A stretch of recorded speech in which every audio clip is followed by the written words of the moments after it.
Good morning. Welcome to Direwolf Digital Studios. I'm Andrew Beckstrom, joined by my colleague, Mr. Patrick Sullivan. And we've got another draft open for you all this weekend. We are going to be checking out the Unleashed draft format with 79 Fantastic Eternal players qualifying for today's Sunday single elimination action. So what's going to be going on this morning is we're going to be checking out first Apple Chip's draft. That'll be starting in just a few minutes here. We'll be watching them draft live. No sound communication between us and Apple Chips, just a one-way looking glass mirror, so to speak. We'll be seeing them make all of their picks, getting a draft deck together, and then we'll be taking a little break, and we'll be coming back, and we'll be watching them battle it out against those other 78 players as we battle down to just one player left standing. The matches today will be best of 3 matches with that draft deck players draft at the start of the day. And what players are playing for today: a seat at the World Championships, $5,000 in cash prizes up for grabs. Patrick, you excited to watch some draft today? Absolutely. I love covering all of our different formats for these qualifiers, but draft stands out as being the most unique offering of the 3 for a variety of reasons. One, lowest barrier to entry. You don't need any sort of collection. You just go in and draft. And the draft format is identical to the ones that you'll play live on the ladder. So you can just test playing your regular games of draft and then hop on in here and have the expertise required to play. Second is that we get to see cards that don't show up a ton in Constructed. People are filling out their decks with commons and uncommons and exploring synergies that may be a little short for Constructed level play, but in draft can be quite powerful. And third, because of these two things, it does speak to a certain class of player or different style of player than what necessarily succeeds in Constructed all the time. I believe our last draft open player was essentially just a Gauntlet and Forge player who got into one of the formats and was able to win an open, win $1,500, and will be playing later this year in the World Championships. So in terms of variety of finding yourself in spots that you aren't familiar with, in Constructed you get used to some of the rote patterns and interactions that define the format. Draft, you're kind of out in the tall grass. And that doesn't mean that it's random. It's very, very skill intensive, but it's a different set of skills than maybe get highlighted in the Constructed Opens. Yeah, so if you're new to Eternal or new to Draft, we're going to be watching these players navigate through packs of Unleashed. There are 3 packs of Unleashed and then 1 pack of the previous set, Cold Hunt, for this draft format. And really what that's going to test is their ability to go through, take the best card out of the pack. Then they're going to get past one that another human at some point in the history of the game saw. And that'll just keep on happening until that pack runs out. And we do that for all 4 packs. We are drafting in Eternal is asynchronous, and what I mean by that is that the packs that you're getting have been matched to you by our algorithms. So if you're passing a lot of packs to your left, so to speak, and you pass a lot of fire cards, then when that player in the next pack is passing back to you, we're going to find a player who didn't see many fire cards in their draft because you were taking them all out of the packs. And so you still get that experience of the format being balanced out by the fact that if fire is really popular, well, if a lot of players are taking the fire cards, you're not going to see as many of them in your packs. And so, like you mentioned, it rewards that skill of being able to adapt to what cards you do get and how to best maximize them, both in the drafting portion, and then you actually got to win with them in the games. Right, and what's interesting in the drafting portion, and we see a lot of different approaches from our top players, is sort of trying to thread that needle between flexibility and committing early. Whether or not you're trying to just settle into the factions that appear open early on, or if you're trying to sort of be relatively flexible. If you happen to open up some bomb rare, be able to accommodate that early in your draft, whether you want to play 2 factions or if you're willing to play 3, even up to 4 and 5.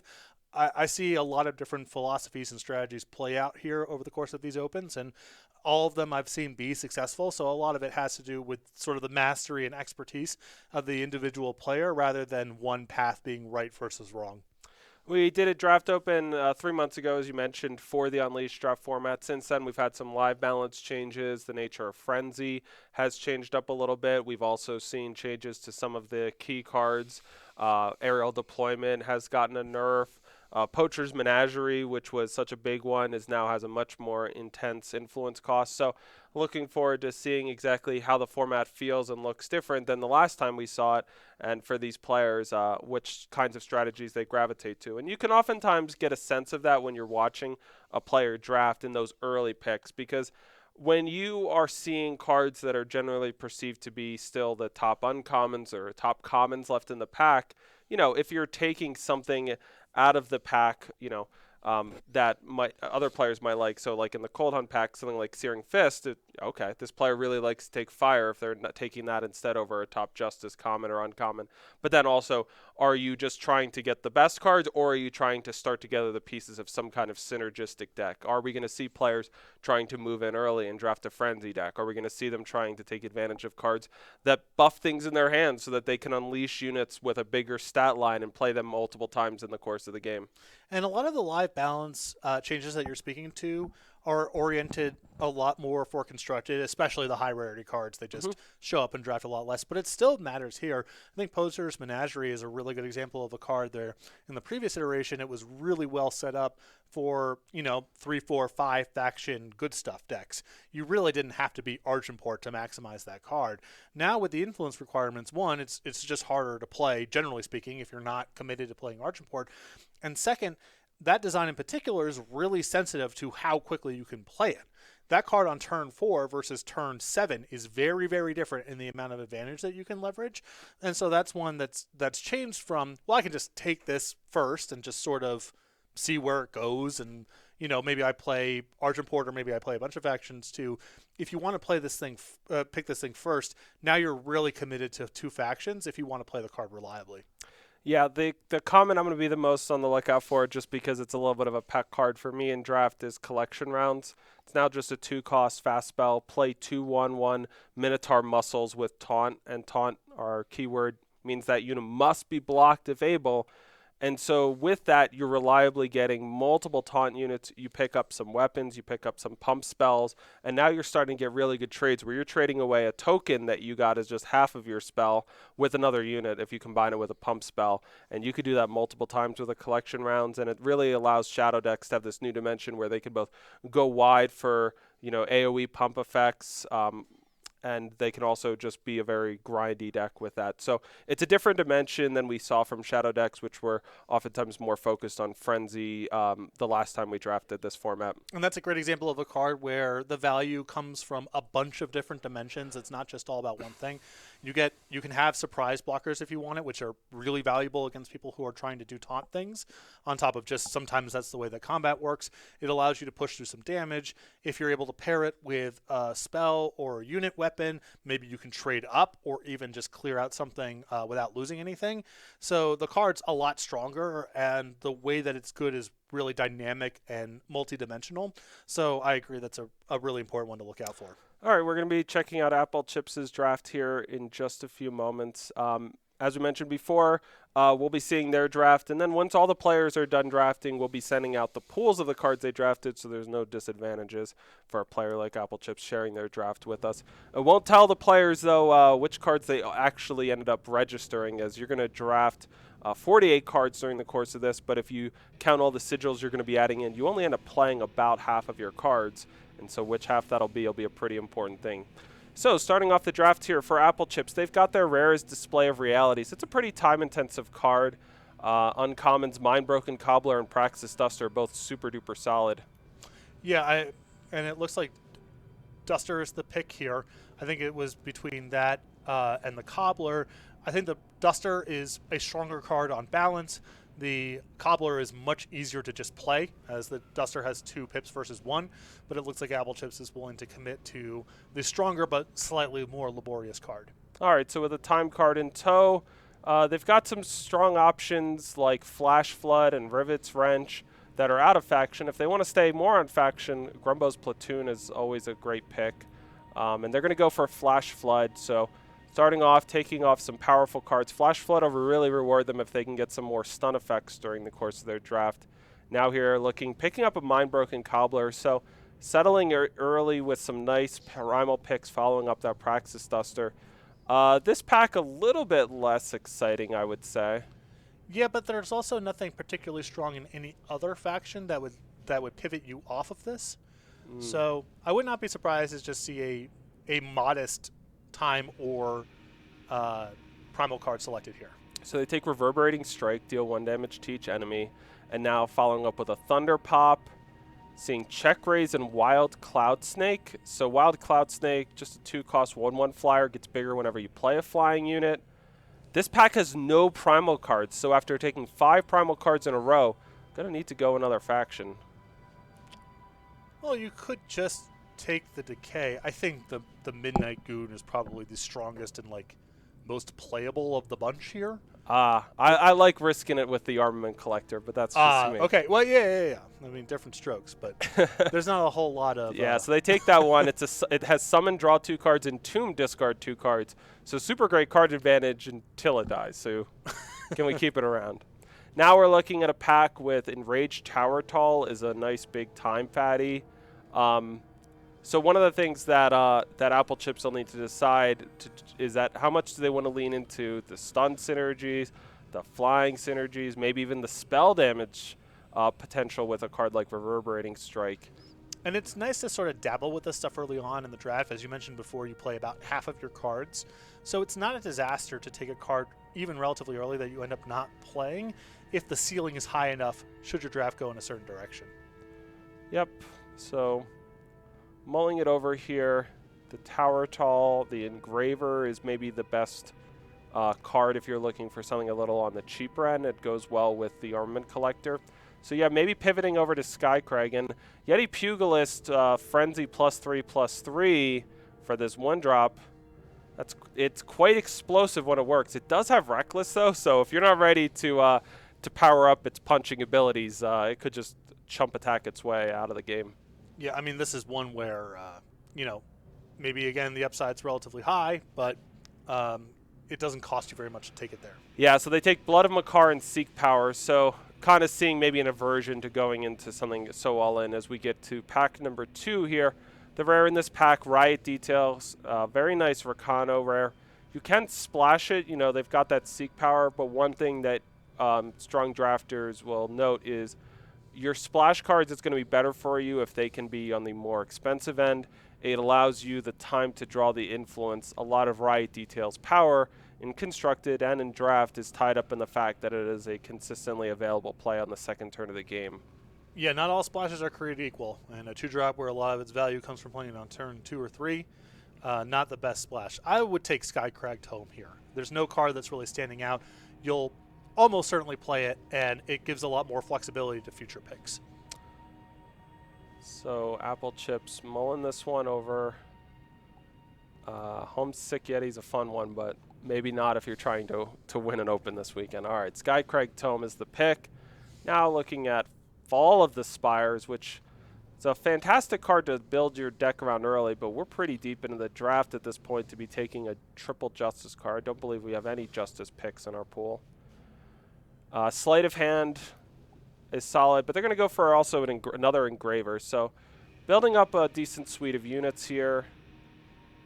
Really settling in on a Skycrag deck, it looks like. But with another Seek Power in the pack, maybe we could start thinking a little more adventurously. I don't know. There's enough, like pretty strong fire and primal cards in this pack that I think you got to start taking actual cards you're going to play at a certain point. Not to say that anything wrong has happened in this draft, but you are a little light on, playable quote-unquote cards at this stage of things. So they took Insatiable Bug. It's a super great time uncommon. 3 cost 2/3 Flying Deadly, and Tomb. Shuffle all the spells from a player's void into their deck. You gain 1 health for each. So they're maybe starting to think about keeping the time path open, even keeping all 3 factions open. We'll note that Praxis Duster is a double time influence card, so if you do want to go for there, you're either going to need a very heavily time influence deck, or you're going to need a lot of fixing to get to that. And it is a little bit of an innocuous card, but Insatiable Bug is a really good example of a card that's strong to splash. Because it has Flying and Deadly, it's such a strong blocker the turn that it gets played that even if you have to wait until turn 5 or turn 6, it's plenty strong. And it's so strong early on in the game that it's an ideal card to be splashing. Yeah. If I had to guess where we're looking right now with Apple Chips, I would say we're very, very likely to be Primal, and then it's pretty close between Fire and Time. And at this point, I think you have enough of an infrastructure here around flying units that if you could pivot that direction, if you could start picking up more units with flying, you could build something pretty synergistic. Yeah, I got a second Cloud Snake, got a Wind Screamer. Wind Screamer doesn't exactly work with the Wild Cloud Snake because it's typically going to be making flying units after they come down. Wild Cloud Snake wants to see them get played, uh, but still opens up the possibility for further synergies with things like Majestic Skies. So now we're going to move into the Cold Hunt pack. Cold Hunt was the set prior to Unleashed. And so here we're going to be seeing a few other mechanics. We're going to be seeing inscribe cards. Allows you to play them as a depleted sigil of their faction, which is a super nice mechanic for draft in particular, where you can both give yourself more, like that scale hide gives you more primal influence at a lower cost, and also if you see fire and time inscribe cards, like that Vow of Silence, that all works for you too. And this is where you really see the changes in the format, even though Cold Hunt is still present. When Cold Hunt was more heavily represented, you saw a lot more multi-faction kind of goof grabbing with the inscribed commons gluing it all together. Now, that's much more arduous, and so cards like Seek Power are a lot more valuable than they used to be. And Apple Chips here, even though still a little unclear, are we playing Fire, are we playing Time, are we playing both? This draft is much more conservative than the average Cold Hunt draft that we saw a year ago. All right, so Scale Hide got taken. Just a nice, solid combat trick with Inscribe. Here, see another time Inscribe card in Bathe in Light. There's Kurox's Hunt. There's Searing Fist, one of the premier removal effects you could get. And then even two more Skycrag Inscribe cards in Spellhammer and Molten Feet. So this is a very important pick because what is taken here tells us not just which card does Apple Chips like, but I think it's going to tell us more about how much they need to get inscribed. Because if you're taking Kurox's Hunt or Searing Fist, that's a statement about where your deck might be heading and also how you feel about your fixing to this stage. I think that the tipping point here might be if it feels close that, to me, Kurox's Hunt is the materially more powerful card. Now, Apple Chips deck is not that well set up for it. There's not a lot of big units to give killer to, but I think the card is still so strong that if you take Searing Fist here, that you're really making a statement about the likelihood of playing Fire versus Time. And Searing Fist was the pick. So now we see Grenadin Rescue, Frenzy Enabler for that Wind Screamer, Dardamus Iceblade, a solid hero in the 3-drop slot. But lots of other good options here. So do you need more removal? You could take a Thudrock's Ruse. Well, there's also, I think, Dardamus is the stronger card of all of the primal options, but it's also the hardest one to play. If you're taking it, maybe you're saying, well, I'm going to try to do 2 factions instead of 3. Okay. Now, Volunteer Corps. Oh, no, didn't take that one. Missed what the pick was. Battlefront Dasher, Trick Throw, Iceover. Yeah, it seems like Skycrag, we see the Battlefront Dasher taken. There's a lot of nice Skycrag aggro cards. I mean, Calderan Captain is a fantastic way to pump your units. Grenadin Rescue. Hoof Stomp is a nice way to enable Frenzy, as it both can remove a unit, and that extra Overwhelm damage hits the face for a Frenzy proc. Yeah, I think, if you're talking Cold Hunt only, that Cleric Mix is stronger by a fair bit than Hoof Stomp, but that calculus has changed a little bit.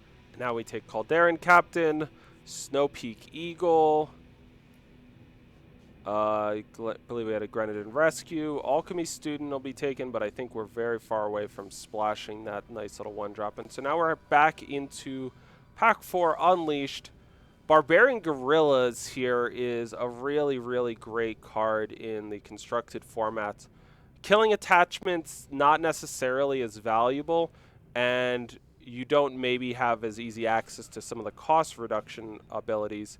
Still going to take it here, but I think that's a card that, for me at least, is a little bit lower valuation in draft than it is in constructed. Definitely. I mean, it still has moments of being good, whatever, and it's not bad to have some attachment removal in your deck, but it's an example of a card that frequently gets overvalued in draft by new drafters because it has such a constructed pedigree, and you can imagine it being useful in draft, but the stats there are just so below par for how games of draft usually shake out. And that's a little bit against the norm. The norm is that cards are going to be more valuable in limited than they are respectively in constructed.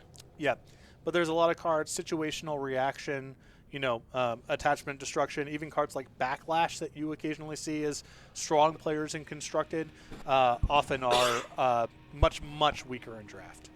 All right, here, scanning through. We've got one Armaments Collector. I don't believe we have much in the way of attachments for it. Armaments Collector gets flying when you have a relic. So could be taking another Engraver. Could be going for that Loot String Bow. But we're not really getting rewarded that much for Frenzy in this particular Skycrag deck. So it's going to be another Armaments Collector. We'll see if that pushes them to try to get any more relics. Now Feed the Flames and Harness Thrill Seeker. So I think Apple Chips really settled nicely into a solid-looking Skycrag deck. I wouldn't say that they ended up with any real bombs for their deck, and they're not overly synergistic, but they do have a solid curve of attackers, and they should be able to continue pushing damage because their spells are things like they have a Searing Fist, some Flash Floods, a Beaker Blast. So, you got to make sure that your aggro deck both has ways to get on the board, establish an attacking force, but then also, can you actually continue to attack once your opponent's got units in play? I think the Engravers are really emblematic of the deck that we see in front of us here. It's a strong card. You can just play it for what it is. But ideally, you would be leveraging some synergies with it, and those are really absent here. And that's a lot of what's going on. Individually solid cards, nothing problematic by any means. Strong two-faction deck, but in terms of putting A and B together to get something greater than the sum of the parts, we're a little short. Notable pick there, the choice between Iceberg Scattershot and the Griffin, the Green Stretch Griffin. With the Green Stretch Griffin with Unleash, if you have another flyer, you get this ability to make multiple flyers for your Wild Cloud Snakes, and so I think what they were kind of looking at there was am I actually going to be playing these Wild Cloud Snakes? We saw them have a really nice draft, I would say, where they found that Primal was kind of open, and they were able to supplement it with Fire, which was more open than Time in their seat. What that does mean, though, is they ended up with more cards that I would guess they rate as playable than they're going to need to play in their deck. You get to that point in the draft, and it's sure, I love Green Stretch Griffin. Most of the time I draft Wild Cloud Snake, I am going to play it. But am I going to this time? I think they came to the conclusion no, and so they took Iceberg Scattershot instead. And if you've got these Engravers and you've got a little bit of Frenzy kind of sprinkled around your deck, it's possible the Scattershot is actually going to be the more synergistic of the two, even though you could really strain there and try to play the Cloud Snakes, as you're mentioning, and do this little small flyer package. Yeah, and that's something that comes up with frenzy decks. We talk this idea about having enablers and having payoffs, things like Harness Thrill Seeker. They have one copy of that, Wind Screamer. But one of the other things about sort of taking a card like Iceberg Scattershot is sure it procs Frenzy and deals a point of damage every time you play another unit. It also just means your opponent's getting closer to dead. Yes. Yeah. And for a deck with some amount of overwhelm, some amount of spell damage going on, some amount of ways to pump up a wide board, just getting them to a lower health total is a big deal. And I think there's some sort of historical bias baked into that also makes the pick a little bit more complicated. We have a long history of, a 3-cost 2/2 flyer with maybe a little bit of upside is a strong, solid playable. And that, I think, is straining a little bit.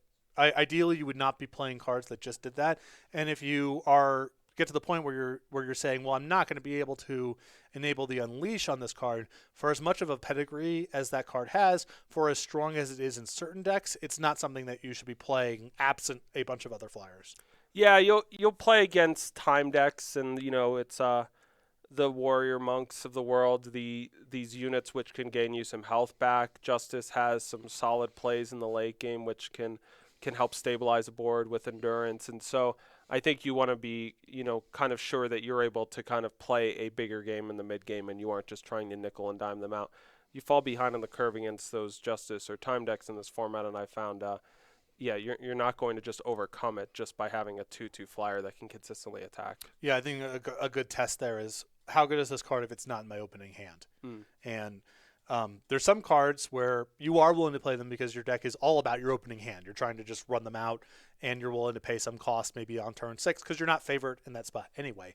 The deck that Apple Chips has here can play a reasonably long game. There's enough powerful cards and just stuff to do with more power, so there's no reason to orient yourself that extreme by playing cards that are only good if you play them on curve or in your opening hand. Yeah, and the card like Scattershot, your opponent isn't privy to the information about what the rest of your hand looks like. The card would be a lot weaker if they could. They would know, like, oh, they don't have Windscreamer in hand at this moment. And because it provides such a nice ongoing effect, you have to, like, basically kill it when you have the opportunity. Otherwise, what are you going to do? Yeah, the uncertainty there is a real thing of just, I don't know how synergistic this piece is, even if it appears modest or less important than some other things that are going on. The ceiling is so high that I should probably err towards killing it, even if some of the time it's one of the weaker units on the table.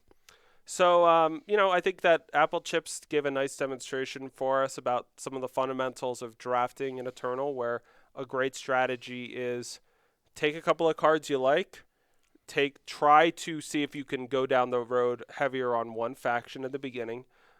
You're going to oftentimes end up on two factions, but it's really nice if you can have a primary faction early on in pack 1, and then allow yourself this opportunity to explore if you open up a great rare in pack 2 to see which of the secondary factions that you've gotten some cards for is showing itself to be more open, and then over the course of the draft you're zeroing in. And so it's that comfort level of going from sort of I have a vague sense of a couple different paths I might go to now I'm locked in as the draft develops, and you're not costing yourself huge opportunities. And I think if that first pick Duster was something of a single time pip, it would have been a lot more confusing. But something nice about taking that card first and anchoring it down is now you're in a binary of like, am I actually committed to time, or am I going to ignore this Duster and do something else?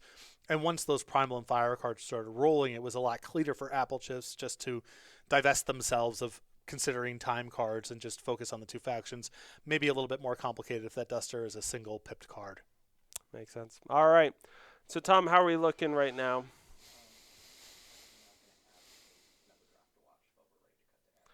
All right, so we're going to be taking a break now, and what we'll be doing is we'll be waiting for the players to send in their deck lists and just submit them in the client, and then emailing them out to players. So this is going to be a bit of a longer break than we will have for the rest of the day, and we'll be back with the first round of action when we'll get to see Apple Chips up against an opponent, and then we'll be okay. Well, it sounds like actually Apple Chips does have a bye in the first round, so we'll be checking them out in round number 2 today. We'll be checking out some other drafters in round number 1, and we'll be rocking and rolling as we get to the finish line here and find out who will be joining us at the World Championships, which is coming up in December. We're going to have LCQ last chance qualifier information coming up down the road soon, and it's going to be a fun next couple months. So looking forward to seeing who comes out on top this weekend, and we'll be back about 20, 30 minutes, we'll see.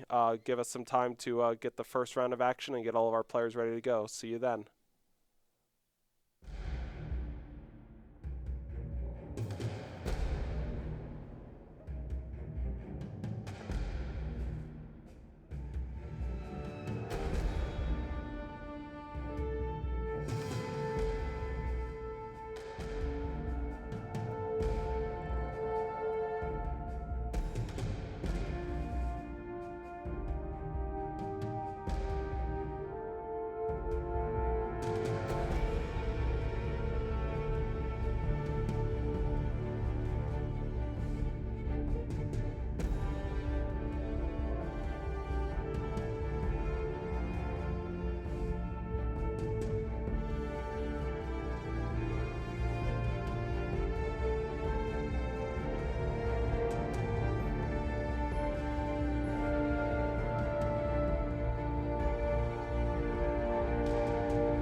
right, welcome back. Now we get into the games. Andrew Beckstrom, Patrick Sullivan here at the Draft Open.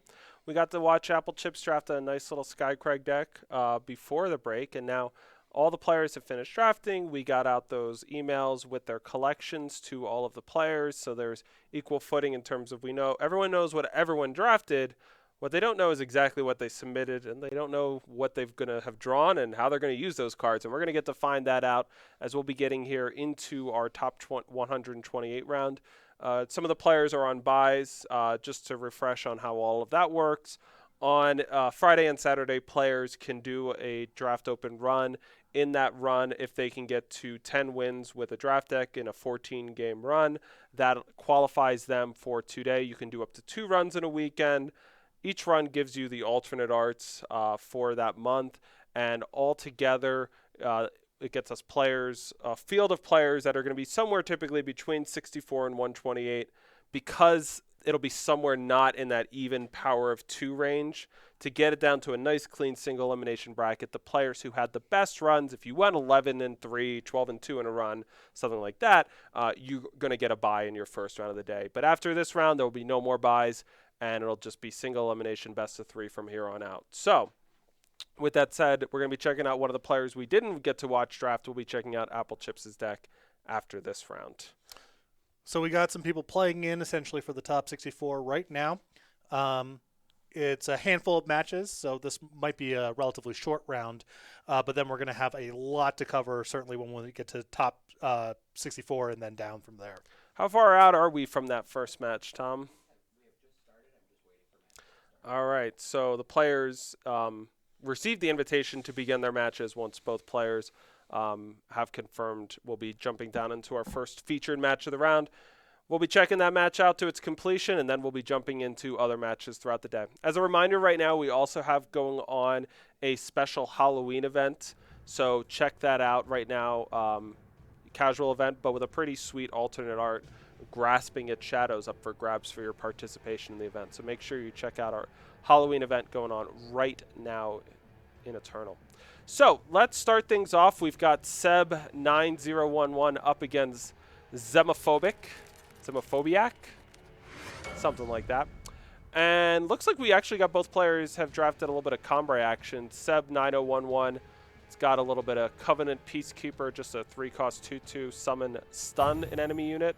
Top of your screen, we have Alchemy Student, Hour of Grodov, and Seek Power for Zemophobiac. So I would not describe either of these draws as particularly explosive, but both are going to be off to fine starts. And with that turn 1 Seek Power getting another Justice Sigil, we can be pretty confident that Seb over here is on just a straight combo deck. Zemophobiac had the opportunity to just play a turn 1 Alchemy Student and just make a 2/2 lifesteal, but they're going to hold off. I like that play with that Nascent Wisps in hand. You got the opportunity to build a flying lifesteal unit, so we'll see if they go that direction instead. Meanwhile, for Seb, picking up Forensic Analyst, pretty potent 3-drop here. When an attachment goes to your void, you flip it over and it turns into Chief Inspector West. So, yeah, of this cycle, I think this is probably the toughest one to get over, but the strongest once transformed. And it's got a decent stat line just on the face as a 1/4 flyer. So we're going to see some stunning back and forth here as both players are getting to develop early on here. Seb has a copy of Diminish, which is a curse that shrinks an enemy unit's strength down to 0. If they could put it on an enemy unit and then kill it, that would be one way to get Chief Inspector West to flip over. But I would guess that Zemophobiac would be very reluctant to block with that unit because of that. All right, so here's Nascent Wisps just coming in for 2. Zemophobiac had the option to contract with the Alchemy Student and get that up to be a lifesteal, but maybe Seb.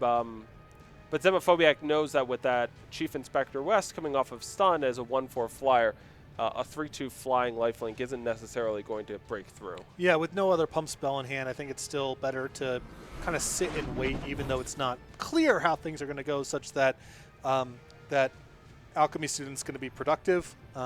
there's just not enough value to be gained on that spot to play it, and I think it's wise just to hold off.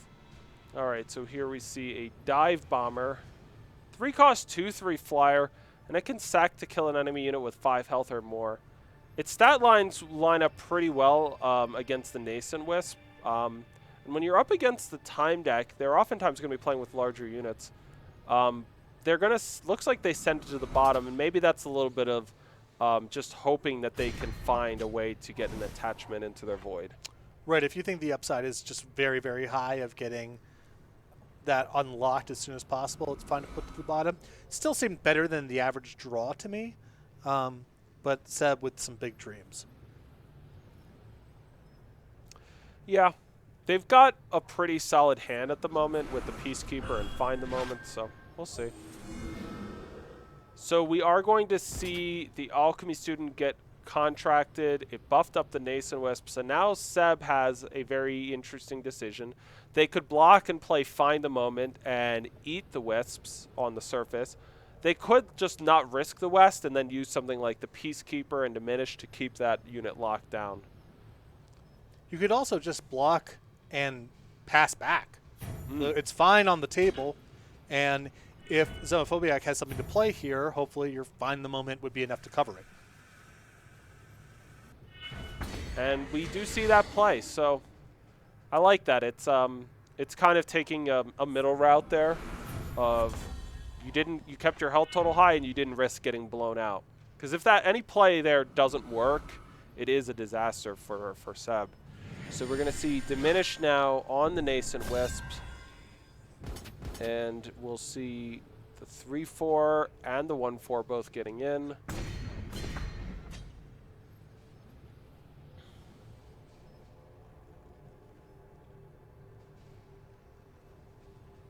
Tough spot there for Xenophobiac to do a double block just because they had no power available and they knew their opponent had some up. And also they saw a response window in combat last turn when that block was made, so something's going on. Xenophobiac definitely they're flooding out a little bit. They do have an hour of Grodov that they could sacrifice right now to give all of their units +1/+1. Would allow the Nascent Wisps to attack again, and they're going to make that play. So sacrificing this hour of Grodov buffed up the team, and could make an attack here. Yeah, it's interesting because the attack with the Wisp is theoretically free unless you're willing to block. As we mentioned before, blocking is pretty dangerous because if you were to have that die in combat, now suddenly the Inspector is transforming. So no attacks there from either player. Now Xenophobiac has top decked something pretty juicy.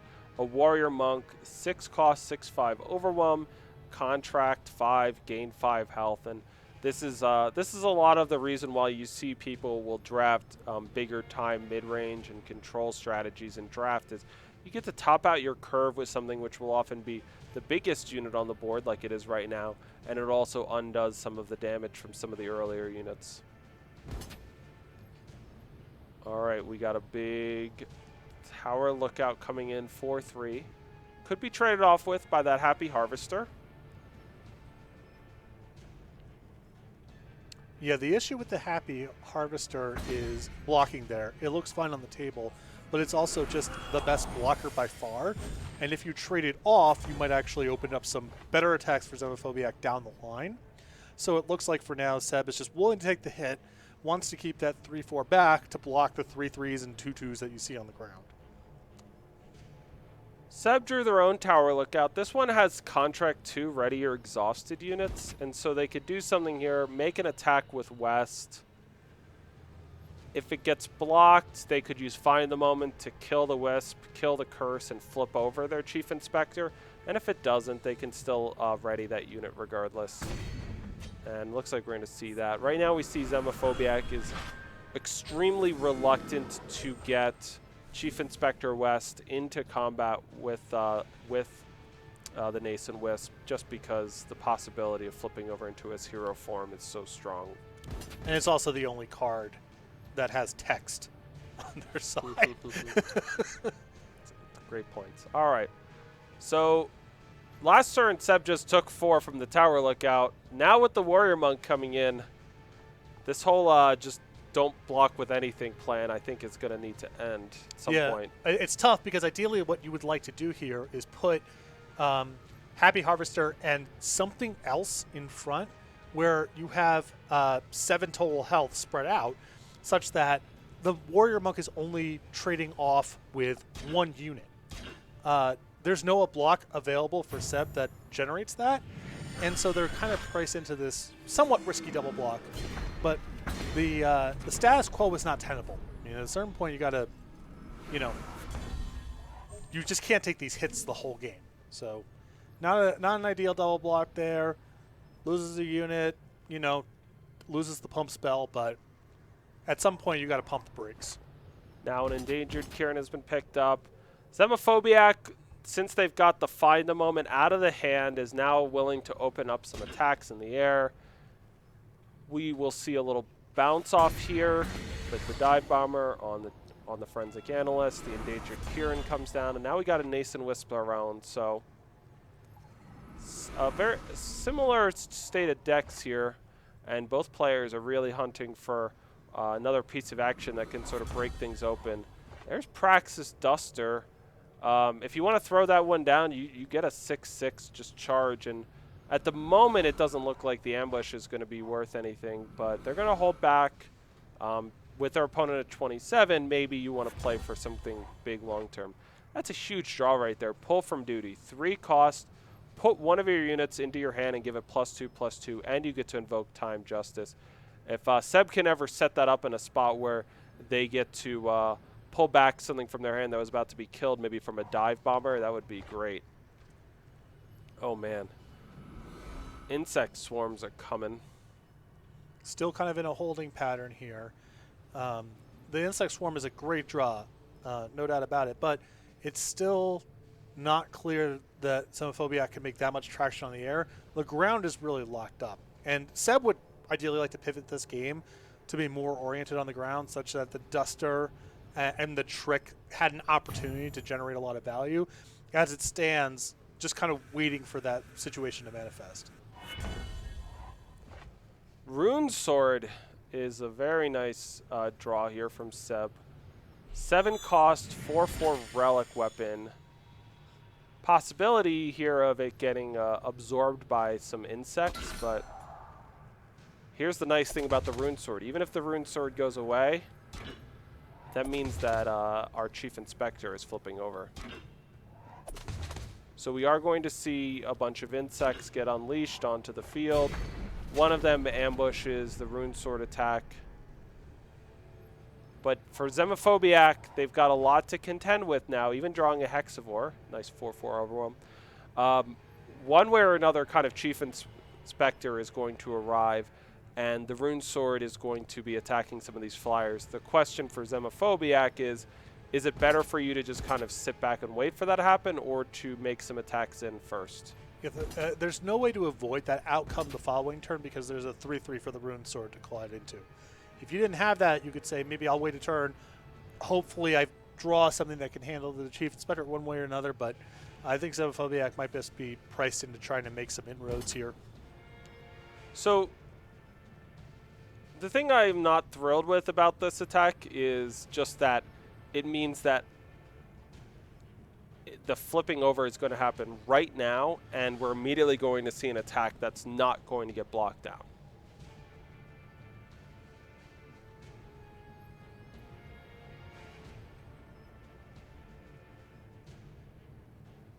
That is the risk of this. The nice thing about this is that you're making it harder for Seb to get to choose which of your units you kill. Well, it's also, this is a relatively big hit, and it's so risky to have the Chief Inspector block here that, at least you have that going for you. So we are going to see the Forensic Analyst block. Takes down the Kieran. One of the bugs trades off with the Nascent Wisps, but now West flips over. And we talked a lot about West. What does he actually do on this side? Well, when West attacks, you get to gain an armor and play a 1/1 Flying Valkyrie. So Pretty nice. And this will just keep on happening each turn. As it stands, Zemophobiac does have enough in the air to be able to block down West with a 2-3 flyer, a 1-2 flyer, and another 1-3 flyer. But it looks like Zemophobiac's going to try to race back in the air, which that is not a plan which works for very long. I don't think blocking is that great either, though, against 3 cards in hand. Since Seb just has the opportunity to not attack if it looks bad, or attack if it looks promising based on their hand. So there's no good answer either way, but this might be the best you could make of the situation. All right, Grumbo's platoon on top now. We see a Valkyrie Aspirant, and West is coming back in. It does look like Seb is going to be able to hold back the platoon. The Valkyrie, right, because right now the platoon's just going to be making 2-1s, and we're spitting out these 1-1 Valkyries. For Zemophobiac, you almost wonder, like, if you have combos in your deck with the platoon, do you want to wait a second? But the combos might also work better if the platoons are already out on the field. So we're going to get 5 of these 2-1 Totemites. Discard the last copy here at the end of the turn. You can keep making these attacks in the air, but we're not going to anymore. I think that was a window to make at least one attack there, because if you attack with any unit with flying with 3 health, it requires the Valkyrie to get involved in the block to take it down, and then you fade the fact that Seb has enough for the ultimate this turn. Sure.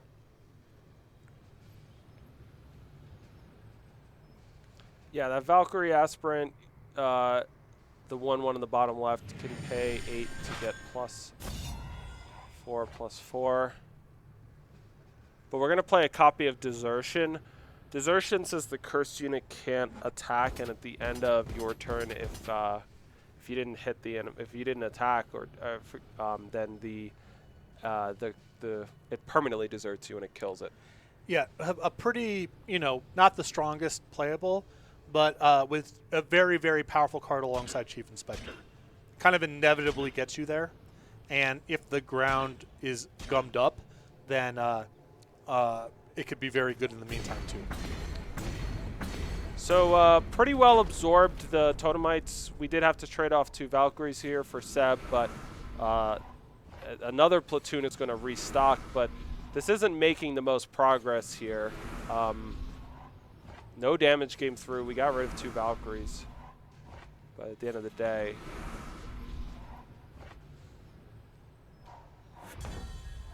we get a platoon right back. So yeah, we're going to see a pretty gummed up board here. At a certain point, Seb will maybe be able to use the other copy of Desertion to clear out that dive bomber. And once you do that, it really opens things up again. There's Kickflip Monk, which is a nice blocker for flyers.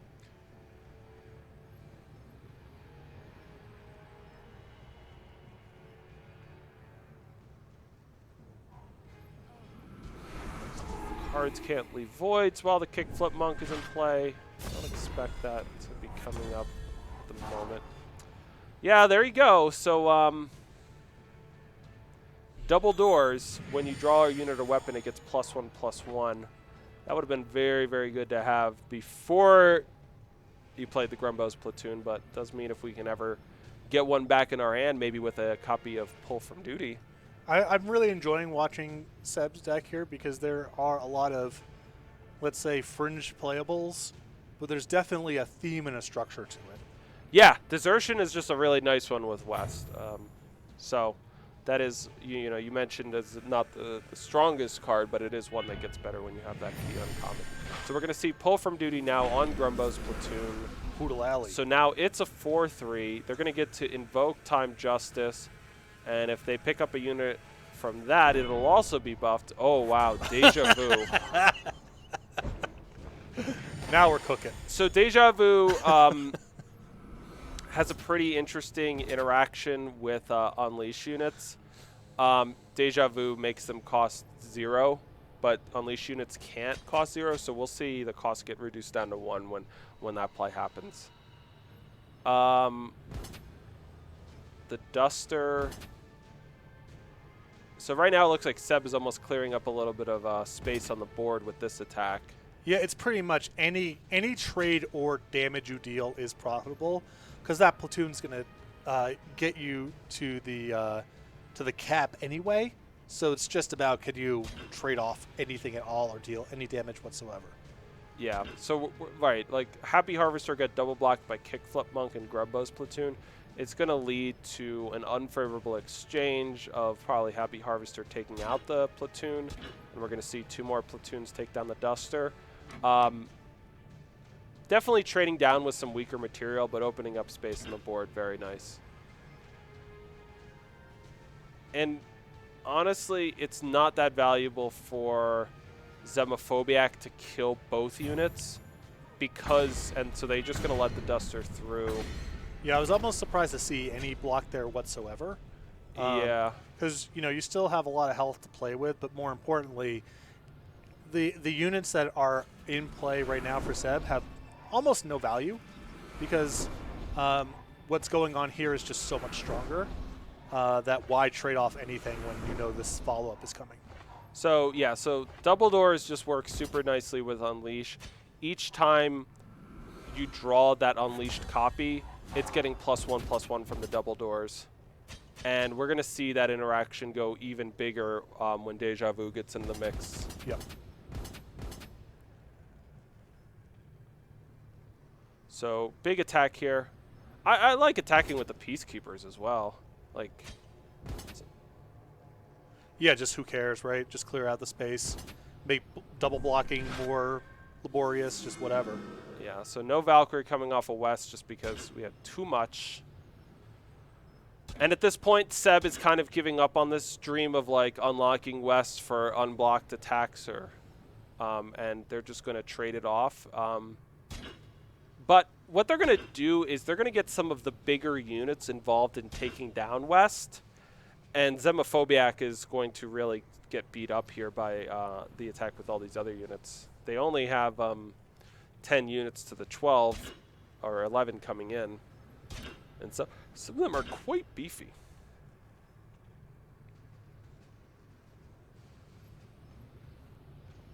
So you can tell difference between the unblocked and blocked units currently. When a unit's blocked, you see those attack blades turn silver. An unblocked unit has gold attack blades. So right now as it stands, we have 9/11 coming in. I am not the biggest fan of what Seb did. They didn't attack with the 7/6 because it's their biggest totemite to Deja Vu, and I think you just didn't attack with like a really hard to deal with unit just because like you didn't want to lose it and make the Deja Vu worse. Right. And I think the Deja Vu is going to be kind of busted no matter what. It's also a fast spell. If it got blocked by some things and you didn't want it to trade, you could have just picked it up. Regardless, this is all going to work out pretty fantastic. The first one only costs 1. The later copies don't get that extra bonus. So we're going to get to see an extra 8/7 and 9/8 Totemite. Xenophobiac picked up an Hour of Kodash, a card I know you're familiar with, Patrick. Does that card have the text of killed giant Totemites? It doesn't. Oh. And also, the Deja Vu there is kind of, I wish that was just insurance for some sort of sweeper. You're already, it sort of is a piggybacks on your comment about the not attacking with the biggest one, is just hit with everything, and the Deja Vu is sort of insurance if something goes really, really wrong, rather than trying to, use it as the last piece of the puzzle. Yeah, and this is definitely a spot where, we're not currently looking at the collections for these players where that play like that makes a big difference. If you do see a copy of Follow the Spire, you feel very differently about it than you do otherwise. Even an invoke card could potentially unlock X, Y, and Z. But invoke cards will punish you both ways on that one. Definitely. Because, like when we talk about like what was on the board, if you somehow use an aerial deployment to get something like a what's the name of the card? the Spire Chaplain, Mm-hmm. just like a 4/6 flying lifesteal. Parliament? You mean Parliament Elder? Or No, you no, mean, no, oh. like the 4/6 Oh, flying sure. Yeah, Valkyrie with Yep. lifesteal. If you were to get that card, often Spire invoke Loyalist? Spire Loyalist. Thank you. Excuse me. If you're going to Spire Loyalist, all of a sudden it's like, oh, only a couple, maybe one or two of my units can actually attack into it. The rest would get eaten by it. They're gaining 4 health, and at this point, I wish I had made the effort to get like 3 more big Totemites into the mix. Yep. So that's kind of the counter to playing around what might pop off and invoke. But in any event, Seb, their pretty overwhelming advantage looks like if you're talking about 2 combo decks that are just kind of good stuff, the ground is going to get locked up pretty quickly. Yeah. And Seb had much more powerful tools to play a game that had gotten locked up. Yeah. I mean, I guess that Nason Wisp was still out there too. So just that thing getting buffed up to a big life stealer would be problematic. All right. Regardless, so what I think we kind of saw from both players is they're taking advantage of Time Unleashed cards. We saw both Insect Swarm and Grumbo's Platoon from Xenophobiac. Seb, we just saw the Grumbo's Platoon. We saw much better ways to take advantage of it in Xenophobiac or in Seb's deck. The copy of Double Doors and Pull from Duty, both being the most notable. We'll have to see if players are playing with things like Tenured Graviturgist. That's another nice one. Gives a unit +1/+1, bounces it back to your hand. But those kind of unleashed combos are sort of how you can break open these mirrors. And this was a theme that we talked about when we did our last draft open is for a lot of the draft decks of this format, you sort of have your Plan A and your Plan B. And Plan A can be everything from a Skycrag aggro deck to a Combray Flyers deck. Plan B oftentimes will involve the Unleash mechanic, and you have to be aware that that is also going to be in the range for your opponent. And if your Unleash plan is just, I drew a lot of power during the course of the game and I played my Unleash cards as many times as I could, that's not going to match up as well against somebody who's like, well, I had things like Double Doors and other ways to make it so that each time I was playing that additional copy, it wasn't just that base vanilla version. Right. I mean, it was a lot of the same cards from both sides, which one would expect. They're playing the same 2 factions, but Double Doors in particular broke that wide open. So even though both players were unleashing later on in the game, it wasn't close who was getting the better of it. And that's oftentimes where a lot of the skill in drafting comes from, is that recognition of how powerful is my deck and how much do I need to juice it up with synergy cards. Because a card like Double Doors, we saw the deck that Apple Chips drafted. It's not going to be a card you're going to be maybe as thrilled to have in your deck when you're in that matchup, because something like Flash Flood and some fire damage to the face is not going to reward you as much for building up this giant Totemite army. But you have to be recognizant, or however you want to say it, of you're going to play against players with big top ends, and going over the top of them will be your path to victory. So we'll see how that goes here in game number 2 for Xenophobiac. They'll be on the play as soon as both players rejoin the match. It was a long game 1, of course, and we give players up to 5 minutes to rejoin the match once it's concluded in these Sunday finals. Want to make sure that nobody's feeling the pressure when nature calls when they need to play and make an important turn. Xenophobiac with a snap redraw down.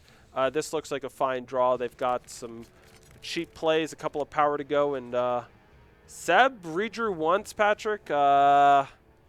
Double Doors, Rune Sword, and 5 power. I love this hand. No, I'm not kidding. Like, the game, Xenophobiac really displayed no ability to just get off to an explosive start that would really punish this. And it's possible that Double Doors is just the strongest card in the matchup on the other side, because if the game breaks down, even if it doesn't involve a bunch of unleashing, it's still just powerful over a long game. So if you think you're going to have that kind of time, I think that's a great 7-card hand. Now, of course, you'd love to have a unit, sure, or like a card that does something that costs less than 7.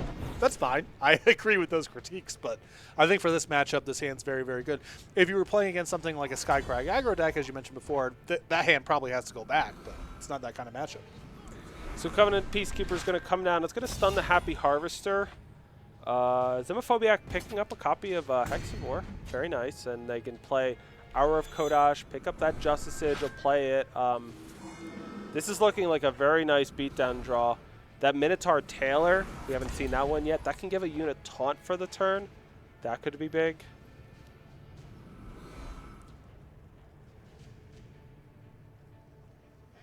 All right, we're going to see Griffin, Ryder, Marshall here.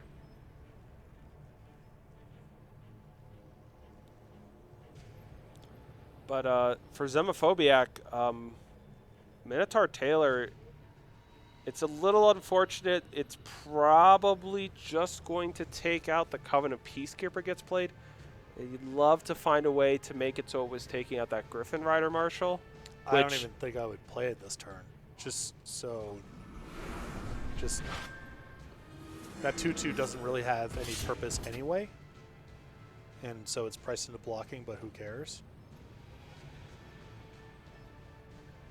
This is a very cheeky attack here by Seb, by Xenophobiac. The Griffin Rider Marshall could taunt in and take out the endangered Kieran next turn, so they kind of did it for them by chump attacking.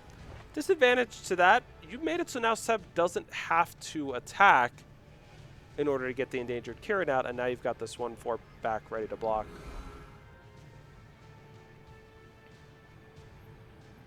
Well, you also lost a really valuable game piece too. I mean, this hand is a little clogged on power. Sure. And being down to +1 max power is pretty rough too. Yeah, I guess it was kind of probably going to go away no matter what, but now you got the Griffin Rider Marshall absorbed another 3 extra damage that maybe gets through otherwise. We see another Griffin come down. This one gets buffed up if you attack with a relic, which Xenophobiac does have thanks to their Hour of Kodash. They played a few turns before. But that was a really big draw there from Seb. Not ideal. You'd like to something a little bit bigger, but at least it's something to bridge the gap before the 7s start coming down and hopefully stabilizing. So the Wisp comes down and trades off with the Taylor. 8 more damage comes through. Xenophobiac is going to play Tower Lookout and ready all of their units. You certainly could wonder about just throwing out the Grumbo's platoon. Like right now, Seb is like kind of in this space where they're kind of like looking to be toppled. It just takes a little bit. Hey, there was already enough there. Xenophobiac takes down Seb. Well, it was less that the relic wraps it up there. The hour. Yeah, the hour wraps it up. There's nothing you can do about that going on Hexavore, and it's just a ton of damage. I think they had a debt, but it was going to happen at some point. Yeah, for sure. Anyway. All right, so Xenophobiac ties it up and comes out with a little bit more of just a straightforward beatdown plan. Just, looked good all the way. The biggest issue they ran into was the 2/1 endangered Kieran running into the Griffin Rider Marshall, but he never got any friends to help him clean up the streets. No, and that hand again in the matchup for based the way that game 1 played out, I think that's a fine 7-card hand to keep. But that was a pretty powerful opening. Seb didn't find very much to sort of bridge the turns there until they started deploying their more expensive cards or creating some synergies with double doors along with something drawn, and so. As good as that hand looked from my perspective, going second ended up getting punished pretty hard for that keep. Yeah, I mean, the best 2-drop to have, I would guess, in Xenophobiac's deck, and maybe in just about the whole format, is Endangered Kieran, because it gives you an evasive attacker and maximum power on turn 2. Downside is that when you play against the decks with spell damage, just 1 health, it's going to get killed a lot. Against Cambrai, not as much. Now this is a tricky hand.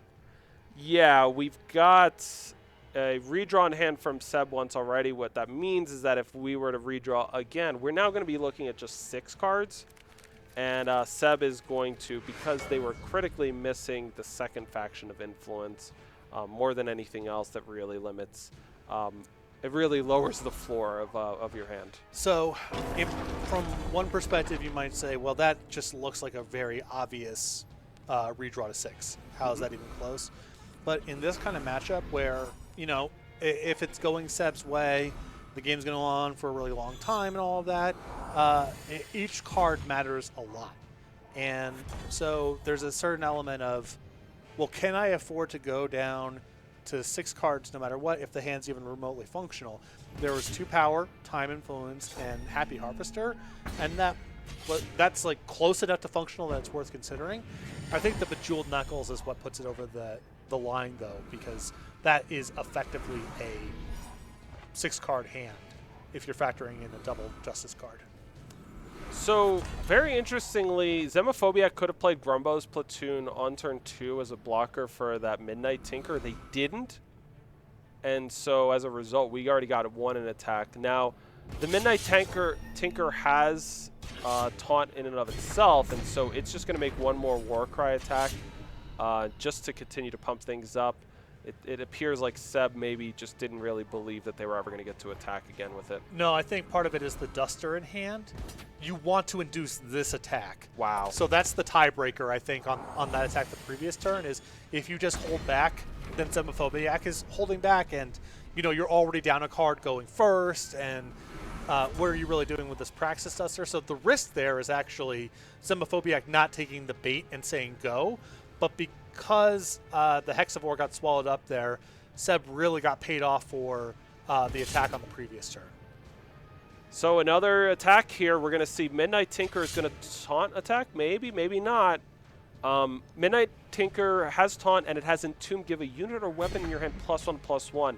Why do we love that so much? Hey, throw that on Grumbo's Platoon. All the copies get it. Oh, yeah. But Griffin Rider Marshal is here. The Griffin Bomber can attack into it thanks to the relic they have, and it's going to kind of need to just because otherwise that taunt flyer is going to mess it up. But things are about to get hard for Xenophobiac. Griffin Rider Marshal has flying and taunt, and it also has pay for give a unit flying. And you can use that one of 2 ways. You can either use it on your own units, get them flying so they can't be blocked, or it's been buffed up to a 2/5. You start making enemy units have flying, and now flying plus taunt means they have to block the Griffin Rider Marshal, and that Sheriff goes to work. Taking down enemies. So Xenophobiac kind of considering how they can play this. I believe it was a Justice Hour, so they could buff up their Griffin here with that. Doesn't really get them anywhere long term to do that.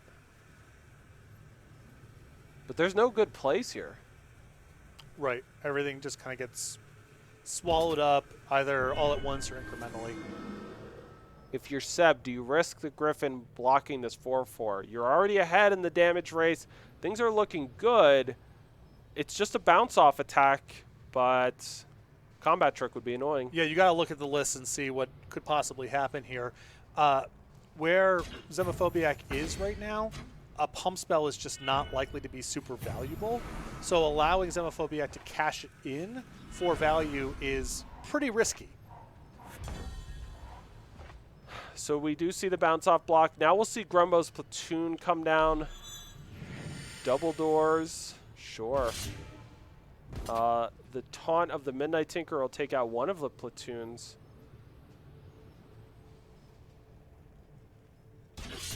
And Seb looks like they're not as interested in racing. They definitely could, but with double doors and that Grumbo's Platoon in hand, they're going to hold back the Griffin Rider Marshal so they can continue to slow down any assault on their health total.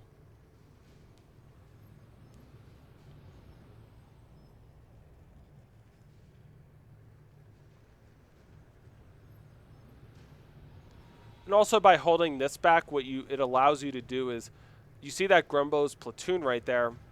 It can't attack into the 2/5 easily. And if it sits back and block, we could potentially mess it up in the future. Oh, okay. I'm sorry. It was an hour of Grodov. We've now pumped up both of those units. And we'll see a Last Light Refugee, 3/5 Endurance Valor.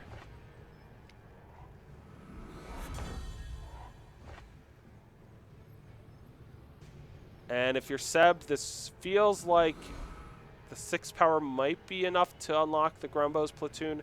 You would make a 4/3, a 5/4, and a 6/5 thanks to the double doors. Well, you can also probe what's going on here by just sending in the Refugee and the 3/3. You'll get some clarity on what is going on with Xenophobiac's hand, and then you can make your call from there. Right.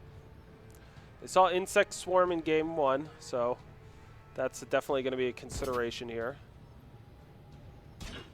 Uh, Zemophobiac happy to make the trade of Duster for Grumbo's Platoon.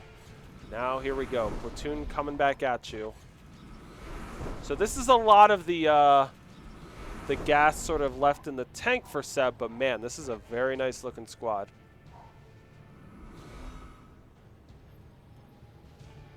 And Zemophobiac maybe would like to hold back the Minotaur Taylor to try to set up a taunt attack at some point, but I'm not feeling like they've got a lot of time here, so they're gonna throw it down. Oh, Bejeweled Knuckles, 7-7. This is going to be a devastating moment here because if they play that and take out the Griffin, now the Nason Wisps is forced to taunt block, and the Minotaur Taylor would have to chump block the largest Grumbo's platoon just to keep them in the game, and they would fall to 1. This is basically a full wipeout.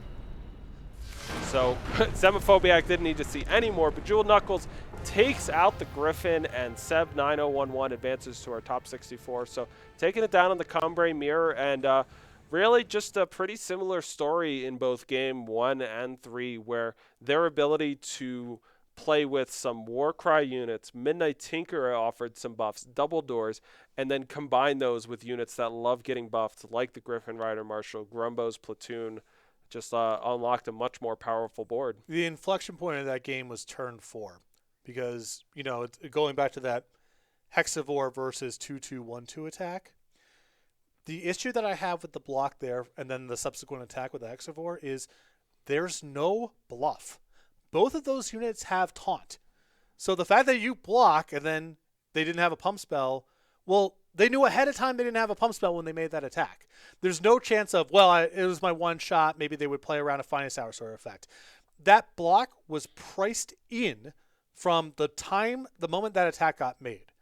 So you block the 2-2, point of damage comes across. And it's like, okay, well, was it really worth 2 Warcry triggers to throw away a 2-2? Your opponent's already down to 6 cards going first. You have to unpack what could be the reason that this attack would occur once all that information is laid out. And the most obvious answer is Praxis Duster, because what I want to do is make it appear that the coast is clear. So you'll attack, swap your 4-4. Now I've unlocked another attack on the ground. You're down a card. But obviously, it's just a huge tempo swing. I think in that spot, you just have to not attack for at least one turn with the Hexavore. Respect the fact that it's probably Praxis Duster. Maybe if they're willing to hold it up for another turn or two, somewhere down the line, you're willing to move off of it. But that tempo swing that early on in the game, Zemophobiac was really never able to recover from having lost so much in terms of cards, damage, unlocking Warcry triggers, just the whole, everything. It was a constellation of stuff. Yeah, and sometimes an argument for Zemophobiac making that play, at least, is you might, after seeing the deck list and how game 1 went, feel like you didn't have a great shot in a long, protracted game because of how many ways there were to multiply the buffs that were coming out of Zeb's deck. You might think maybe you need to take some chances, take some risks. Maybe there's an awkward draw on the other side, and definitely didn't pay out that bet in this case. But sometimes you will want to make bets, and you might recognize this could go very badly for me. But hey, a 4-4 against somebody who's playing with double doors on turn 3 is the way that you could maybe turn the pace of the game in a way that favors you, like they kind of did in game 2. Right. Yeah. It's definitely complicated, but I think that if they just attack with 2 units that don't have taunt, you could say, okay, well, they were bluffing. I called. There's no reason to necessarily believe that Duster is the card that's coming. But with the 2 units having taunt, I think if you're calculating the probability, it just swings it so much in that direction that. I mean, it was a tough bet for Seb because if that attack doesn't come, that power doesn't get used. You could play the Duster, but why are you're not excited to play a 3-3 into a board with a 4-4? And then they had lots of things to do with their power. All credit goes to Seb there because that's a risky play. Again, Zemophobiac just says, go with their Hexavore, or just even worse, just plays a unit with flying and says go. It's like, what am I going to do now? Am I going to hold up this Duster again? I can play it now. Then it's a 3-3 against a 4-4. It's not worth anything. So I think the fact that, Seb was on 6 cards going first. Yep. And you at least have the Warcry triggers to show for it, even if things don't break completely your way, is enough to say, okay, it's worth the risk because the reward is so high here, and I have to get a little bit lucky anyway to sort of overcome this disadvantage. So all credit goes to Seb there, but there is just so much to unpack there on that fourth turn, even though it's all pretty simple stuff. Yep. How are we looking right now, Tom? All right, that was the last match of the round. We're going to take a quick break and be back with our top 64 here at the Open.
Welcome back.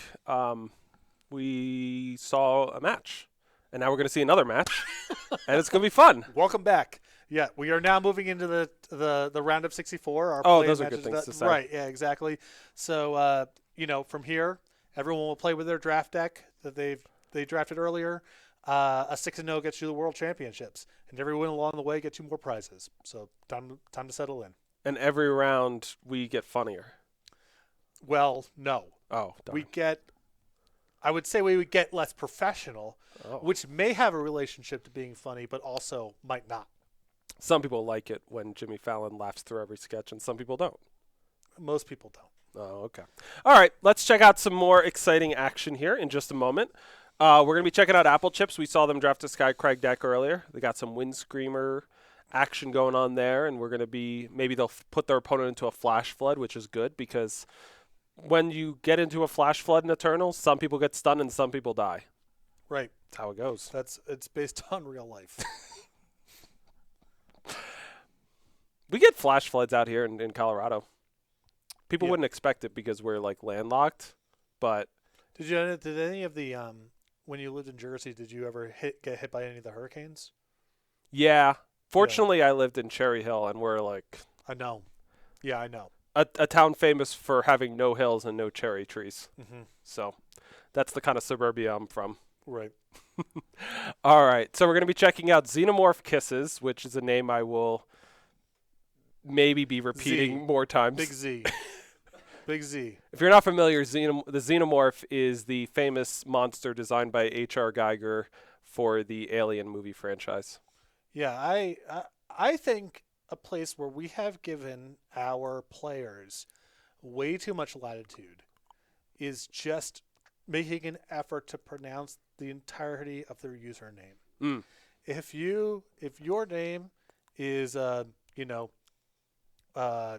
whatever, Oni Ronin, Oni _Ronin, we can do that. Once you're talking about a bunch of syllables, references to other IP, whatever, you're just X. Lion to Zion was a name that I was pronouncing to people here as Lion Tazian for like a year. This is like blew my mind when somebody else told me you could pronounce it differently. Eternals on the screen. Apple Chips is playing with those wild cloud snakes, and they're going to throw one down right now. It's just a 1-1 little flyer to start, but you start getting out some more flyers, and, well, that would be a thing that could happen if you didn't get warning shotted. Yep. Bad sequencing there. You obviously opened with the warning shot. It's Thank a warning shot. And then you play out your power and your unit from there. So we got a Sky Craig mirror. The pairings are not random in that the bracket determines it, but it is amusing that we started off the day with back-to-back mirror matches. Darkheart Acolyte, one of the best Frenzy payoff cards that we will see in this format. 1/4 Taunt. Frenzy, draw a 5/5 Flying Dragon. Gonna be pretty good here. 5/5 Flying Dragon would be the best unit we have seen so far today. By a no, I don't know. We've seen like a 9/8 Grumbo. Oh, Grumbo's platoon? True. Yeah. True. But I mean on this board a 1/4 taunt is just whew, you had me there. Yeah. Say nothing of And we just played out the Teriak Screecher because we want something to be able to block. But yeah. No ways to proc Frenzy and Xenomorph Kiss's hand. X. X. Player 2. I'll accept player 2. I'll accept local opponent. Can I say Xeno? Still, I don't know. You can. Okay. It's just that's still a bridge too far for me. Sick of negotiating against these people. Hey man.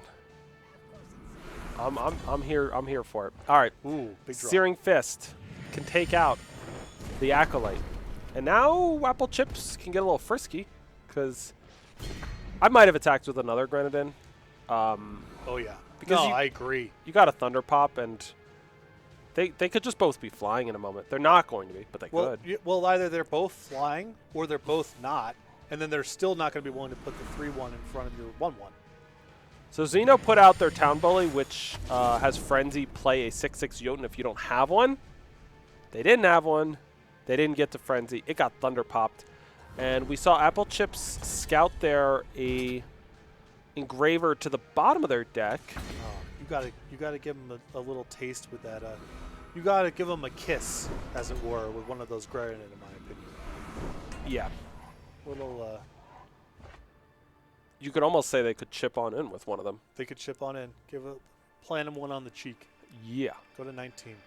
Now the Primal Sigil for Xeno is kind of sick because it lets them get down Snow Peak Eagle, and now they have 2/3 Flying Aegis. A dominating presence on this board if there ever was one. Yeah. All right, come on. Time to start. Okay. Can't really. We could still ship it. Yeah. Yeah. The nice thing about this is if they trade off with the Harness Thrill Seekers, they both have Overwhelm, these gorillas.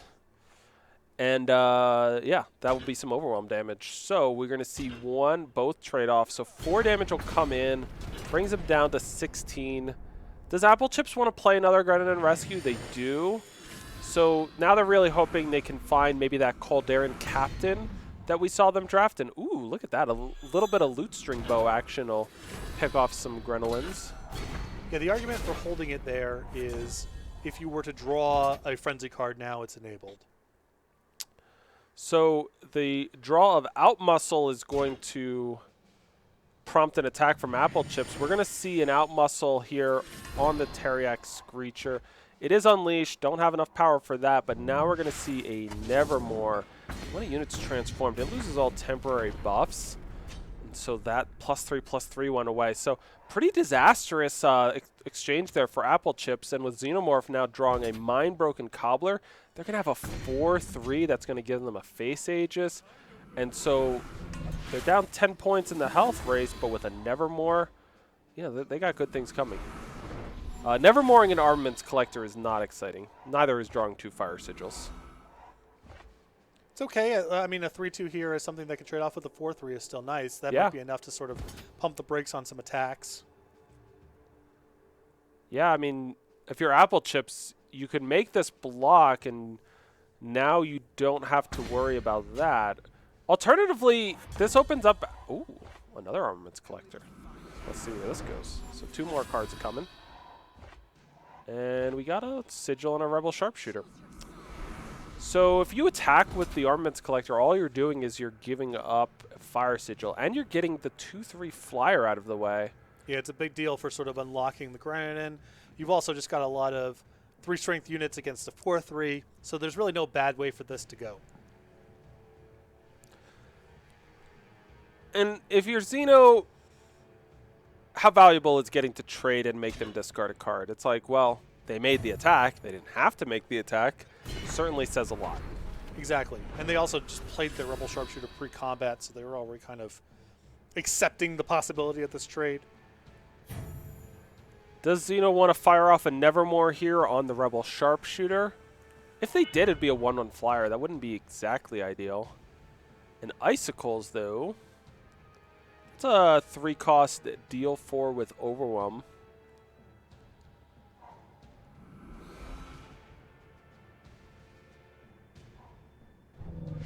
We're going to see Icicles take out the Rebel Sharpshooter. Not going to see an attack yet from the Mind-Broken Cobbler. Wind Screamer now makes any future Frenzy draws looking pretty good. And if you're Xeno, this trade, an empty board with a Nevermore, that's going to be the state of things. Yeah, I kind of wish you had taken that hit because there's no way to do anything with the Nevermore unless you get involved in a block somehow. And the not having the 4/3 just unlocks so much attacks with these Granadins and such.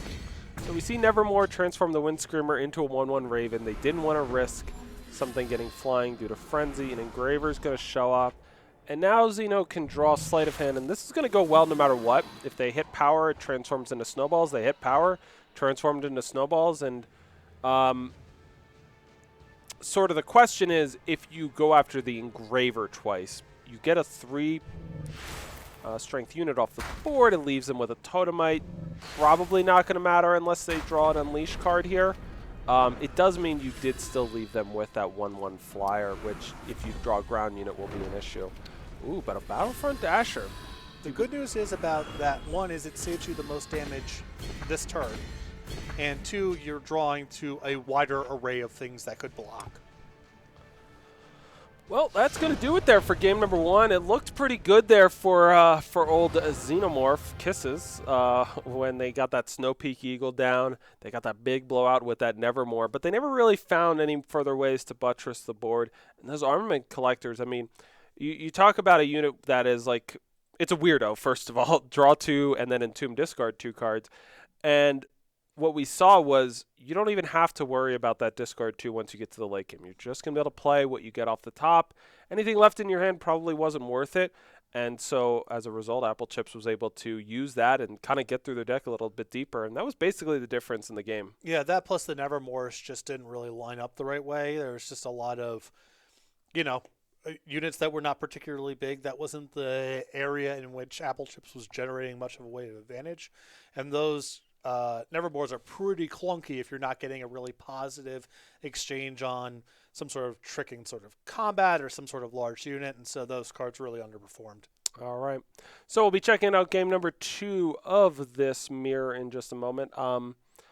The Grenin Rescues and the Skycrag mirrors, and even in the format, they're so close. It's like they frequently spend some amount of the game where it's like, I got a damage, and I got 2 1/1 Grenadins. What do I do with them? But when you get those moments where your opponent doesn't have blockers, where they aren't ready to handle a go-wide board, boy, they look really nice. Yeah, and I think that they play so well with and against Taunt that if you're up to any of that, then they often overperform, even if you aren't unlocking any sort of Frenzy or Good Wise synergies. Yeah. What got warning shot at the beginning of last game? Do you happen to recall? Was Was it a Thrill Seeker? It was a wild Cloud Snake. Oh, yeah. That's a good one to warning shot, because you don't have a long window where you can likely warning shot. 100%. Notably, the way that last game went, if either of those big Frenzy units from Xeno had procced either the Town Bully or the Dark Heart Acolyte, probably a pretty different game. No question, yeah. And that's where the deck list comes in, is Apple Chips' deck, in my view, is like only pretty medium minus at making the Wild Cloud Snakes good. Right. But, you can always hope that you're going to top deck some Frenzy Enablers. So, let's see where this goes. We could see Town Bully get played right now, setting things up next turn for the Beaker Blast to make a Jotun. But I think Xenomorph is going to be pretty into the idea of, what if I got power number 5 and got to do them the same turn? Exactly, yeah. You don't know when that's coming, and let me tell you a card that's not good at helping you get to power number 5. Sleight of hand. Yeah. It has a little bit of outs because of inscribe cards. Those won't transform, and you can just inscribe them, but overall, not ideal. So we're going to see Nevermore get played on the Mind-Broken Cobbler. And now for Apple Chips, they got a couple 3-drops they could play, but if you want to get a little frisky, you can throw out that Armament Collector. I think Apple Chips has got enough to do with their power and a pathway to getting empty-handed that the Collector might be waiting a little bit. Sure. So we see the 1/1 poke in. Xenomorph didn't hit power number 5, and now are they going to start feeling a little bit of pressure? They don't have Primal Influence number 2, so they can't even play Sleight of Hand. They could play Barbarian Gorillas if they want to just get something down that could maybe trade off with this Engraver, but these definitely aren't great exchanges. And now we got a little bit of desperation to Beaker Blast that bad boy. And I think that also opens up the window for the Armaments Collector to be played here. Because, Kisses has already used one pretty efficient removal spell for it. So, might as well just keep kind of leveraging here. Apple Chips. They have that Teriak Screecher. It has Contract 1, hit an exhausted enemy unit or it has Contract 3, hit an exhausted enemy unit for 1 damage. Would be nice on the Barbarian Gorillas if it made an attack, but I think with the nature of their hand with just being so loaded up with playable cards, you do have to wonder if you're ever going to actually want to contract this creature.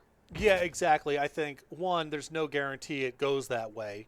And two, your hand is just so juiced up with things to do with power that, you know, trying to not spend power this turn to set up a speculative contract for next turn is just, I you know, not where I'm at. I'll say All that. right, so just the Ravens coming in. Apple Chips hasn't played a power this turn. They still seem to be thinking hard about maybe plays like inscribing the Snow Peak Eagle plus Searing Fist, playing out the Screecher or not. These seem to be on the table. Oh, they actually went for don't play anything. So Apple Chips went for the most conservative route, which is this sort of route where you are managing maybe having to discard some cards. But again, there's enough cushion here, and the out muscle is not particularly useful if it doesn't look like the game is going to be about blocking. Yeah, and so we see the Party Crasher came down. It has Taunt. It also has Summon You May Exhaust an Enemy Unit. And so they could have just tried to eat or trade with the Element Collector. And we are going to see this this debt exchange now. Screecher gets that off the board.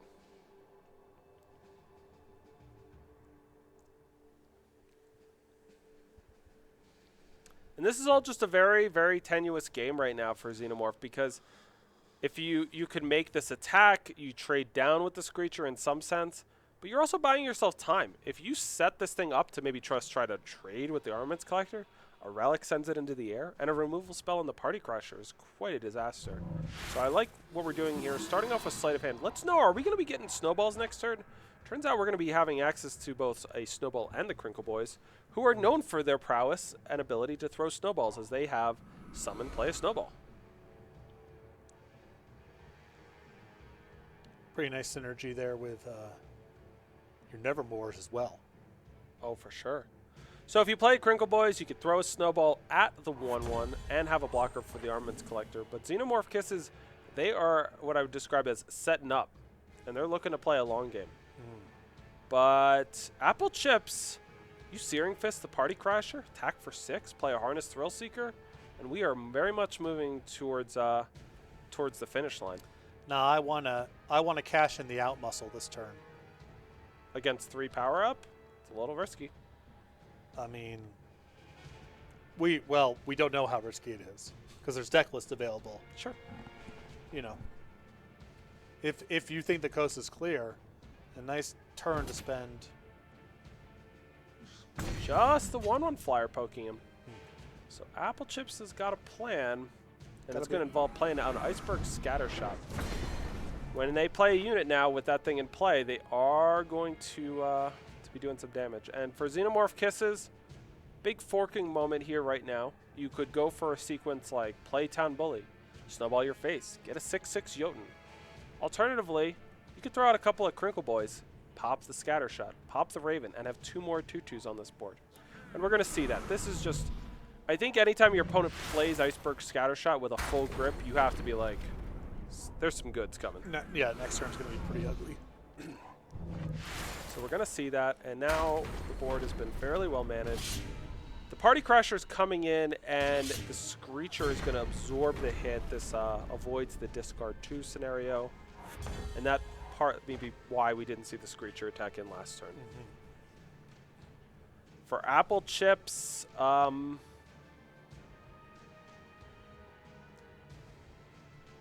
it's tricky. So we're going to see this attack, and this, if you attack, I assume it means you're going to out-muscle, but that's a lot. You're going to spend most of your turn out-muscling to get not that much damage through.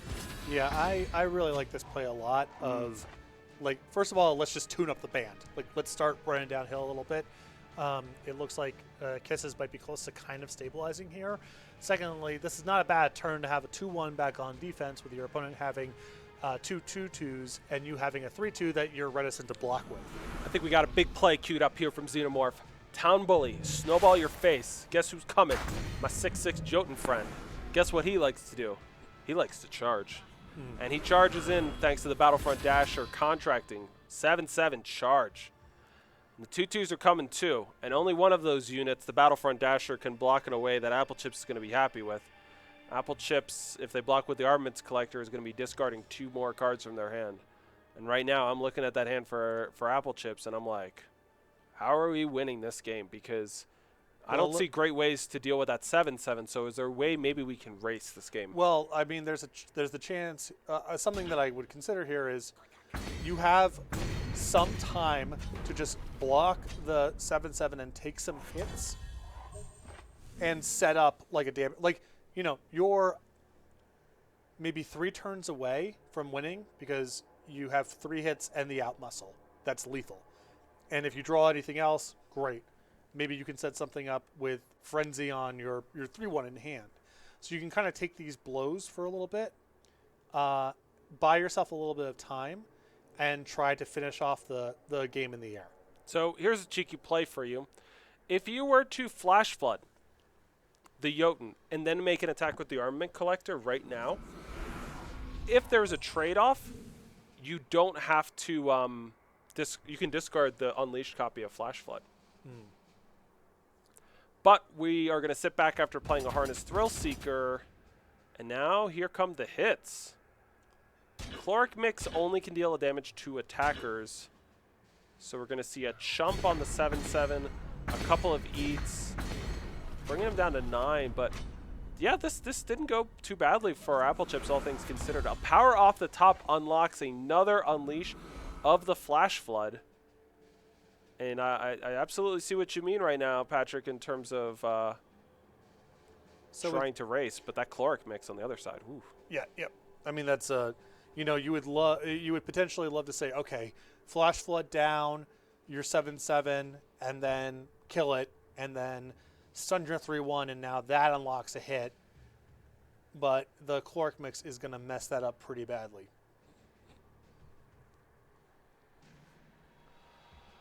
All right, so Apple Chips, they got a lot of options here. It's going to start things off with a Flash Flood. The first copy is going to go after the Jotun. It's going to stun it. The second one's going to kill it. And do we see a third one played? Alternatively, we could do something like, yeah, we're going to do that. Yeah, that 3/1 is the best blocker this turn and also potentially the best attacker next turn. And now Apple Chips, once again, if they make this attack and something were to happen to the Armament Collector, you could discard to the Flash Flood. I mean, there's 2 ways to play this from Apple Chips' perspective. One is attack, and one is just sit back. You know, next turn you play your Armaments Collector. By the time you know it, you might actually get to 8 power, and you can outmuscle twice and try to one-shot. So, with the totals the way they are, I prefer attacking because attacking you might just win straight up with no real help off the top of your deck. Loot String Bow. That's a tricky one. So that one we'll do maybe more next turn when like frenzying the Harness Thrill Seeker matters. Apple Chips picked up a Nevermore. Here's Armaments Collector. They picked up Granite and Rescue. Huge draw. That is enormous. Huge draw. That's just a lot of cushion to work with. You know, the damage certainly matters. With an Engraver coming, we're going to have more power to maybe get up to that critical 8th point for the unleashing of the outmuscle. I see Glider does good work. Ooh, this is getting very, very close. 6 cost, 2/3, Flying Aegis, summon, deal damage equal to my strength to an enemy.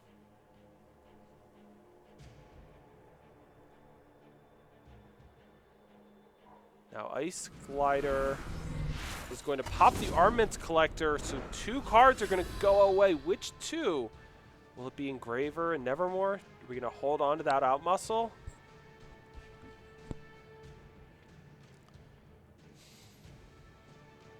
It seems very close. Yeah, I mean, if Kisses was on 9 instead of 10, it would be very different because then you'd be working in multiples of 3.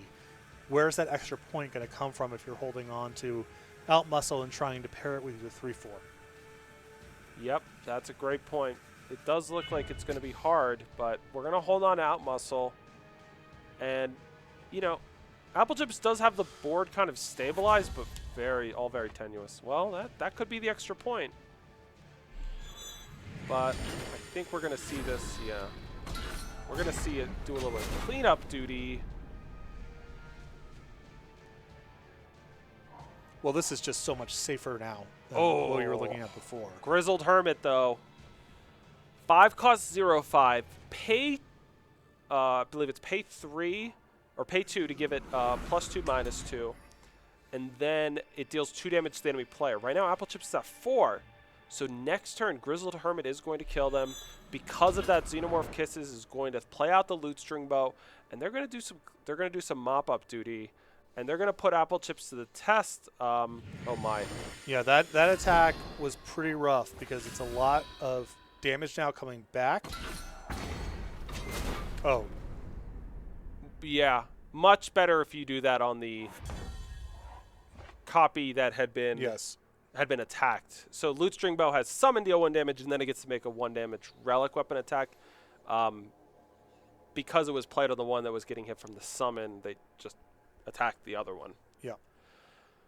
Wind Screamer in hand. Once Apple Chips plays that, it kind of gives up the game because then you just know you have a guaranteed win if you're Xenomorph. And so Apple Chips is going to give this a little bit of a think here, just do a little bit of double checking, but they're going to give their opponent credit that they know what their cards do. And so Xenomorph ties that up thanks to Grizzled Hermit. It's one of those things we mentioned kind of in our pre-game discussion when we were talking about drafting Skycraig in this format. It's like, yeah, you could take advantage of the sweet frenzy abilities, and we saw that in the form of the Ice Bully. It did a big amount of work before it finally got taken out by the Flash Flood.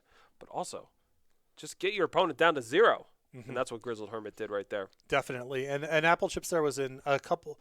There were a couple of spots over the course of the game that I would describe as trying to set up something synergistic at the expense of racing for damage, but never having either enough leverage on their side or enough cushion against the other side to really set anything up. And so there was this sort of awkward dance of trying to push a little bit of damage, but making sure they have enough back where X, Y, and Z, and then, one big top deck there that Grizzled Hermit blew the whole thing up.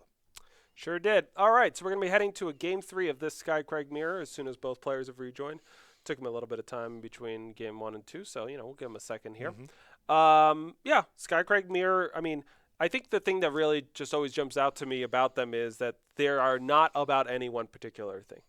Sometimes they come down to who has the most flyers. Sometimes they come down to who went wide. Sometimes it comes down to paying off a particular frenzy unit or like a Wind Screamer, Dark Card Acolyte, Town Bully. And so you kind of have to be ready to play all kinds of games, and you have to be very flexible because the way that you use these damage effects, whether it's going after their units, going after their face, the way you use your transform effects, these are all going to matter, and you have to recognize the kind of game you're playing at any time. And there's so much in the way of direct damage in cards like Flash Flood where you can't overvalue being a little bit ahead. There is a burden on you to get the game closed out. Contrast that to the Combre Mirror match that we saw in the previous round where, okay, I got double doors, I got some stuff going on with some Unleashed units. That's going to be really hard to overcome, barring some rares.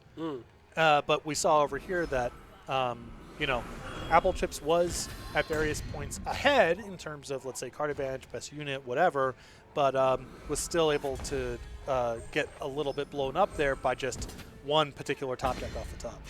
So Apple Chips with a strong opening. If you've played Eternal before, you may have seen this. Battlefront Dasher on turn 1 hit you for 3. And then a second hit for 3. And Xenomorph Kisses didn't have a 2-drop, so we're going to see a third hit for 3. Xenomorph is going to be playing this game on the back foot. They've got a number of nice-looking 3-drops in hand. Icicles, Mindbroken Cobbler, Dark Heart Acolyte, Barbarian Gorillas, Green Stretch Griffin. But the big question is going to be, will they have the time?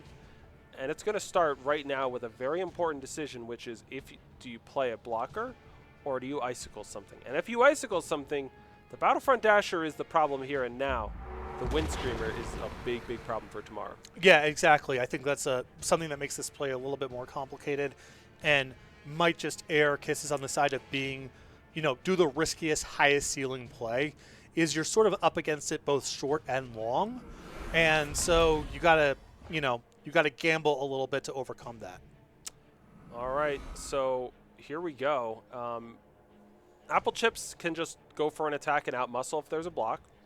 Alternatively, you got Wild Cloud Snake and Thunder Pop, and we can start making flyers with Wind Screamer. So I would be reticent to do that because of these Nevermores, which are just not very strong otherwise, but are very punishing towards Apple Chips should they happen to try to invest a lot in one unit. Also, the presence of Nevermore makes the out muscle hard to cash in profitably. So if you've got a good spot this turn to just, blow up their play and deal some damage, that might be better than trying to get really fancy and set up something big. True. Now, one thing, Ravens, if you transform anything that isn't the Wind Screamer, it's not going to be a 1-1 Raven. It's going to be a 2-2 Raven. Oh, yeah. So, all right. So, big attack coming in, and this is not fun for Xenomorph. It's like, you've got something. I'm probably going to have to pay you off. You know whatever is going to happen is something you're okay with.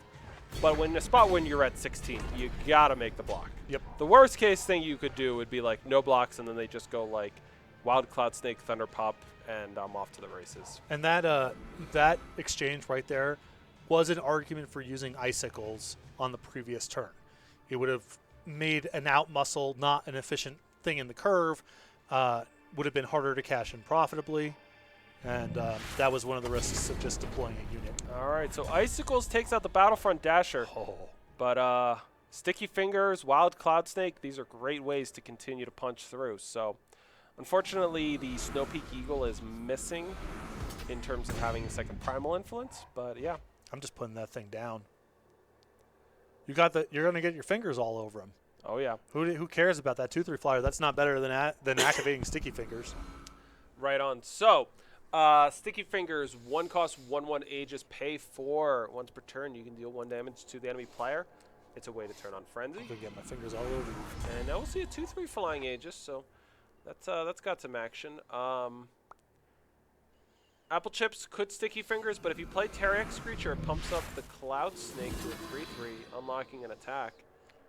And maybe Xenomorph Kisses will be able to do like a blowout play at some point with Nevermore, where you're able to shrink that down and it shrinks the other flyers. So I would have inscribed that turn because the value of the 2/3 is if you draw Primal Influence next turn, you can play it. But if you inscribe and you draw Primal Influence, you can activate Sticky Fingers and Thunderclap. So it's not even that much better with your best draw, and it could be pretty obnoxious if you draw, say, Fire Sigil. Sure. All right, so we've got both units coming in now, and we're going to see a double block get smashed up here, is my prediction.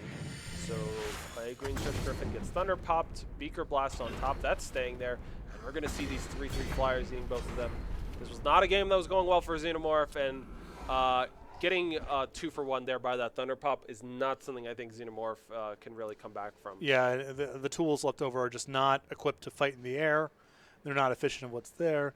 There's the question of how sticky are those fingers going to get momentarily. There is a Dark Heart Acolyte, but without a way to proc Frenzy, just a Nevermore to try to slow this plan all down. And you might have wanted to Nevermore the Wind Screamer right away, or in response to that is Apple Chips is going to go ahead and make another flyer there. And yeah, look at that. This is very sticky. Very. Yep, and that's going to do it. Apple Chips takes down Xenomorph Kisses in a 3-game set, 2-1. Yeah, we're going to check out another match here when we get a second. Yeah, Apple Chips, nice job, nicely done there. I mean, I think you kind of see the importance, mentioned the games can go a lot of directions. We had 2 games where there was a lot of trading off, where the game went kind of long, and it kind of came down to who was sort of the last one standing with some cards in hand. The Battlefront Dasher totally made that not this kind of game. And the Battlefront Dasher allowed the game to progress in such a way that Apple Chips was able to very profitably cash in their out muscle, which from my perspective is one of the weaker cards in the deck just on absolute terms, but also specifically in the matchup, just given the way that it plays, it's not a whole lot about those kind of combat exchanges, and with 2 copies of Nevermore, you can get blown out on the way back. So creating enough downhill momentum early on in the game such that Outmuscle was able to trade on curve and deal a bunch of damage, that was something that wasn't really we didn't see as a possibility in the other two games. Yeah, the Out Muscle, I guess, kind of has two things going for it, in the mirror at least, is first of all, if they go long, it's just a powerful late game effect. And then the other thing is that we see these decks playing these 1/1s, and it's like, can I just find a way to break through a little bit? So, so TD Brit picked up an Aegis thanks to their Mind Broken Cobbler. The Tensky Mercenary with Taunt is going to open things up next turn. TD Brit does not find another blocker, and so if Mail goes for it on the next turn with TD Brit just at 2, we will get to see the 6/5 punch in. And this looks like this is going to be the last game of the round, and if you can just make an attack here, Mail, you'll be sending us to another break where we'll be getting ready for that top 32. All right, so that is going to do it here. So that's going to do it for our round of top 64. Mail advances, Apple Chips advances, and when we come back, we'll be checking out 32 players still alive in the Draft Open, fighting their way for $5,000 and a seat at the World Championships. See you on the other side.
Here we are, top 32.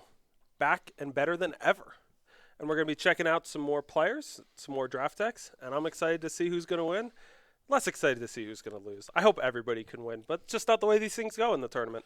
No, I don't mind that either. One, it's like it is sort of a requirement for the thing to resolve and for us to have a winner. But also, I like that it matters. You make a bunch of decisions, both in the draft and in the games themselves. They don't go the right way sometimes, and it's good to feel like it mattered. Yeah. Otherwise, what are we doing here? Yep. Yeah, and I think that's if you haven't gotten the chance to play on camera before, when you are, you could go back and see like, what was in my opponent's hand? What could I have done differently? And the important thing to recognize is that you have no way of knowing what was in your opponent's hand. Maybe the best thing I would advise to players is you can look and see they made this play because they had this in their hand. And the next time they do something like that, I can maybe get a little bit of a hint, but it's never going to be deterministic in that sort of fashion. And so you can try to get the best clues you can and try to make a decision that covers a range of what your opponent might have had in hand up from their deck at that time. And whatever ends up happening is what's going to happen, but you can't act as if like, oh, they had this one weird card, I should have known it. It's like, you can't know these things. I don't know. I feel like you can't. There's something about draft where you can't fake the reps. If you're a good constructed player, you've been out of the game for a little while, someone comes to you and they say, hey, here's a good deck list, whatever. A lot of your muscle memory can carry you through. But when we're talking about this, where you got to know all the commons, all the uncommons, all the archetypes, your opponent has 3 power up, what could be in their hand, you just can't fake it, and that matters. All right. Well, Ip Longnote kicking things off here with a Harness Thrill Seeker, and they'll be able to follow that up with a few more threats in the form of Grenadin Rescue and Left Right Pathfinder. Love this pre-attack. Grenadin Rescue plays nicely around the collection rounds. Haven't seen that card yet, but this is the first time today we're getting to see Shadow Sigil in the mix, following up our Cambrai Mirror into a Skycrag Mirror. This round we're going to be seeing Velen versus Skycrag. And yeah, we're under contract, under debt right now, thanks to that Left-Right Pathfinder. But man, we've gone wide very nicely. Game over. What could ever stop us? Oh no, it's a 1-4. That's it. That'll do it. Now we're just in garbage time. Scaly Gron. Yep. What I love about Scaly Gron's art is that when you're on the other side of the board, it looks directly at the 3rd unit on the playmat. So it's like, come on, you want to come get it? Where are you waiting for? This is the thing I've never noticed before. 4 on 1. 4 on 1. What are you waiting for? Come on. Gosh, 2-3 Aegis. This is just the hammer lock. We do have a Backlash. Backlash will be useful at some point. I mean, you say that, but the Gron is just already here. And a 1-3 flyer. This is just mean. So it looks like Ip Longno's actually playing 3-faction Frenzy. There is a Grizzled Hermit. If Thalion would like, they can use Panic Ensues or the Crinkle Boys plus Icicles to take down the Grizzled Hermit. Or just mop up here. Just mop it up. Yeah. That's right. Yeah, that plays too. Scaly Gron still just... There was 4 of you and 1 of me, and you still wouldn't step up. Huh? Yeah, I wasn't sure. I thought there was a chance we might see the second Crinkle Boys go after the Borderlands Waykeeper and knock that Aegis off. But, honestly, if you use Panic Ensues on it twice, that'll be basically as good. But, yeah, Thalion is just coming out and dominating right now. Gron, get your feet on the ground, and then however it goes from there. The freshly drawn card from Thalion is Friendly Visit. 5-cost shadow spell, kill each unit with 2 strength or less, or draw the top 2 cards of the enemy player's deck. As it stands right now, killing all of the units with 2 strength or less would not be exceptionally good for Thalion, as it would kill all of their units. Yeah, Scaly Gron has already killed all opposing units with strength 2 or less. No reason. So, we will see a little Panic Ensues now. So it gives an enemy unit -1/-1. It deals 1 damage to its owner. and it unleashes. And so we're going to see that be backlashed here. So one, it just keeps the Aegis around, and it stops the second copy from doing anything. So nice play there. So does Loot String Bow open up anything? No. I mean, the Borderlands Wakekeeper can start getting in there. The Grizzled Hermit can start doing a little bit of work. Well, the issue is that the Grizzled Hermit has both offensive and defensive responsibilities right now. So you gotta smooth this out over the course of several turns before you can start getting on in there. Yeah. We might need to put Grizzled Hermit on a minutes watch. Exactly. Anytime you got your best player is your best scorer and your best defender. Yeah, at some point, you got to give him the Kawhi Leonard treatment. Kawhi Leonard gets Kawhi Leonard. Kawhi Leonard treatment. All right. Back to the action. A Thirsty Bat. Another flyer to add to the mix, but we're going to draw the top two cards of your deck, and I'm going to get a Fire Sigil, and I'm going to get a Searing Fist. And, don't mind that. Yeah. I mean, once the Gron goes away. Oh! The plot thickens. A Dark Heart. So the Loot String Bow will go upstairs to proc Frenzy. We're going to get a Dragon, and then we can take out that Frenzy Bat. We got a 2-3 Flying Aegis to kind of tussle. And if you're Thalion, one way you could play this is you could use Searing Fist plus Icicles to take out the Dragon. But you might want to strongly consider, which they did, Searing Fisting that Dark Card Acolyte before it has any chance to draw a second Dragon. Right. I feel like the first Dragon might be something that Thalion can overcome. Dragon number 2. It's also just, you've got a lot of time before. Well, actually, maybe not. I mean, Iblango could probably go on the offense pretty quickly here. I don't know. At empty-handed, I think I would have...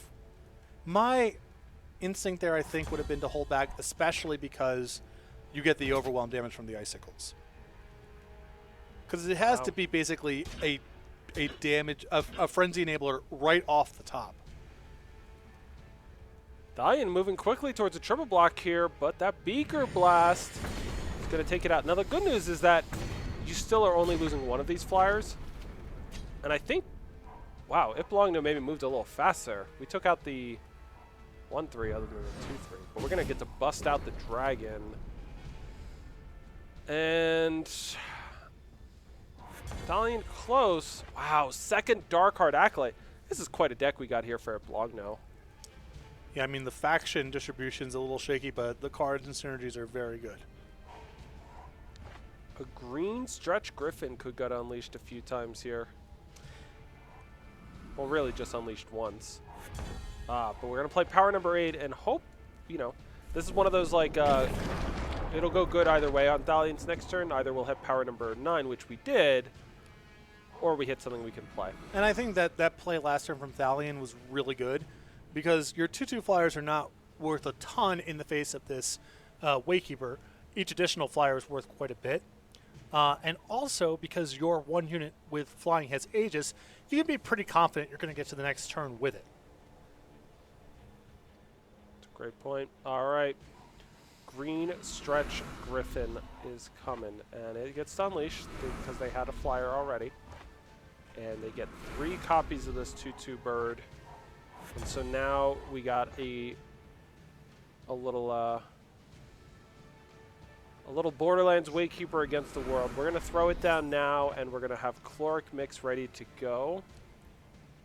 Bell Tower Shot can either snag a non-unit card out of the enemy player's hand, or it can be used to kill an exhausted enemy unit. We're going to see Icicles get played on the Dark Heart Acolyte. I really like that play. That's a term that I use a fair bit in that spot is a clarifying play. There's some ambiguity about what could happen, whether or not a surprise dragon is going to come out, whatever. Doing that up front sort of puts the burden on Iplongo to make whatever play they're going to make, and then you can proceed with the information that you have. That makes sense. All right. So, question for Thalion is that if you were to attack with everything and there's just a block on a 2/2, you get in for 6 as it stands. We are going to see probably a Clark mix come down, and that'll. I mean, it's only 4. You got 2 Griffins, and this is all a lot more manageable. It. Yeah, the only question I have about that Icicles play and about how all this is going on, wow, the Clark mix did not get played, is that bell tower shot. What are we really waiting until an exhausted unit happens on the other side? So much easier when you know it's going to hit. The thing is, if there's a really good, if Blanco had a really good spell in hand, you probably would have seen it. There's some amount of, like, what could possibly be going on in their hand where the shot, I mean, I agree with the assessment of the parlay of get something to be exhausted and then it's worth using the bell tower shot. It's pretty unlikely. I don't disagree there. The bigger thing is just what could really be going on in hand that would justify playing the shot right now. When you use the Icicles on the Acolyte, that was a great window. If you got something cool going on in your hand, cash it in right now, and it didn't happen. Spared Fate will deal 3 damage. Will give one of your units flying and then deal 3 damage to each unit without flying. Take that, the Crinkle Boys.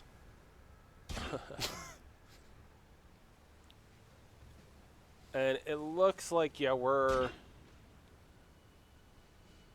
just going to kind of give it up with these units so we can Spared Fate the Gron. Now, remember, players have lists, so that block might look very specifically about the possibility of Shared Fate, but that's known. And I think that's a really nice block here, even though it involves losing the Gron, because it frees up the 1/1 Taunt Minotaurs that you have coming. If that's the worst case scenario, it's not that bad to get that card out of the way right now. Yeah, and there's also the Loot String Bow, which on the surface was going to be able to kill the Gron. We see Menacing Horror get picked up. That's a 3-cost 5/1 ambush. And yeah, Thalion is... They've got multiple sort of ambush or fast speed units they'll be able to play here.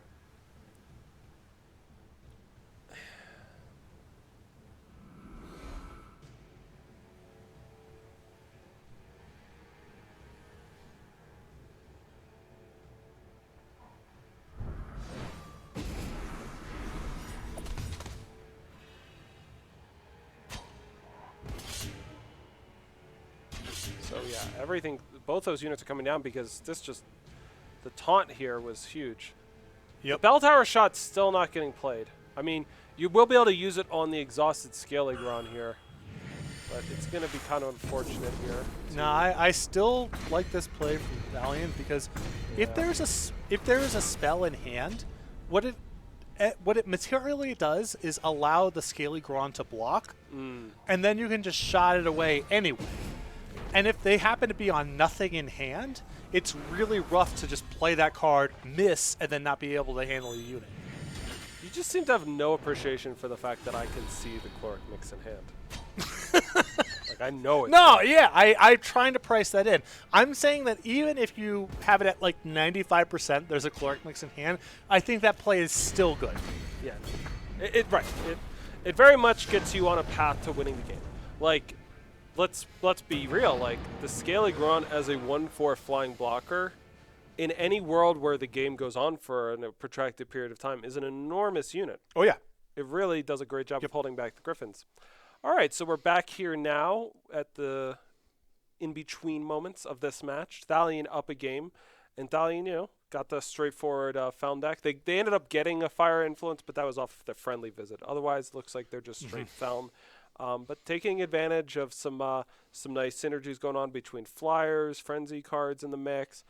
Meanwhile, Ipnogno, 2 copies of Dark Card Acolyte, and when you got 2 copies of those, it's weird because that one costs 1 fire, but sometimes it can feel better to go 3 factions when you have that card, because not only are you getting to draft from all the pool of damage-based cards in Fire and Primal, you're also getting to go into Shadow. Definitely, yeah, and you're happy sort of taking some turns off to set it all up in one shot, so it's a little bit less punishing than some other, you know, splash cards or multi-faction cards in your 3-faction deck. You know, you ideally want to have, if one of the cards is going to be hard to play, you'd like it to be hard to play on turn happy to play it on turn 6, and Acolyte definitely qualifies as such. All right, so in game number 2 here, we got Left-Right Pathfinder getting contracted at the start of the game. And we got an interesting draw, kind of a similar one to game number 1, where we could just kind of get this like one drop into Grenadin Rescue going. They're not going to get that draw going, and I'm a little surprised they held on to the Grenadin Rescue just because of how much that messed them up in game number 1, like how many good blockers there were for it. Though I will say Grenadin Rescue does proc Frenzy, and they have a Dark Card Acolyte. Yeah, and they also drew into the Oni there they can inscribe, so they have the pips rolled up too. Sure. Actually, to the extent I was critical of a play there, I just wouldn't have contracted. But once the contract was paid and the hand laid out, I thought the discard was good. So we'll see how things go for Blogno. I think it's easy to imagine we're gonna see them try to set up a turn 5, play Dark Card Acolyte and Grenadin Rescue at the same time, guarantee that dragon, absent some sort of fast removal.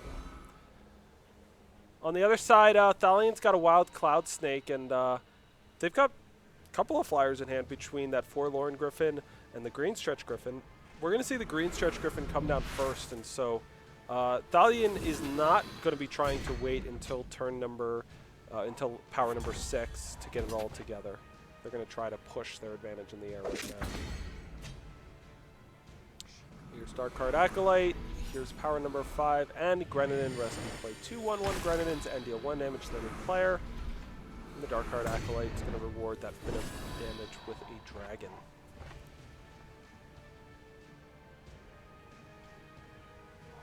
Forlorn Griffin.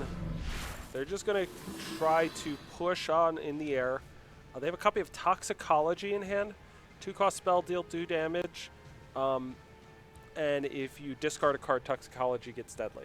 Yeah, and I really like, now that this is all kind of bared out for Thalion, not panicking here and, I've got to kill this Acolyte, because it requires another form of Frenzy, and then if that happens, you're still not playing the dragon, because you only have so much power. So I think a really good disciplined play there, to not just say, I got to get this thing off the table right now. Now, Ivlano has put their hand up to some degree, because this seemed like a really good turn to just put 4 power into your 1/3, and I think Thalion here does a very good job of recognizing that and just using the bell tower shot, because there had to be some sort of trick. So now Rebel Sharpshooter making an attack. It's going to trade with maybe a double block here. And if you're Iplongno, this is something you're pretty okay with. Right now, your biggest concern is sort of how fast you're taking damage in the air. And so even though you have this dragon coming, hey, let's keep this manageable, because if the dragon goes away, you would be taking something like 6 back. Right.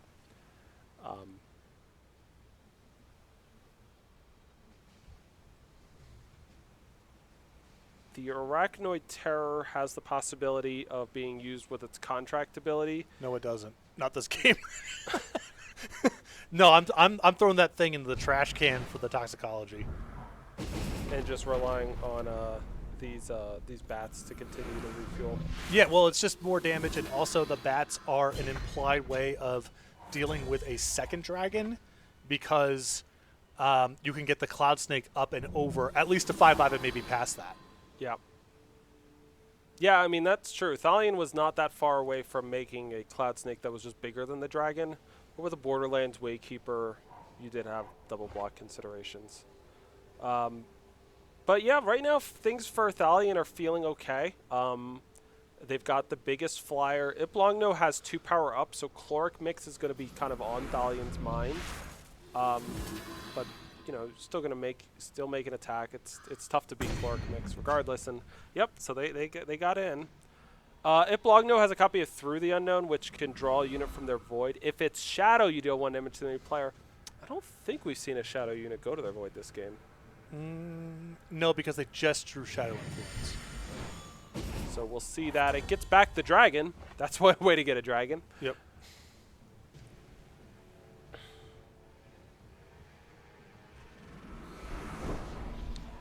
And so, yeah, here we go. We're going to actually just do some green stretch griffining right here. And this is very interesting now if you're Thalion, because you could make a rather impressive wide attack to discourage a double block, or rather a triple block on the Wild Cloud Snake. And with Crinkle Boys in hand, definitely some appeal there. And this is a bit of a punishment for Thalion, discarding the power instead of the Arachnoid Terror a few turns ago, because power number 6 would have unlocked a lot of dimensions with the unleashed copy of the Crinkle Boys. Yeah, I'm a little surprised we didn't see anything, knowing we had this dragon coming. It's a pretty firm decision to make there, to make no attacks, because you know your attacks are going to get materially worse the following turn. Right. Unless you think that basically power number 6 for the Crinkle Boys and then a future draw is better for you than trying to do something that turn. Yep. Oh, here's where things get a little bit interesting once again, because Loot String Bow can go face, make a dragon, and then we can take out the new Wild Cloud Snake and play a new dragon. And now it's starting to feel like this is getting very dangerous for Thalion, because they are materially behind in flyers and in stats there, and that's where the game is being contested. And if the big Wild Cloud Snake would ever go away, it's just really in really rough spot. Right. The best advantage they have is that with Ipologno only at 8, it's going to really discourage aggressive plays from Ipologno, just because it's like I might be able to win on a counter attack, even if I can't, even if all I can do is make some chump blocks. Party Crasher can exhaust the Wild Cloud Snake, make an attack. You might also be able to do something fancy with it plus Spared Fate in the turn. Oh, all right. So here's the action. So we're going to exhaust the big flyer, attack with both of the dragons and the Party Crasher, and you're going to take a lot of damage. Oh, and the Dark Heart Acolyte is also coming in with taunt. And yeah, I mean, you can really make some big attacks here. Well, I think you're seeing the thought process here play out for Ipologno in real time. Once you're willing to start attacking with some of the stuff, you are risking some sort of ambient, I'm going to die on the way back, to a combination of cards I can't really suss out right now. Once you start attacking with some things, it actually behooves you to start attacking with everything, because the best way to do it this turn is to erode the board such that there's no threat of getting killed on the way back. And you see this, you have 1/2/2 flyer back as insurance against the 7/7. This is going to require a lot of chump blocking. The 7/7 on its own is not lethal next turn coming back because you're 8. So again, there's definitely some risk of death. You can't cut off everything. The board's a little bit too complicated for that, and your position's a little bit too tenuous. But I think once you start applying some level of pressure here, you quickly realize that I should be committing quite a bit to this attack. Yeah, right now as it stands, we're 6 damage is going through, and Thalion is losing a ton of units, and it makes me wonder what exactly are they hoping will happen in this next draw. It's possible they've mostly virtually conceded this game because they're so far behind, but they gave up a ton of material. And so it didn't feel like it maybe gave them any shot at top deck outs, but maybe there just really weren't material ones to speak of. I mean, you're at 6. If you use Midnight Hunter and take out one of the dragons, maybe you have enough juice to get to another turn. I think your best bet is just open attack with the Cloud Snake, and then if for some reason your opponent does not block, the Crinkle Boys can win the game. Because at the minute you start committing power up front, now you're putting your hand on the table and all the blocks are deterministic. I think the only way there's even a mistake to make is by attacking with the 7/7. I don't think the position is as lost as you're describing it. If you play Midnight Hunter, sack Gron, kill a dragon, you have the other dragon covered. You're at 6, and you have and you have 2 other blockers for the remaining of the board, which I believe does keep you alive. I think you can only make that kind of an all-out play if it's like the game will end. Sure. But if your opponent's on nothing, which they're not, I believe this is going to be really devastating that if Blognu drew Oni Forge Smith, because there's a Loot String Bow in the Void. Well, if you contracted to give it double damage, you're not playing it this turn. But I think if you put them at 5, I believe if you cover the 3 biggest units, you're taking 5. Also, you can't cover the 3 biggest units because Darkheart Acolyte has Taunt. Right. Actually, I think they were dead on board. Thalion is dead on board because if you go block the biggest things, you're taking 6. So if Logno sees it, yeah. It's funny, they kind of got there at about the same moment that I did. But yeah, I mean, Taunt is just one of the things that comes up a lot in games in this format is a Taunt unit with 1 strength has so much value in the late game because it just means your opponent no longer gets this option of like, I block your biggest things. No, you don't. You're going to block the Taunt unit. And particularly when you're talking about a 1/4 because it implies the ability to do it turn after turn in some spots too. So I guess point back in your favor in the sense of that position was kind of that lost. Midnight Hunter was not enough to stabilize, which is kind of amazing. But it just shows how effectively Longnu was able to go wide. And, you know, I didn't want to spoil the ending. You're great. Let's let it play out. You're the best. Yeah, obviously the most critical moment of that game was the point where the first dragon is in hand, hasn't come down. We have a wild cloud snake, which in order to be killed would take the block of all of the flyers, and then the rest of our guys are getting through to 5 and putting Blogno down to like 3. We passed on that attack, and then we weren't able to continue developing our board. Now, part of that was due to power issues, which you'd hope to avoid. Well, they were also magnified by the keeping Arachnoid Terror over a power and then being stuck on 5 when they really needed 6 for a while. They kept Arachnoid Terror in a spot where not only were they short on power, they didn't have the second Shadow Influence. And it just would have, there's just no, Yeah. Don't want to harp on too much, but again, if we're talking about me being the best in the world, I did identify immediately that the Arachnoid Terror was not going to do anything that game. This is 7 turns earlier or whatever. Yeah. Yeah, it was a dynamic that we sort of did talk about when we were working on developing this set and this format was sort of the changing nature of contract cards in a world with Unleash. Yes. Contracts really benefited from the fact that you didn't maybe have as many ways to spend tons of power lying around, so you could afford to be paying off debt. When you're paying off big things of debt, you're not even not unleashing the cards, you're just not even playing them. Exactly, yeah. That is fundamentally what contract comes down to is just, well, what else were you doing with your power? And Unleash is quite the tax. Or I shouldn't say tax, but another dimension. All right, so Thalion's Thirsty Bat got hit by a Loot String Bow, and Longno was also able to deal a point with it. Now we're going to see the Lethrai Pathfinder contract, and once again, a tricky discard decision. They're going to get rid of the Hermit.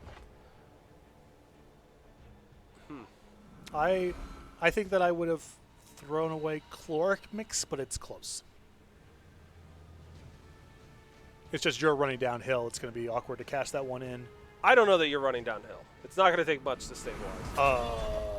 Are you sure? Well, get this hit in. You're going to your attack's going to go into the makeshift barrier, or relic weapon attack's going to go into it, and then you're going to thunder pop it or beaker blast it. Yeah. It's a lot. And then you are running downhill. The nice thing about Chloric Mix is that Loot String Bow, Beaker Blast, Thunder Pop, deal 1, deal 2, deal 2. If something unexpected happens, a strong card comes down, Chloric Mix actually can trade. Well, this is the interesting thing, because on one hand, Okay, we finish it up. On the other hand, Yes. is there a chance that Thalion will commit their power to making the Whirly Twirly Bird, and then your Beaker Blast is a massive tempo exchange? That's true. Yeah, it's complicated. I'm not kidding. These are hard decisions. Wow, look at that. Dalian playing the collection rounds immediately to avoid something like a backlash. It's a little unfortunate, though, just that you don't... I mean, I guess Taunt Unit, you're going to kind of get your man one way or another. Yeah, or in there's this no- case, your female elf. Yeah, there's no, you know. Man. The how's the running downhill going? Chloric Mix versus the Grizzled. Or we better- Thunderpop versus the Grizzled. I'm just like, Yeah, we could really use just a unit of substance. It's just, sometimes it is exhausting seeing the future so reliably. I'm limited. I can just see the present and see what cards they have in their hand. But when you consider the fact that we put this stream out with a 10-minute delay, it really does feel like it is kind of the future for the players. Yeah, it's true. But they don't know that I knew the whole thing, you know. Yeah, because we could Because be... if we had a Grizzled Hermit right now, we would be on commercial break. It would be over already. Instead, Well, yeah. I mean, Thalion is going to... If you were to twist it once, the Icicles would take it out. backlash. Just backlash. I can't argue with Backlash. So panic ensues just to pop Aegis. Doesn't feel great. It's not the best. Through the unknown. Well, if you would like to, you could reacquaint yourself with a Grizzled Hermit. We are running downhill. Clark 5 cat. Oh, If so now- Dalian draws a power, this is going to be very bad for Blongno. Because a friendly visit is going to be paid. And that friendly visit, like so many do, ended up with 2 people going on home happy. All right. Dalian. Power away from being able to Cabal Embezzler Nutton is going to Bell Tower Shot the hand. And if you're a Blongno, just better to backlash it. You deal 2 damage this way, and you don't give him the choice. This is one of the most noble Loot Stream Bow performances I've ever seen. Yeah. He's going the distance. Like, there's just so much. Oh boy. He's going for speed. Yeah, the only Forge Smith. Do we have another Loot String Bow in the Void? So if you want to kind of, I mean, get going. Yeah. Talk about running downhill. You say that, and then Yeah. and then the Icicles. Right, I know. It's just not that good. You don't. You lived in Colorado for years. When there's ice around, or bust outs around. Yeah.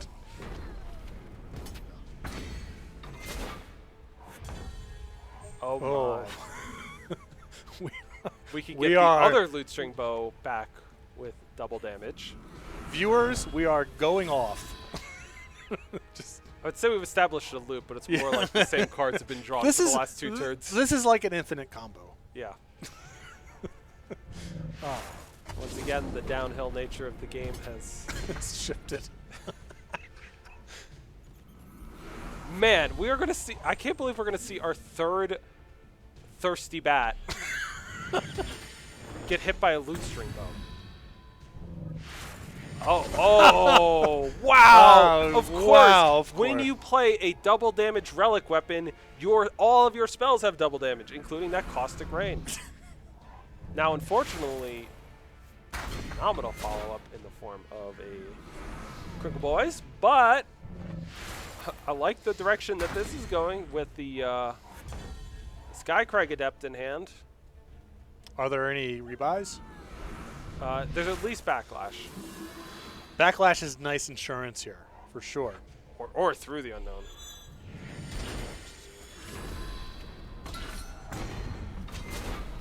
And then we can get back the Oni Forge Smith. Wow. Wow, wow, wow, wow, wow. I think you want to play the power if you can, because then power number 9 means you'd be able to play Forge Smith, Contract, and Loot String Bow. And also, if your opponent makes you discard cards with their resources, Yeah. who cares? Yeah, right. You are pretty far. Yeah, there's the Forge Myth. Well, we didn't draw power number 9, so no punish there, but, I mean, Dalian,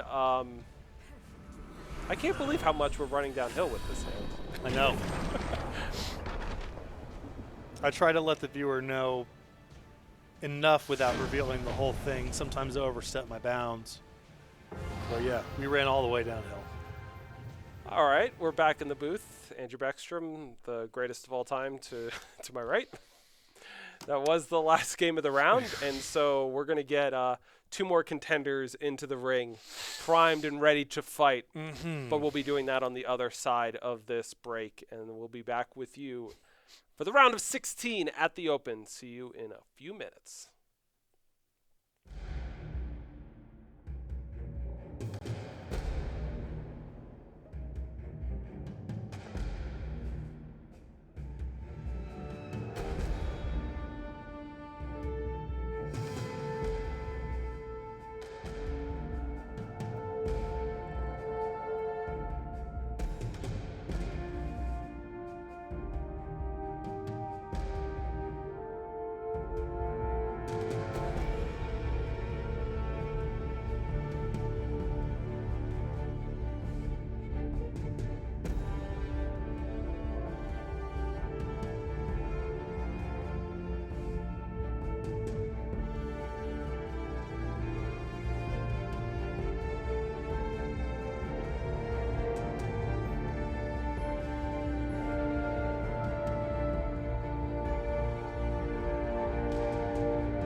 All right, back at the Open, we got top 16 action coming up, and we'll see if Arachnoid Terror hits the field in the upcoming game. You never know.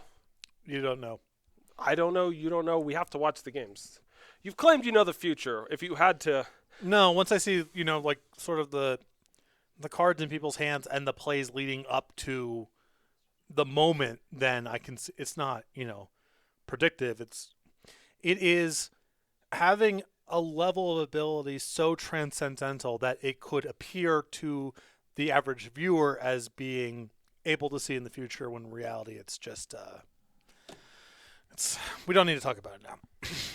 so David Blaine can't really do magic. Oh, I don't know. Oh, keep an open mind. All right. Right.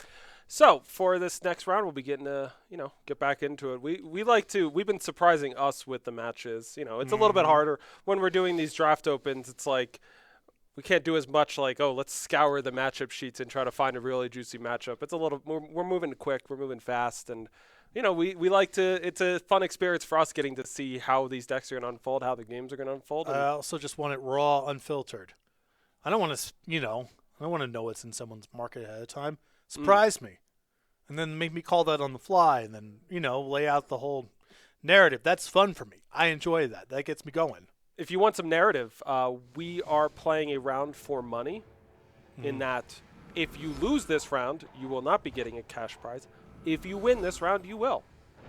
So for these players, a little extra juice on the at stake here. Killer King is at the bottom of your screen. They're bringing Xenon. They've got some Grumbo's platoons. No ways to make them extra special platoons, but they're going to be going up against some Grenadins right now, and so there's going to be a little bit of a temptation to kind of get one down, maybe slow down the Skycrag Assault. I'll tell you what, card, if I'm playing one of these tournaments against our players, a card that I'm going to make sure my deck is good against is Lootstream Bow. They've all got it. They've all got a bunch of them. There you go. So Killer King's now about to get their brakes blown off here by this Lootstream Bow. Maybe not this turn. Yeah, the thing about it is, my gosh, what a beautiful, beautiful curve it is to go Grenadin Rescue into Engraver, and to use that extra power from your Totemite to play a Calderan Captain. Yeah, this curve is just so sweet. Like a lot to like here. Go wide synergies with the Captain, ramping into it with the Edge Totemite, Lootstring Bow as just cherry on top. Something that we could cast into a trick shot if you were feeling a certain way about it. All good stuff. A-Boss probably didn't want to trade their Engraver with that platoon next turn, and so that was a real bring it on. Yeah, come get it. Come get it. No blocks, sir. Now Killer King picked up a nice card here in this Kickflip Monk. It's a 2/4 on the enemy turn, and it stops cards from leaving the void, which is big against a revenge unit like Calderan Captain. And so if we want, we might just see Calderan Captain plus an attack, or we could start to see A-Boss go to the well of these removal effects interaction to get that monk off the board.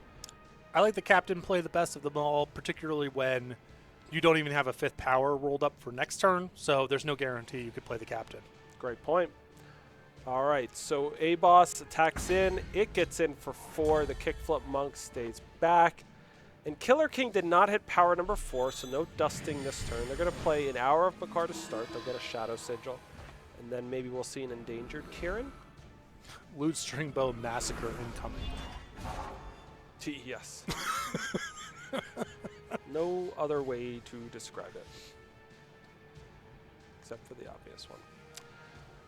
So Lootstring Bow could take out both the X1 units, and then we could see an attack, I think, with really just about everything. There's no real way it goes bad with that Trick Throw in hand. Yep. Yeah, I think we're going to look at a full clear out here. Alternatively, another way you could play would be just attack with the units that can get through the Monk, and then you could play an Engraver. I like just that Kickflip Monk is a little obnoxious, both for the stats and it might gum up things with the Calderan Captain down the line. I don't mind just spending a little bit of time and energy this turn getting it off for good. And A-Boss is going to give up on the Ice Glider. They transformed it into a snowball with their Trick Throw. So They have very much committed to, I would like to win the game, and I would say the next 2 turns. Yep. And that's, yeah, exactly how you play it. They were a little bit closer to actually getting it out thanks to the Engraver and potential Totemites. So we're going to see 2 more Grumbo's platoons. And if we clear 1 out with a snowball, it's going to be a very low health total for Killer King. All the units coming in. Engraver is going to get traded off with. Killer King falls down to 2. We will see another Engraver. Unfortunately, you'd love to not sack these Totemites. You do have to. So Killer King can only make 1 play. And I guess collection rounds is the... Well, that doesn't even keep you alive. Right, yeah. 1 play, and there's no 1 play that lets you survive. So A-Boss is going to be up a game here in this best-of-3 set. Sky Craig, go wide, getting it done. Collection rounds.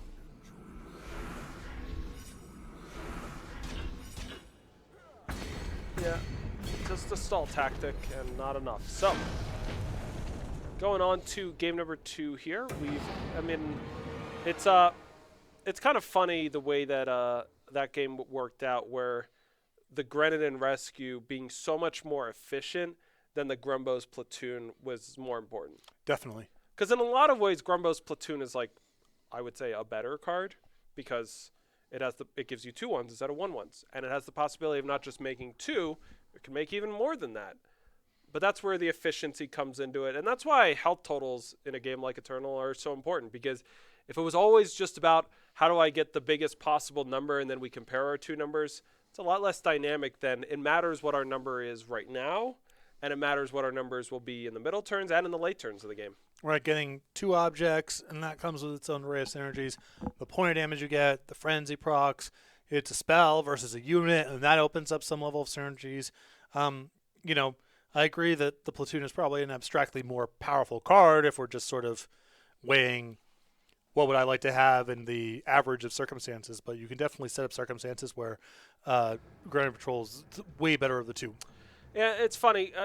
Grenadin Rescue is a card which has been notably better and more popular in this draft format than it was in the original Cold Hunt draft format where it debuted. And Frenzy's the obvious case that you can point to for why.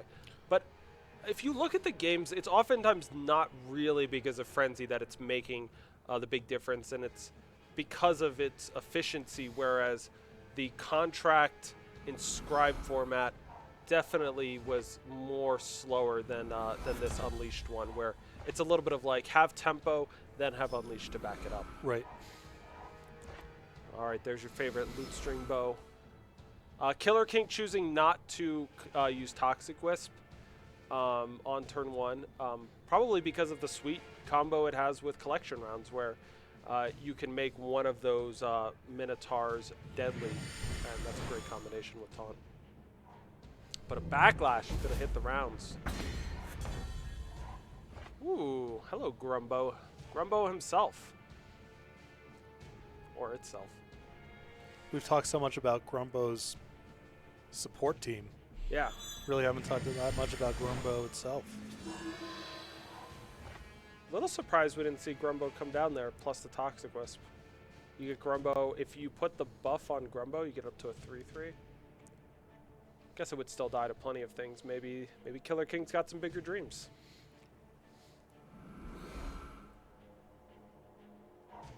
Alright, so moving on back to a boss. I'm going to play out the Sensari Firebrand. No contract there, Patrick. You okay with that? I am. I'd like to hope that the turn could be a little bit better for us next turn with 4 power versus 2. Ooh. So Killer King is not going to try to sneak up on that Sensari Firebrand. Instead, we're going to go 6/6 charge. Big fan of the Duster. Love the fact that it gives players both a way to make a really impactful catch-up play, and then also a really big push while not being something that's just so big and dominating for every turn for the rest of the game. Yeah, it's got one dramatic turn, and then after that, it's pretty modest. So, if you're a boss, that's the kind of play where, health total's relatively in line, number of cards relatively in line. You really start to think about what is going on in your opponent's hand when they say, I don't need to sneak up on you. I could just smack you, and that's a better play. Yeah. And that's why a boss's turn is a little bit long there and complicated. Not because their play is that complicated. I think just taking care of the duster is the pretty obvious thing to do. But trying to piece together what could be going on in Killer King's hand that would justify a play that unorthodox. All right, so we're going to see Toxic Wisp get Grumbo up to a 3-3. Grumbo is just a 2-cost 1-1, but he says that whenever you play another unit, Grumbo gets +1/+1, and you gain a health. So a nice stabilizing force. And A-Boss has some tools that could get off the board between Thunder Pop, Reverberating Strike, and Lutestring Bow. But they're going to focus for now, maybe. Well, they didn't get the Captain out. So we're going to see Thunder Pop on Grumbo.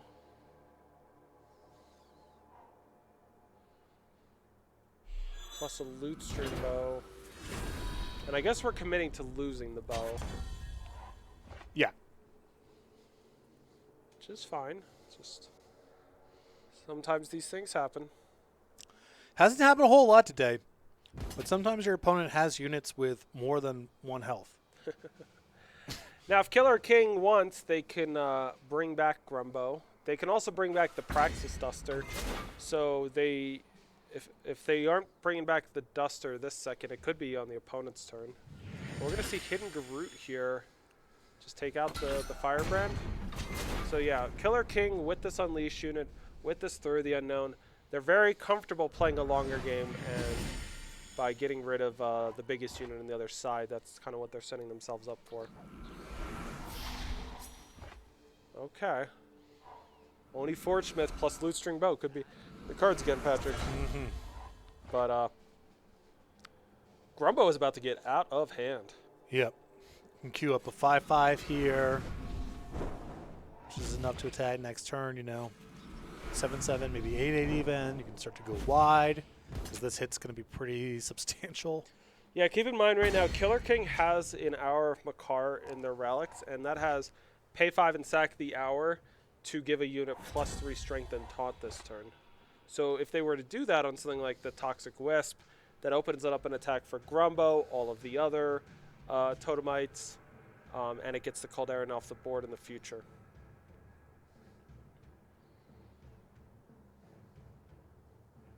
So very big decision here for Killer King. If they want to maximize the strength of their Grumbo, you could start unleashing more platoons. But if they're able to savvily work around that Reverberating Strike in hand for a boss that they don't know about, they could set themselves up for an even better turn.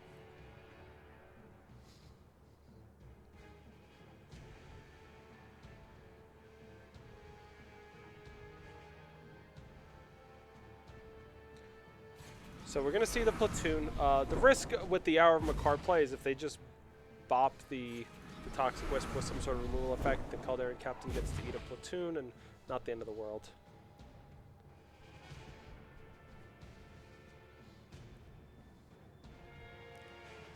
And the tricky thing here about attacking with Grumbo is the Calderon Captain has revenge. And so if you attack and they have something like a Chloric Mix, you are going to lose Grumbo. Yeah. But yeah, A-Boss is very much still in this game. Big decision here. They can play Scaligron, and then they can inscribe the Oni Forgesmith. Man, it's a tough thing to give up that card, so they're not going to do it, but it would make it so they had the Ice Glider ready to go for next turn. Yeah, I like, they could do the inscribe thing. There's some argument for it, but I think A-Boss needs to get a little fortunate here to win this game. They're falling pretty far behind, and the Grumbo implies that things are going to get worse. And I think you're better off saying, look, if I draw a power next turn, I've got 2 pretty good 6s rolled up, and maybe I can hang around for a little while, versus just making sure you have the Ice Glider for sure the next turn. No doubt. All right.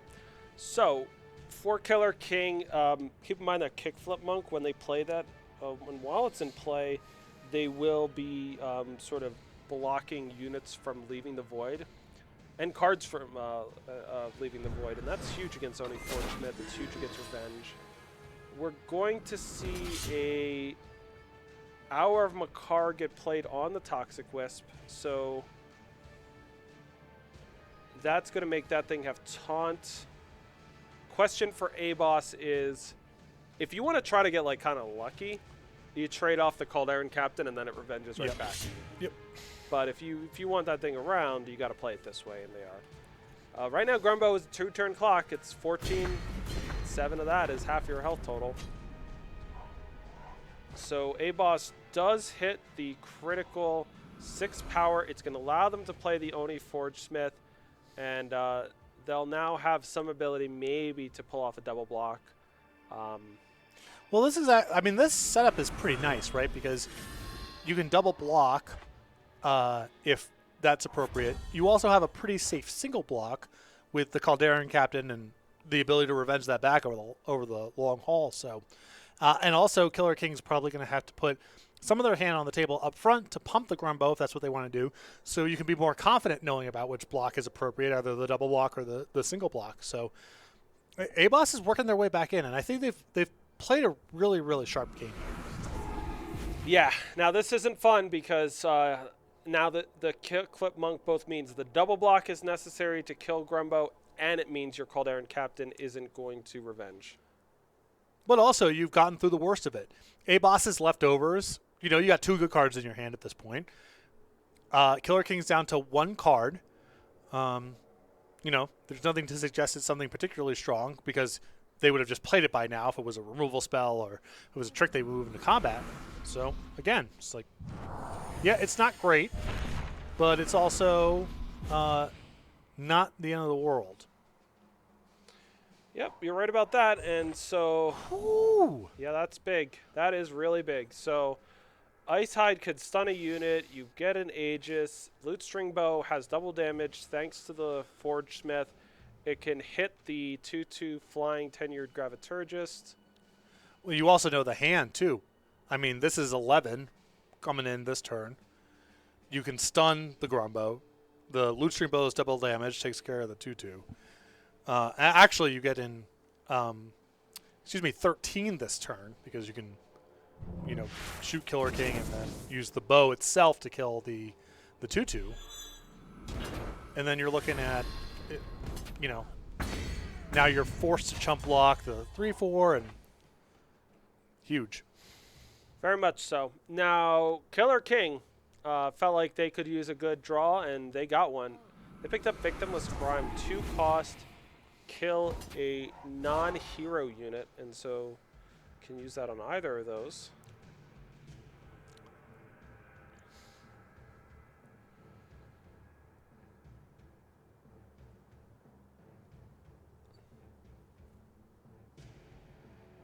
But A-Boss is, you know, if they play that Ice Glider, they'll be able to shoot a little damage to the face. They've still got Loot String Bow hanging around. And having the Loot String Bow around is not worth that much. It can deal 2 on a Relic Weapon attack. The big thing for it is that if it's going to give double damage to any spells that are played for A-Boss right now, which could be enormous. So we do see the Victimless Prime get played. Ice Glider is going to go face. Grumbo is coming off stun now, Patrick, so Killer King is, I would say they're definitely back to leading. The big question is going to be basically right now, can you get that draw, which will give you a something to do with spell damage that combines with this Loot String Bow. This is the moment. Rebel Sharpshooter is not it. But what Rebel Sharpshooter does mean is maybe you get a redraw. Yep. And that's, you know, could be just as good because Killer King didn't get there on this one.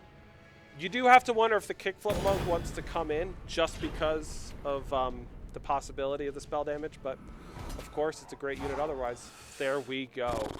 Enormous. Grenadin Rescue. 2 more damage to the face, and you get 2 more chump blockers. Eavesdrop would just run into the face Aegis of Killer of A-Boss. I guess if you're Shadow, you might have some ways where that would reward you for them not having Aegis on a future draw, so maybe you just play it here. I don't know. I assume that there's some redraws or whatever that make it better to inscribe this turn. Not sure, but Oh, getting up to power number 9? yeah. Yeah, definitely could happen. But again, it just depends on the... What you're saying is definitely true. They might have some targeted thing where you would pay for it to break the Aegis, but it just depends on what's in your list. Yeah, and the disaster scenario comes if the thing next turn needs to get through Aegis and doesn't, you would be too expensive. Something like a friendly visit, if that was in Killer King's Right. deck, would be very annoying. Not that killing everything with 2 strength or less would be too bad right now either. But we'll see. So, Killer King is not going to use it. A-Boss has picked up Caloric Mix. And if the Loot String Bow does not go away, which looks like it's not going to, oh man, Panic Ensues is such a great draw. But this double damage Caloric Mix is going to be ridiculous.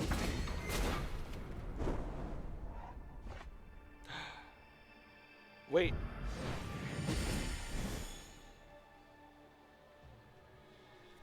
Why didn't Panic Ensues block the Aegis? Oh, because it was your own unit dealing damage to you. That's funny. Okay. Oh, brutal. Yeah, so Panic Ensues says, give an enemy unit -1/-1. It deals 1 damage to its owner. Aegis prevents an effect by an enemy. The unit dealing damage to you is not an effect, is Right. not the enemy affecting you, it's your own unit affecting you. Because of that, Caloric Mix, the Eavesdrop did not clear out the card from the owner, from their hand, and then the double damage Caloric Mix took care of it. On we go. Game 3. Game 3, yeah. Wait, yes. Wait, what? No, the Oh, it broke took out the first, Loot String Bow. It broke the first, broke the second. Oh my yeah. gosh. Yes, of course. Dude, it's just whatever, man. It's fine. No, I just Well, like keeping up with what's going on, man. Lots Well, of stuff Tom. happening in the world. Let's get down there, man. All right, get down there for game 3. Let's get down there. Yeah. So yeah, the Panic Ensues, breaks the Loot String Bow, no longer double damage on the Caloric Mix, and Grumbo could no longer be tussled with. No, too big. Too Couldn't be tussled with the whole time. There was some speed bumps along the way. Do you think that we should do like a Grumbo alt art where he's doing like the too small celebration? Yeah, sure. I do like that. Yeah. All right, game number 3 here between these players, A-Boss and Killer King. Both of these players have transitioned to a mono-faction strategy. A-Boss is maintaining a mono-faction strategy. Yes. They do have Jotun Spellhammer, which can be inscribed for Primal, so they'll be okay. Now, Killer King is going to redraw down to 6. They picked up a Panic Ensues and a Burly Enforcer there, so we'll see what that one does. Call the Hit. Call the Hit is one of the best removal spells in Eternal in the last couple of years. Not really the best against Grenadin Rescue. Why? What is? Scaly Grunt. Yes, Scaly Gron.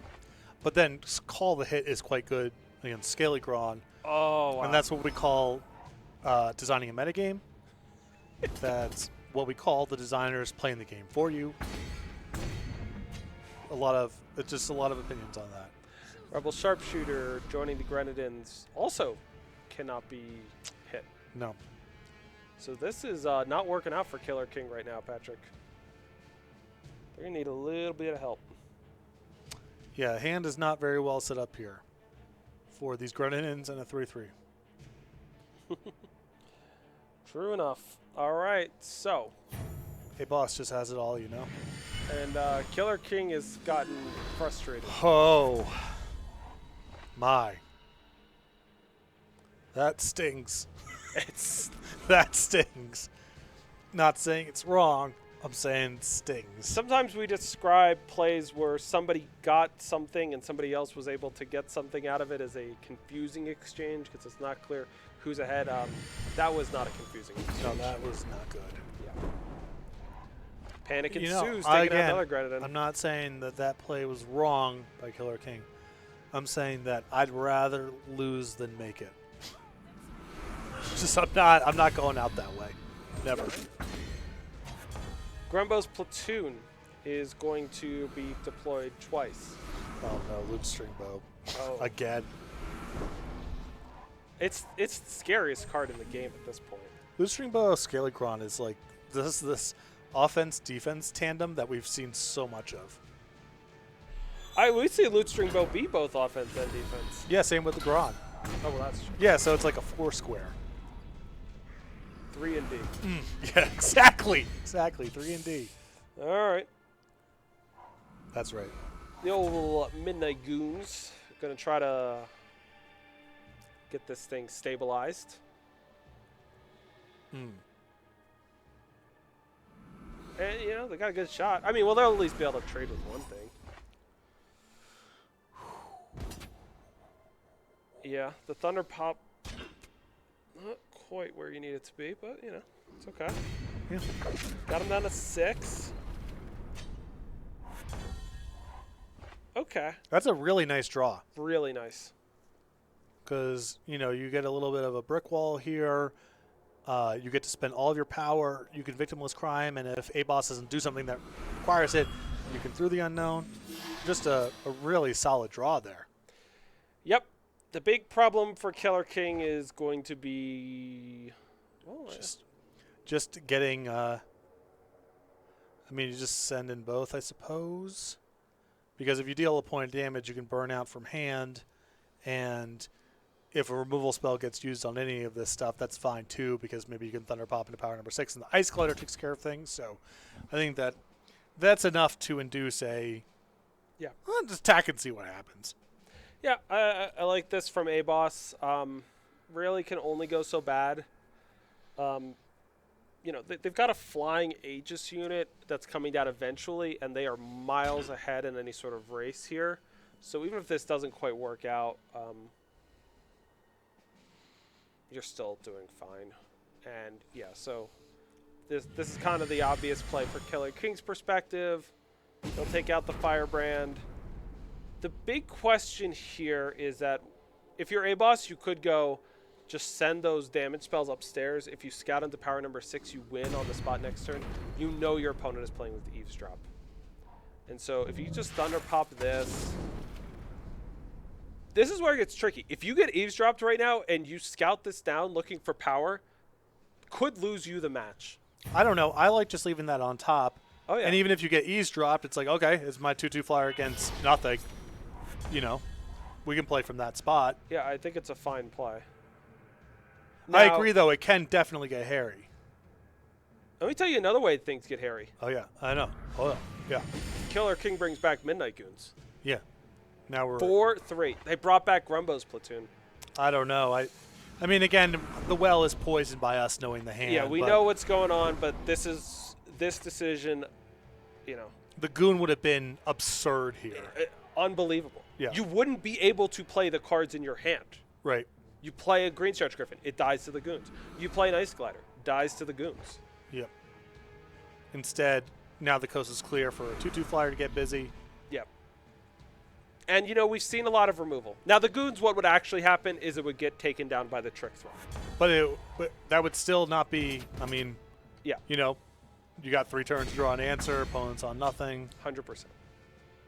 So, we'll see. Maybe Killer King could find something they really could have used to not break on that draw. If you're A-Boss, you can play Ice Glider.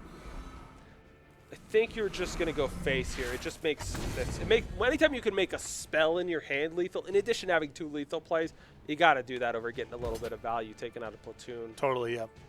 And marking any damage on Ice Glider feels risky unnecessarily, but, you know, it's also risky to just take damage. So Yeah, I don't mind. Just all right, so Very A-Boss clarified. gets it done. Fun match.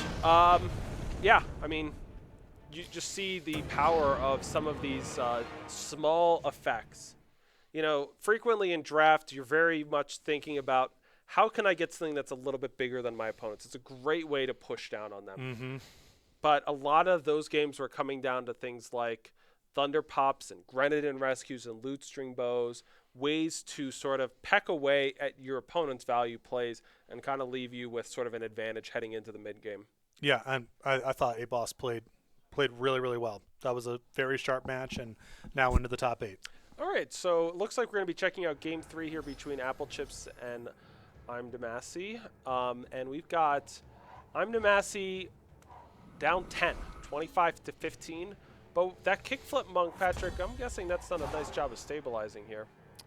Yeah, it looks that way. Now, Apple Chips has got an interesting decision here. They could just try to further develop before they get down that flash flood, which could have just cleared out the kickflip monk. You could also get your fingers on them. That I would not have done. I don't think so either, but Like in the hierarchy of plays, I probably land on I'm going to get my fingers on you more than the average player, let's say. What you got going on? I can't disagree, and I won't. Well, just let me get my fingers on it. It's Halloween. Oh man! See, Undemassy knows what's up. That's a player. That's a play I respect. Undoubtedly. Yeah, it's just absolutely not. Are you going to do your next turn with the sticky fingers? So, a couple ways to go here if you're Apple Chips. You could play Wind Screamer attack with a 2/2 Raven. You could try to do something with Thunder Pop or Flash Flood. They're going to go for this. And I'm Demacy has now picked up a Towering Terrazon. I like that play a lot last turn from Apple Chips. A lot. Because your hand has so many good ways to punish Undemassy for playing defensively on your next turn. And so it's a really good turn to do something proactive and set up your reactive cards for the next turn. Another important decision here from Apple Chips. They picked up an Armaments Collector. And yeah, between Thunder Pop going upstairs and Flash Flood, this could be a huge attack for...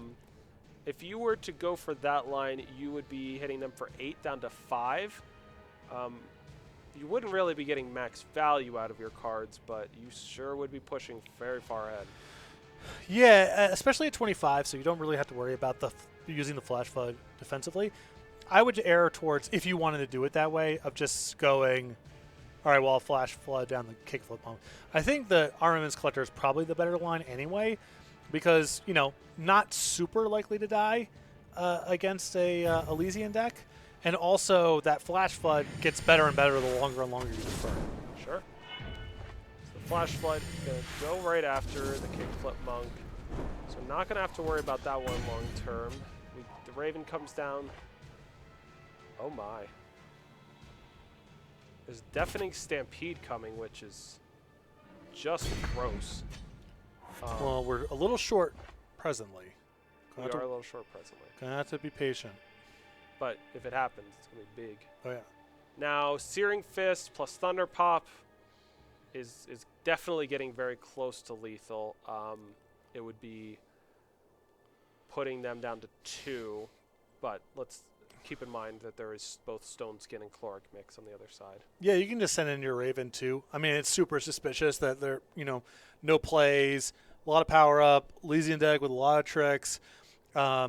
I think it's fun, and I wouldn't even attack with the Dasher either, because that thing has implied value somewhere later on in the game. Sure does. So we're going to see Searing Fist. Are we going to see the Thunder Pop as well? I think it's fine just to pass and see if we're going to get a mix. I think at this point I'm Thunder Popping face and giving my Wind Screamer. Yeah, I feel that's priced in by the line that Apple Chips took. I think you're sort of saying, well, I'm going to play into them if they play back at me, and otherwise just let them take the hit. Yeah. All right, so Omnimacy is down to 5. They did pick up a flyer in the tenured Graviturgist, and they have a stone skin. So that's great. Yep. Now, how patient can Apple Chips be? You've got Armament Collector, you've got Teriak Screecher. But man, if Omnimacy hits another power, they got more good stuff coming. So very close game. Nevermore and Fire Sigil are the pickups. And we don't see an attack. What a play from Apple Chips. Recognizing that Stone Skin. Happy Harvester is going to scout.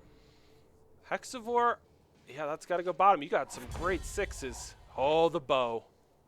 And I think the bow might be just enough for Apple Chips to win this one. If we go bow face, we go ahead and give our Armaments Collector flying. Well, we'll already have flying thanks to the bow. But you can give it double flying. Yeah, I don't think there's a way for Omnimacy to sort of block out of what's about to happen here. Another way to play this would be Nevermore, the 2/2 flyer, and then bow it. I think it's just so much stronger just as, like, all other things being equal, set it up where you have your Armaments Collector is now a flyer. Because even if you break off this turn, maybe next turn you can push over. Yeah. Because you're not looking at lethal on the way back. Right now you're at 13, effective 14 against 11. Yeah. So they're just going to go face. The frenzy damage will go onto the Armaments Collector. And yeah, we're just going to make the attack here. And, you know, Stone Skin can help make the block on the Armaments Collector a little bit better. But that is just not enough in order to stop Apple Chips, as they are going to be moving on to our top 8 here. And, you know, just another super, super close game. I mean, if we get to the point of this game where we're playing Ice Glider, we're playing Deafening Stampede, which we were 1 power away from a couple of turns, it just immediately swings hard back in Omnimacy's favor. Because Deafening Icy Glider being a 2/3 flying Aegis that also would just get to bop something, and then Deafening Stampede silencing the enemy units. Yeah, very, very close. And our featured drafter, Apple Chips, into the top 8. Great performance so far. All right, that's the last match of the round. We'll be back with the top 8. We're going to find out next who will be making it on to our top 4 and who can win their seat at the World Championships. Stay tuned.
Game time. Quarterfinals here at the Open, and we're going to be checking out two more drafters. And I'm excited to see if we can see anyone dethrone Apple Chips because we saw them draft their deck. We got to see them a little bit in the second round, and we got to see them last round, and they've been playing well and moving on. A-Boss as well. Very nice tournament for Skycrag. Yeah, Picking up at least 2 of the top 8. definitely. All right, so as we look towards the month of November, we got a new league starting very soon, and as well as a new chapter. So looking forward to that. We had a new Vara debut this month, and I'm pretty excited about the chapter cards for next month. But I'm excited about the chapter cards every month because we get to continue to tell cool stories and reveal sweet new cards. And I'll tease that this next month has a card which gets better and better and better as the game goes on. And you just have to take it from there. So, a lot of fun for the Brewers out there, and I think they'll know when they see it. But we'll see. All right. So, Patrick, anything you're especially looking forward to about our top 8 other than more fun games of Eternal? I mean, the level of play we've seen as the tournament has gotten narrower and narrower is just super high. Part of that is, keep in mind they have each other's deck pools. Now, that doesn't mean deck lists, but you have a sense of what's going on. And so the players have been very, very skilled at playing around tricks in spots where, normally on the ladder maybe you wouldn't know, but here you got the info. All right, we got Notorious GHP up against Stormblessed this round, and another Skycrag deck up against a Time Primal Shadow little concoction here from Stormblessed, but we're only seeing the Shadow half right now. Stormblast falling behind, but Soul Feast is a very nice way to catch up. Deal 3 with Lifesteal, taking out the Mind Broken Cobbler, and we've got a fresh game here at 25 apiece. Yeah, there's a ground. And a Drifter. Yep. Drifting on in. 2 great tastes that taste great together. Offense, defense, good at double blocking, good at attacking with one another. And Stormblast is going to bust out that Harness Thrillseeker. Ooh, Riot Flame from Notorious GHP. That is a card I wouldn't mind playing twice thanks to Skycrag Adept. Yeah, absolutely. You're going to see Ice Glider come down, do a little bit of stabilization. And critically with Aegis, you're not going to be able to just punch through that one so easily. No, you just tune up the band here. Yes. Maybe one more? No. Yeah, if you do one more, you don't get to play the Zealot of Shavkin, which I don't know how much you care about right now. But I really don't, because the Zealot's not worth that much if the 2-3 flyers around the next turn. Sure. It's fine. I mean, I don't think that play is necessarily bad. Just that's not. Yeah, I wouldn't put a lot of stock in having the Zealot ahead of schedule. So a little bit of awkwardness just right now. We're 1 Primal Influence away from the Cloudline Shaman, 1 power away from Riot Flame, and I believe 1 spell damage away from having something for Skycrag Adept to get back. The Grizzled Hermit is going to get bigger, and it's going to trade off with this Kambal Embezzler. Stormblast is putting a little bit more value in having a Flying Aegis blocker than having that bigger 3/4 unblockable body. Now Stormblast is going to give it a good think, and ultimately what they're going to do is they're going to double block.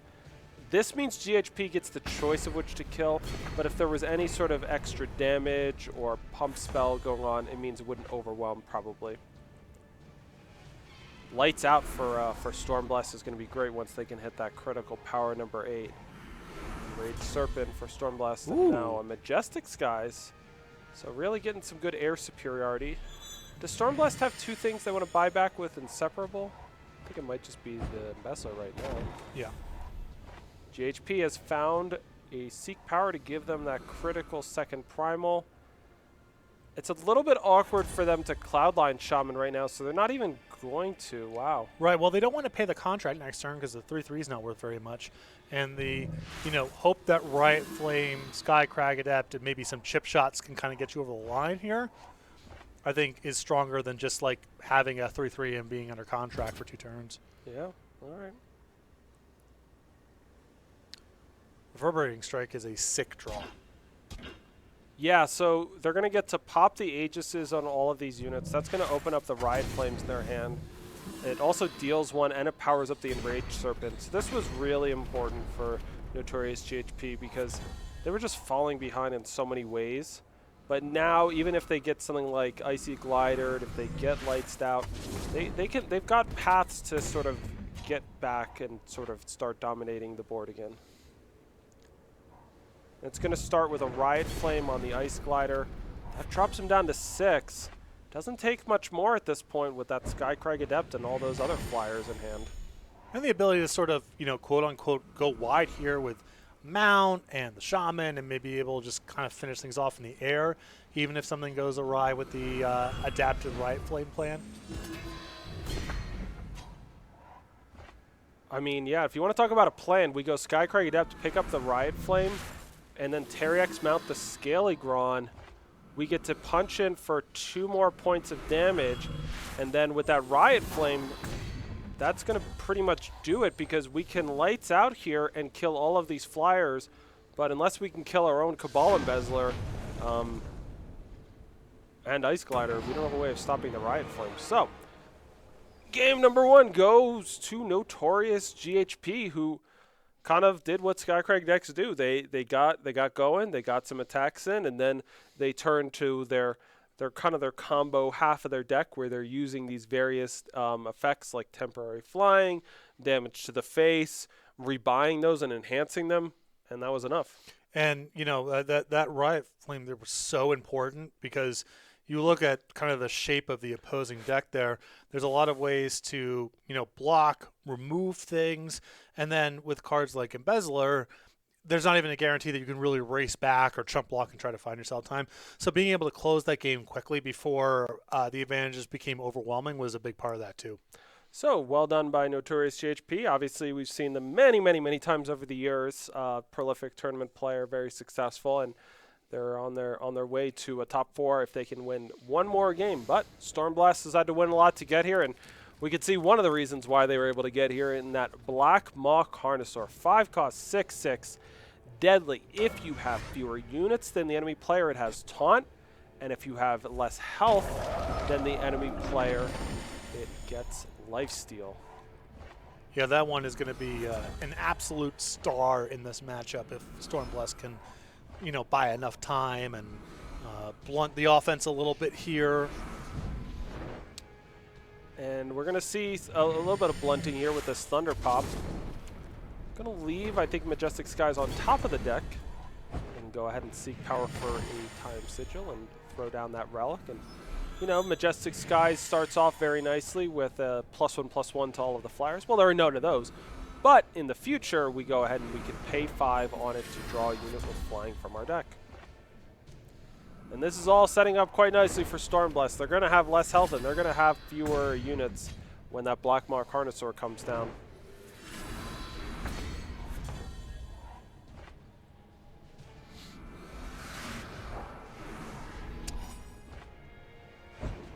And for Notorious GHP, we're going to probably see some kind of... What could their plan be against the Carnosaur? Just put it all in, block. So you're saying we wish the opponent had not drawn Soul Feast? It would have been really hard even just with Ritual Dagger, but yeah. I mean, your position against this card is only going to get worse. Yes, this looks bad, but it wasn't like this was going to ever get better. Sure.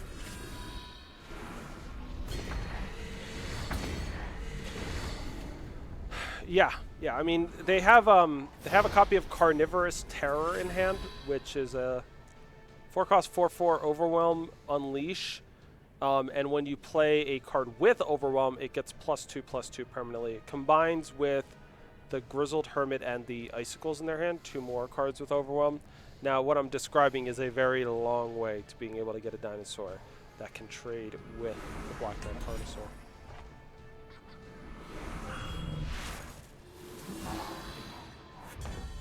And Ugh. so... Ugh. Yeah, so Stormblast can... Oh, they're actually going to trade this stuff off, huh? It's really surprising to me because... Yeah. Your leftovers are just not a hammerlock against 3 cards in hand. You would hit for 9 and have your 3 strength unblockable attacker for following turns. Oh, they picked up a copy of Felnadept. Very cool. And so for Stormblast's perspective, they have Inseparable in their deck. They might have other ways to get back at the Black Maw Carnosaur. Something to consider is that if they do not make that trade right there with the Carnivorous Terror, they might not be able to in the future, even if you have put a Ritual Dagger on it. Now, I think with putting Ritual Dagger on it that turn, it getting a taunt kill, and then on the following turn, it getting Cabal Embezzler, it's a pretty good sequence. Yeah. But as it stands, we got Felon Adept going. It picked up a Ritual Dagger, which kept it out of the range of those Icicles. Well, the Icicles that can't get played due to the lack of second Primal. And now Felon Adept gets to dig in the deck for Stormblast. Finds a Borderlands Waykeeper. They get to play a Horror too if they want. Yeah, looks like it.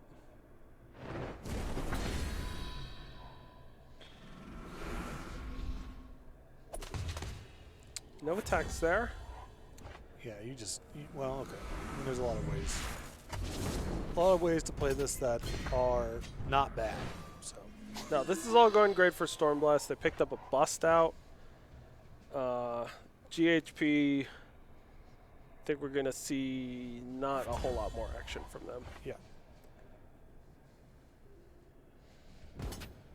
If you Reverberating Strike right now, you get to kill the Horror, pop the Aegises. Oh my, Jotun Run. And then maybe there's something that, I mean, if you, we're at the point now where double Icicling, that is not going to be good enough. Drifter, not even close. Okay, so that one was a little bit of a laugher, and part of it was Black Maw Carnosaur. Part of it was just sort of being on the play and just having, like, the biggest thing so early. But, I mean, Black Maw Carnosaur getting to undo sort of all of the early chip shot damage work that Notorious GHP did was just devastating. And those Icicles were basically stranded the whole game. They were never big enough for the Carnosaur. The units that Stormblast was playing were all Aegis or like way too big. It's really surprising to see a game where Icicles is just not really part of the equation. Yeah, and the Felon Adept, I mean, in addition to the Black Maw Carnosaur trading with so much material, gaining so much health back, it gave Stormblast the time where they could do something like Ultimate Majestic Skies against a Sky Crag deck and not even feel like they were behind when they played the Felon Adept, which is like, that's almost never going to happen. Exactly, yeah. So, you know, there are some really good cards, and you got to be prepared to tussle with them. That game, Notorious GHP doesn't. Maybe Stormblast will draw them this game, and maybe Stormblast will be, or sorry, rather GHP will be a little more ready to handle it if it comes their way. All right, so starting things off, top of your screen, GHP has no 1 or 2 drops. They do have a nice little curve of Engraver into Enraged Serpent for Stormblast. They're going to play some Seek Powers, figure it out.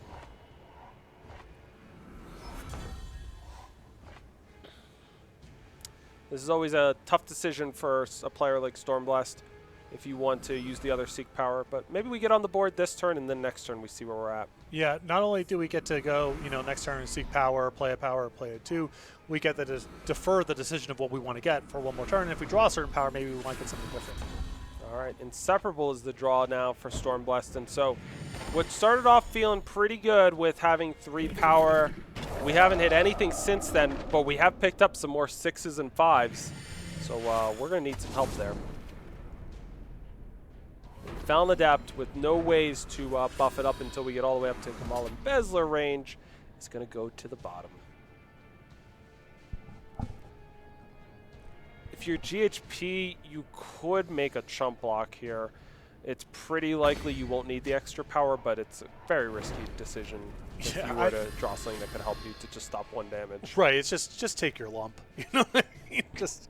Okay, I'll take the 1, just in case, And we're going to see a good use of that extra power here. Terek Screecher just popping off the Aegis here is going to be nice in the future when we might draw something like an Icicles. Drifter continues to emerge in our hand. Would love that one on turn 1, and any turn past that. I don't know. It may actually be decent this game because there's no smooth trades with it, and also, GHP's hand is all 4s with 5 power, but Sure. It's also just not that good, and it's fine to just sort of call it there. Call it a day. So, Enraged Serpent gets buffed up, and Terek Screecher both get in. For For Stormblast, we are really, really, really hoping we can draw power number 6. And how does that start? It starts by drawing power number 5, which they did. We're going to see the Borderlands Waykeeper get buffed up. Ooh. You saw a good one? I did see a good one. Yeah, Cloudline Shaman is going to come down, is going to be contracted. We're going to get a 3/3 Sky Serpent. Can attack nicely into an Ice Glider.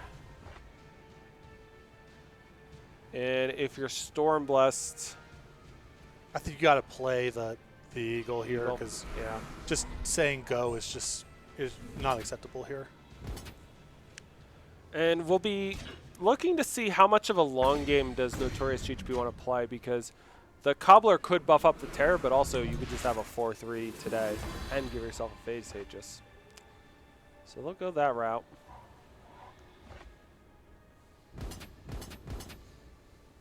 Another big attack coming in from GHP. Between the Horror and the Scaly Grand, we can kind of hold it off. We're going to get a little overwhelms coming in, bringing us down to 9. And if you're GHP at this point, okay. So they were 1 power away from getting to play the second copy of Carnivorous Terror, but, I mean, look at this. A 4/4 looks nice on this board. Right. Not only is the 4/4 nice, it might unlock some of your other units to be able to attack where they otherwise wouldn't. Oh boy. Hoof Stomp is a biggin. Let me tell you why. It's an Overwhelm card, Uh-huh. and it's going to kill that. So now we're up to a 6/6. And, I mean, you have to just make absolutely horrific-looking blocks It's just lethal. to survive. It's just lethal. Oh, yeah. Fair enough. Drifter drifted on in. Drifters for Jaxes. All right, Notorious GHP and Skycrag moving on to top 4. So Skycrag seems to be doing great this weekend. And, yeah, I mean, it's a great deck in Throne right now. So, you know, we're getting to those wintry months here in Colorado. Had our first snowfall the other weekend. Mm-hmm. Oh, yeah. All right. We're looking, do we have any other quarterfinal matches outstanding, folks? All right. Sounds like all three matches are still going, so we'll be joining them in just a moment. Mm-hmm. We're going to be checking out A-Boss versus Gen X, and I believe you said A-Boss is up 1? Gen X is up 1. And sure, look at that Enraged Tower Tall. It's just Grons everywhere. Gron flooded. They really are. But yeah, that Tower Tall is about to be a 7/7.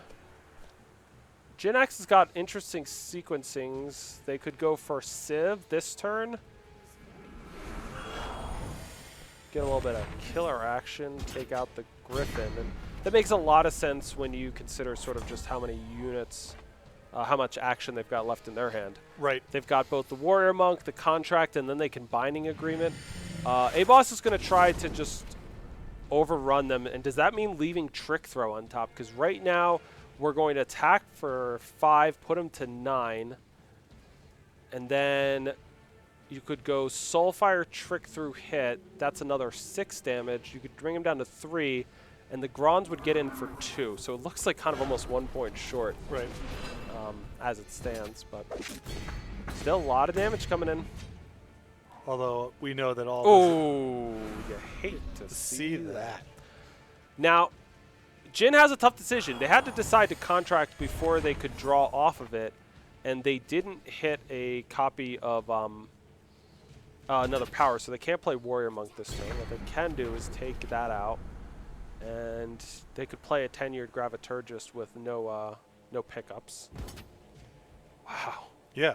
You want to shorten the game here a little bit.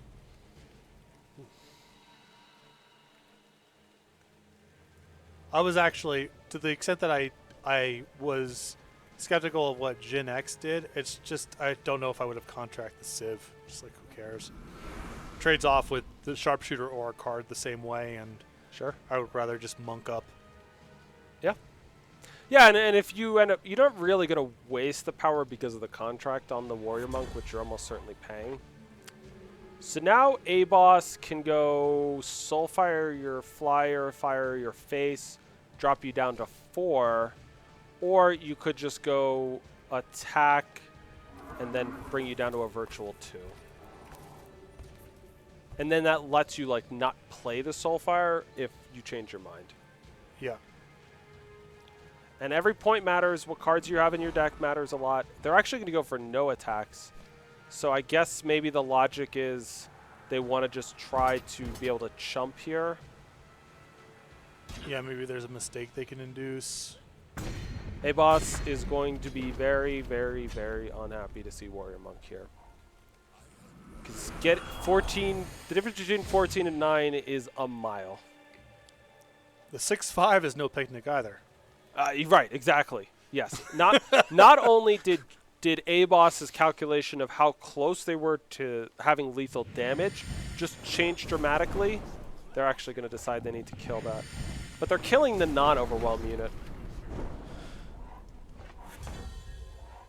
Okay, well, it's all going to kind of work out. You can attack here. It's hilarious. But you kind of should. Yeah. Well, no, because you can block and then Nevermore. Oh, true. And that's probably better here. That's an even better play. You are on fire, sir. Thanks. Good job by Jin playing the Maniacal Reveler first, so it'll get buffed up here when a unit goes to their void. I'm excited that we might get to see our first binding agreement played on camera. Don't recall seeing that one in the other open. See what you about Scaly Gron. Cannot silence it. Well, I mean, you can. It's just not good. Oh, Granite and Rescue did not get played. I wonder if A-Boss has like a Wind Screamer or something. Yeah, it gotta be something. Yeah. Well, also, all other things being equal, it's like, why put something that's easy to kill out there when... Sure. So we will see a little bit of Grumbo platoon action. 3 more Totemites. Goes to the Void. Powers up the Reveler. And then if you're A-Boss, you got to play the Rescue just to keep yourself in this. The Maniacal Reveler is going to grow a lot here.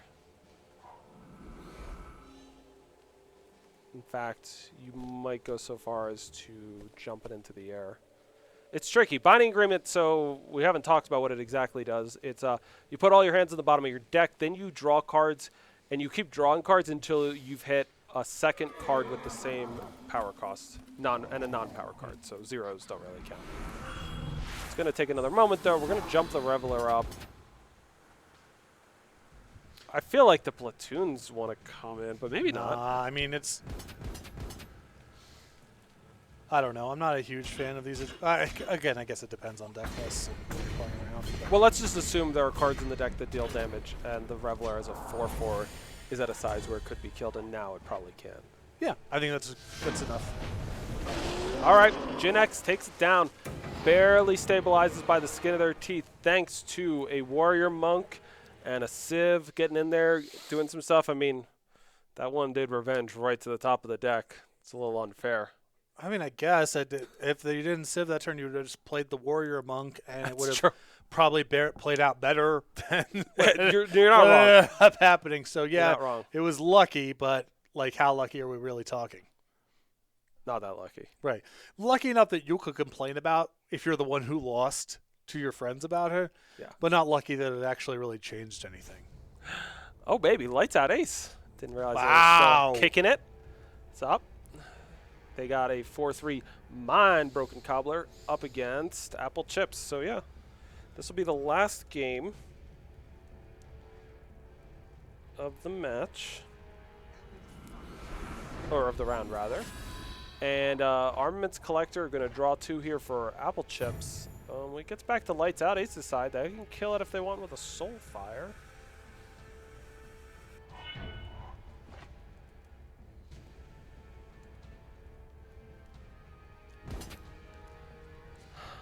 So, how's Apple Chips feeling? They're feeling like not blocking. The lights out ace, they'll seek power here. And we'll see an ankle cutter. They'll have a caloric mix, though I'm strained to believe we're going to see an attack. I mean, maybe if there's a beaker blast on the ankle cutter. Maybe. But they got plays to make. They got out muscles, they got scatter shots, rebel sharpshooters, ice hides. A lot of options. That's what the Armaments Collector gives you. Options of what to play, and then options of what to discard. Yes.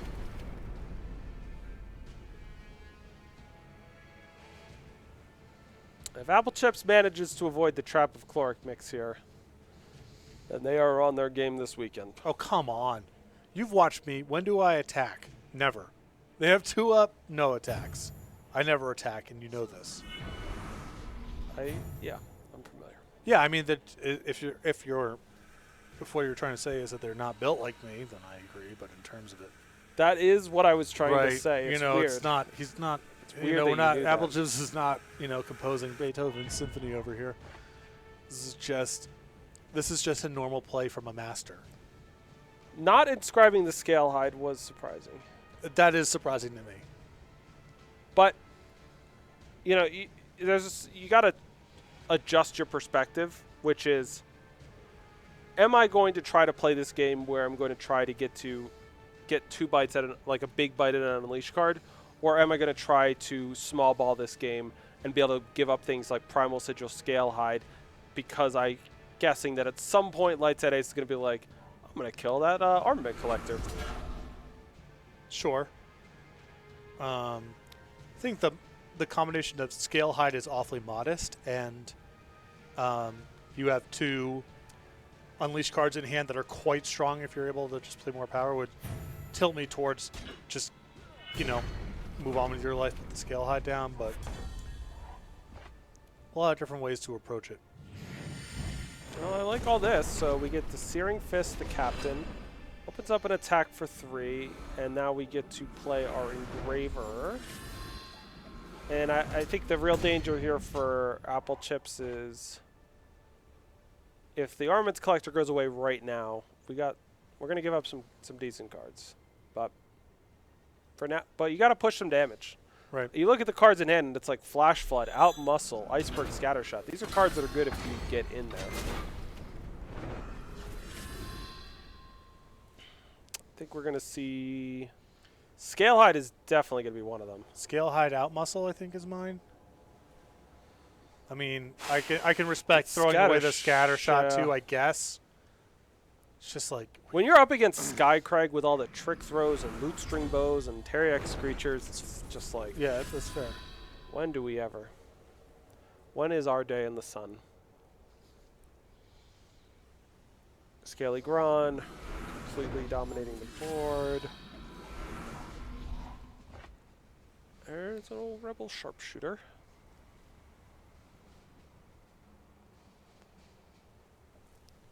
So both players are kind of gearing up here. Lights Out Ace is going to have a huge Soulfire turn at some point.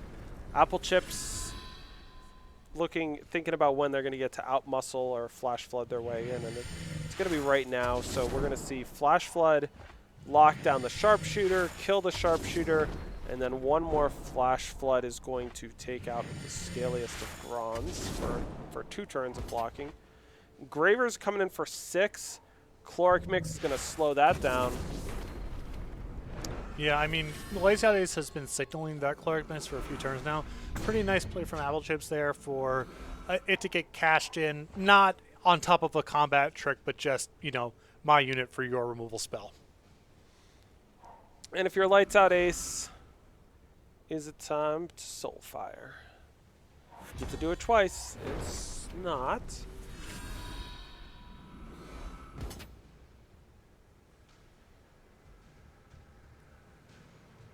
So let's see what kind of gamesmanship we see here. So the Soulfire does not get played. And now for Lights Out Ace, you can play Enraged Serpent. But Apple Chips can attack right back and double out muscle. So will we see a block from the Gronathan? We do. And if you outmuscle, that's going to be 5 damage getting through, and the Gron's going to go away. That's a big hit.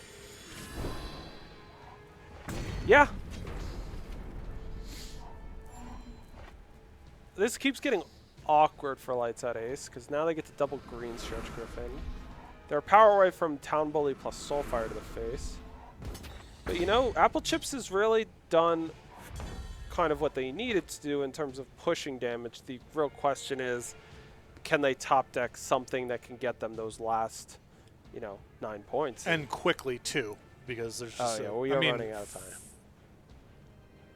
They're going to one effective one next turn if the coast is clear, because you can soul fire twice. That gets the serpent up to 5 plus another 4. It's 15. Wow, Love it. that's a lot. Top deck a warning shot, that would be enough.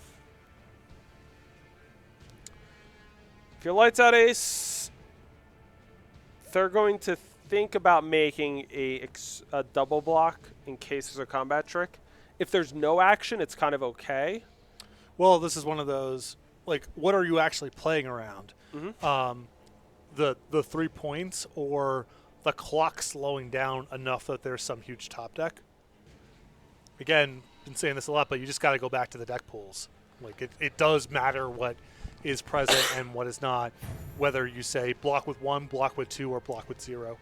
Yeah, it's okay that there's if you're gonna lose a little bit of material here, keep in mind we do have a Caldera Captain that's floating around in the top couple cards of the deck that's coming back with Destiny soon. So we are gonna see the double block. This plays around some of the combat tricks. Well, it does kind of open things up where Apple Chips could go Loot String Bow your face and attack down the Green Stretch Griffin, but they're gonna actually take out that one. Just because the possibility of Frenzy is scary. The outs are going to be getting slimmer for Apple Chips because Town Bully plus Loot String Bow is going to do what we need it to do, which is make a Jotun. Yeah, I mean, power number 7 would have been fine there for setting up that line, but Loot String Bow is quite a bit better. And I think we got it if we are lights out ace, because if you Soulfire the Battlefront Dasher, there's an empty hand on the other side, and you can just push through enough. This works too. This also plays. Our former world champion knows how to count. And Soulfire your face. Lights out ace is on to the semifinals, so congratulations to them. So that was it for the quarters. We're going to get queued up for some 2 great matches in the semis. We'll be showing them same time, and we'll hopefully get to see a piece of both of them. Yep. 4 players left. Only one's moving on. Skycrag. Well, Skycrag. Yeah. Loot String Bow. They're Scaly fun Grog. games. Yeah, it's been awesome. All right. See you soon.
Welcome back. It is time for the semifinals here, and we're going to be seeing who can advance to the finals where they'll get that shot to play for all the glory of being a draft open champion and make it to the world championships. And, we have this system this year like last year where if you make multiple top fours in our opens, you can make it to the world championships through that route. This was kind of your last weekend to get your first one of those, as next month is our last open of the year. We will have a last chance qualifier and then our world championships in December. So still some more great action coming up this year. I think there's always this thing of like, if you qualify through getting those two top fours, that's great. There is something really special about getting to win a tournament. And for many of these players that we've got in our top four, they've been here before, but they haven't necessarily won a tournament. And we'll see if they can pull that off here. Lights Out Ace has won a tournament before. Yeah. Well, the big one. The big one. The biggest of tournaments. All right. So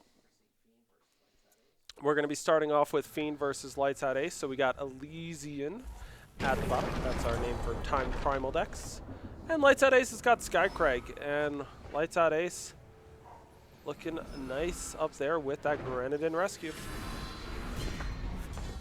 Meanwhile, for Fiend, they're going to be looking to stabilize behind some Wind Screamers, which are 1/3 blockers, and then they make some flyers very big. And they make more of them. So there's a Griffin on the other side. So Lights Out Ace got a very smooth start to the game. Wind Screamer will probably get Searing Fisted here. You don't like letting that one sit around, Patrick. No, not at all. And it's also a couple more points for the Granadins. Love to see. Oh, yeah. Points on the board. Snow Peak Eagle, Flying Aegis blocker.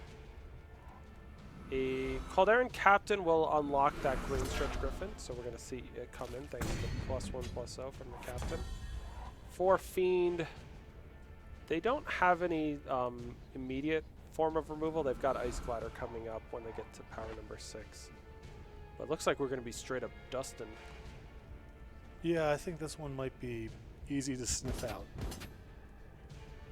for a player as skilled as Lights Out Ace. Looks like the Captain's coming in for it. But Lights Out Ace is doing a little thinking. All right, nope, it came in. So the Duster's going to get its Captain.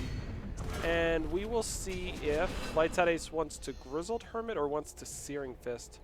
Not much advantage to Searing Fisting right now. That extra damage you have marked on the unit, usually pretty helpful on a 6/6. But that Praxis Duster was heading back down to Earth. And Fiend has drawn their 3rd Wind Screamer of the game. Man. Combo. Yeah. So, double Wind Screamer next turn will be pretty great. But for Lights Out Ace, are we going to get aggressive with the Hermit? You could Searing Fist the Duster and maybe tune up the Hermit. I mean, you can just go shoot again, pass, right? That way, maybe there's some chance you can make Caloric Mix happen, and it might, create a little bit more leverage if the Captain comes back off of Revenge or just setting up something else. Sure. Doesn't really make appreciably better attacks this turn to take care of the Duster. Yeah. The biggest thing is the overwhelm damage that might never happen, and the possibility of it dying to small damage effects. Your Crinkle Boys, Ice Gliders. So we are going to see the Hermit come in. We're going to see a double block. This is a crafty double block. The Griffin goes down, but it means that the overwhelm damage didn't get through. Yeah, so, are you willing to sacrifice your better unit to save 2 points is essentially what that comes down to. And I appreciate Fiend in the spot. Their hand's so good that even though that trade might look a little like, is it really worth the 2 points? It's fine to be just overly conservative here given how strong your hand is. So Caloric Mix will take out the Griffin. The Ice Glider gets in for 4. Lights Out Ace can't unleash back. They don't have a flyer, so they are going to throw it out there as it's pretty nice, and this is going to be nasty. Oh, yeah.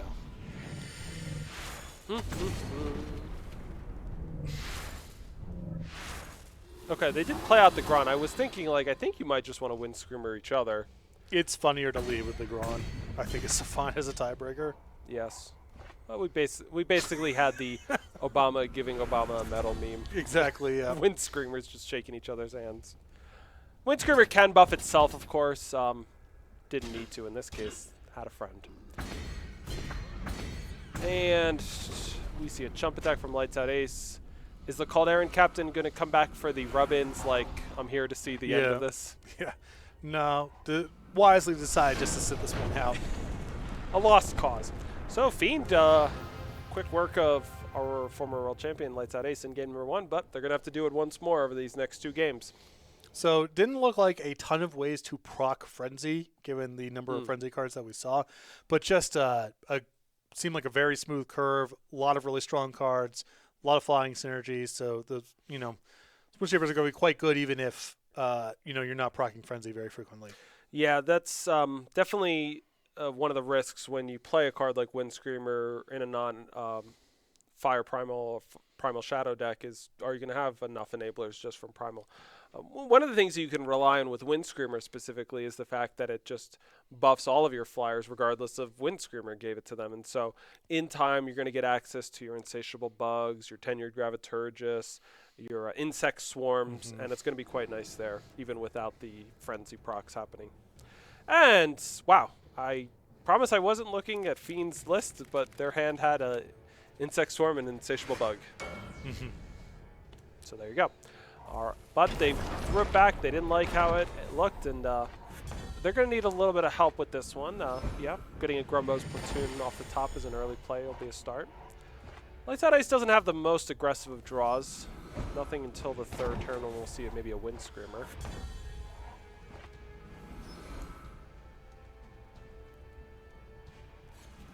We'll see the Platoon, and one nice thing about that little play right there is by unleashing the Platoon and it going to the Void when they play the Mind Broken Cobbler, they will have a unit in the Void for that extra bonus. Oh my. Yeah! Yes! That made me so happy. You're not blocking. Wow. Don't kid yourself, bud. Just take the 2. Wow. And you can say, like, oh, it's a small thing getting that player ages. Not necessarily. You're playing against a Frenzy deck. Oh, make the attack here. You got the Reverberating Strike. Yeah. Now it actually has gotten, like, reasonable. This is phenomenal. This is what is known as a continuation bet. Yeah.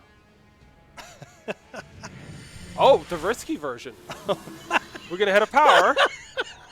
Yeah. We did. This is just, what a performance. What a performance. Bluffs, semi-bluffs. Bluffing myself. Rebluffing myself. I would be terrified to play this player. They could see into this your person. They could see into your soul. Is this an AI boss? Could be. Let's get dusty.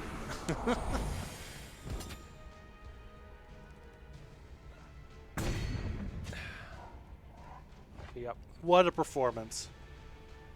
Doesn't even matter if they lose the match at this point. They've won our hearts. That's true. I mean, looks like they're going to win the match. Oh yeah. This is looking pretty good. If they go double Wind Screamer next turn and then get to follow it up the following turn with a Reverb Strike.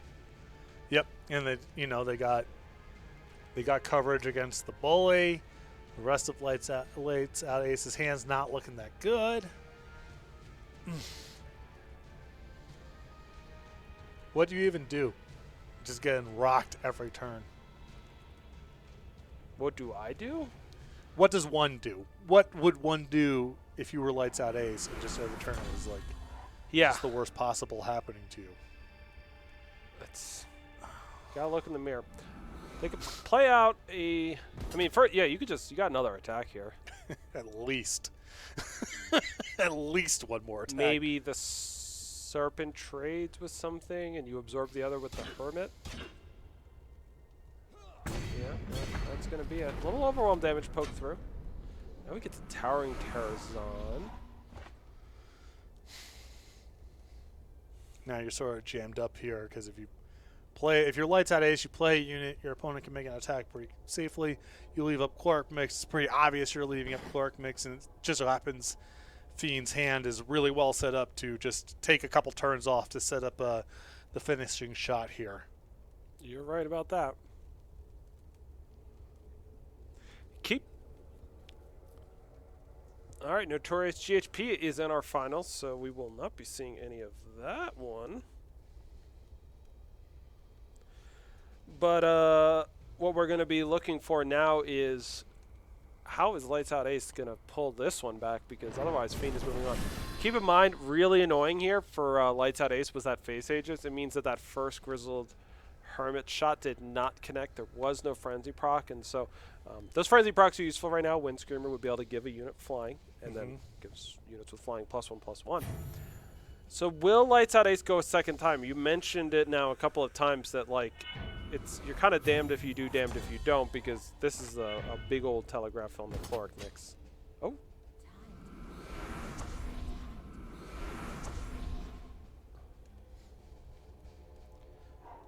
Love it. Just, you're up. So this is tough for Lights Out Ace. A pretty easy play would be Town Bully plus Activating Result the Hermit. Hermit. And I think you are dead to that. You're not 2, 4, dead because 5, your 8. Wizard, your Wind Screamer would be able to give something Oh, flying. right. Yep. Now the problem is that Fiend is at 24, so it's not like even if an all-out attack from Fiend happens, like with the Reverb Strike, you're not winning the next turn. Trying to think if there's another good route here. I mean, you could just like Scaly Run and hold up Caloric Mix. It's pretty bad. Yeah. And maybe the Rocky Ride. Well, the other issue with what you're describing is that if you just kind of say go, the likelihood that something happens to your Hermit such that you can no longer do the thing with the Bully anyway. Sure.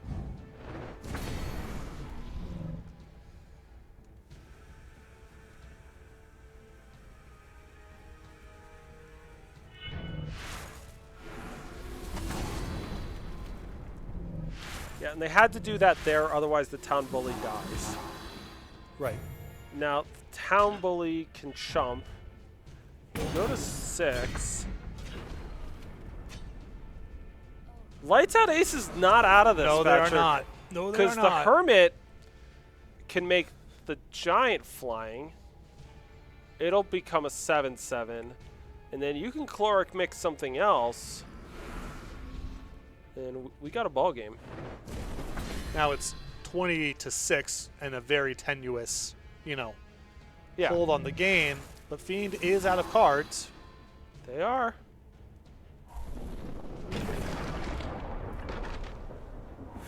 And the Hermit can always go one more time.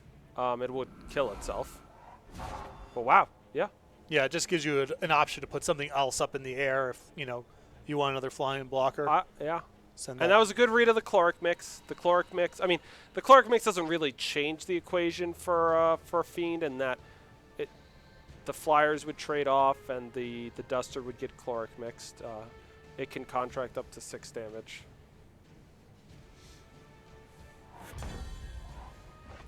All right, Snow Peak Eagle. That's a 4/5 thanks to the goods. You might need to twist up the thing right now, because you might need to have another flying blocker. Your options get so much more diverse if you have a second flyer, because now you're no longer priced into making the chump block on the or needing to make the trade block of the Giant on the 8/7. Right, that 4/5 flyer is a huge deal, obviously because it's a 4/5 flyer, but also because it's a second attacker that is outside the range of Caloric Mix. And as you mentioned, that just opens up so many dimensions on how attacks can look. So I think Lights Out Ace is wisely sort of cashing in their chips here to have a second blocker that's able to go in front of the 4-5 safely. And now we're back in this holding pattern. I would say both players are pushing all the right buttons right now, and we're going to see if one of them slips up or one of them can get the cards they need. I mean, that's a huge draw. Obviously, the size matters. Enormous. Wow. Yeah. Soulfire off the top. And if you're lights out ace, you have to think about, do you want to immediately kill the Windscreamer? But they're going to hold on to it, and hopefully, and they're going to try to steal this game right out from underneath Fiend. So we waited to the end of turn. We're going to start off by going after the Terrazon. Is the next one going after the Windscreamer? It is. So have we gotten to a point where we're good enough in this one where we can attack with our Giant? Now, the Kickflip Monk being up in the air means we can block it down. And this will be a very important decision for Fiend if the attack does come in. We're going to sit back. So Fiend is hoping to finish this one off in the air. Oh, the Desert Herder. The Desert Herder could chew up a killer attack on the Windscreamer. I mean, I kind of like just attacking with your 2 flying units and see what happens. You've played the game up to this point so much like the last card in hand is Caloric Mix. And it is, in fact, Caloric Mix. If you make an attack with both of your flying units, it's so likely that the play is just block your Aegis unit, Caloric Mix your other one. And now the coast is clear for you to use Civ in a way that otherwise it would be complicated. So, yeah, this looks really good to me.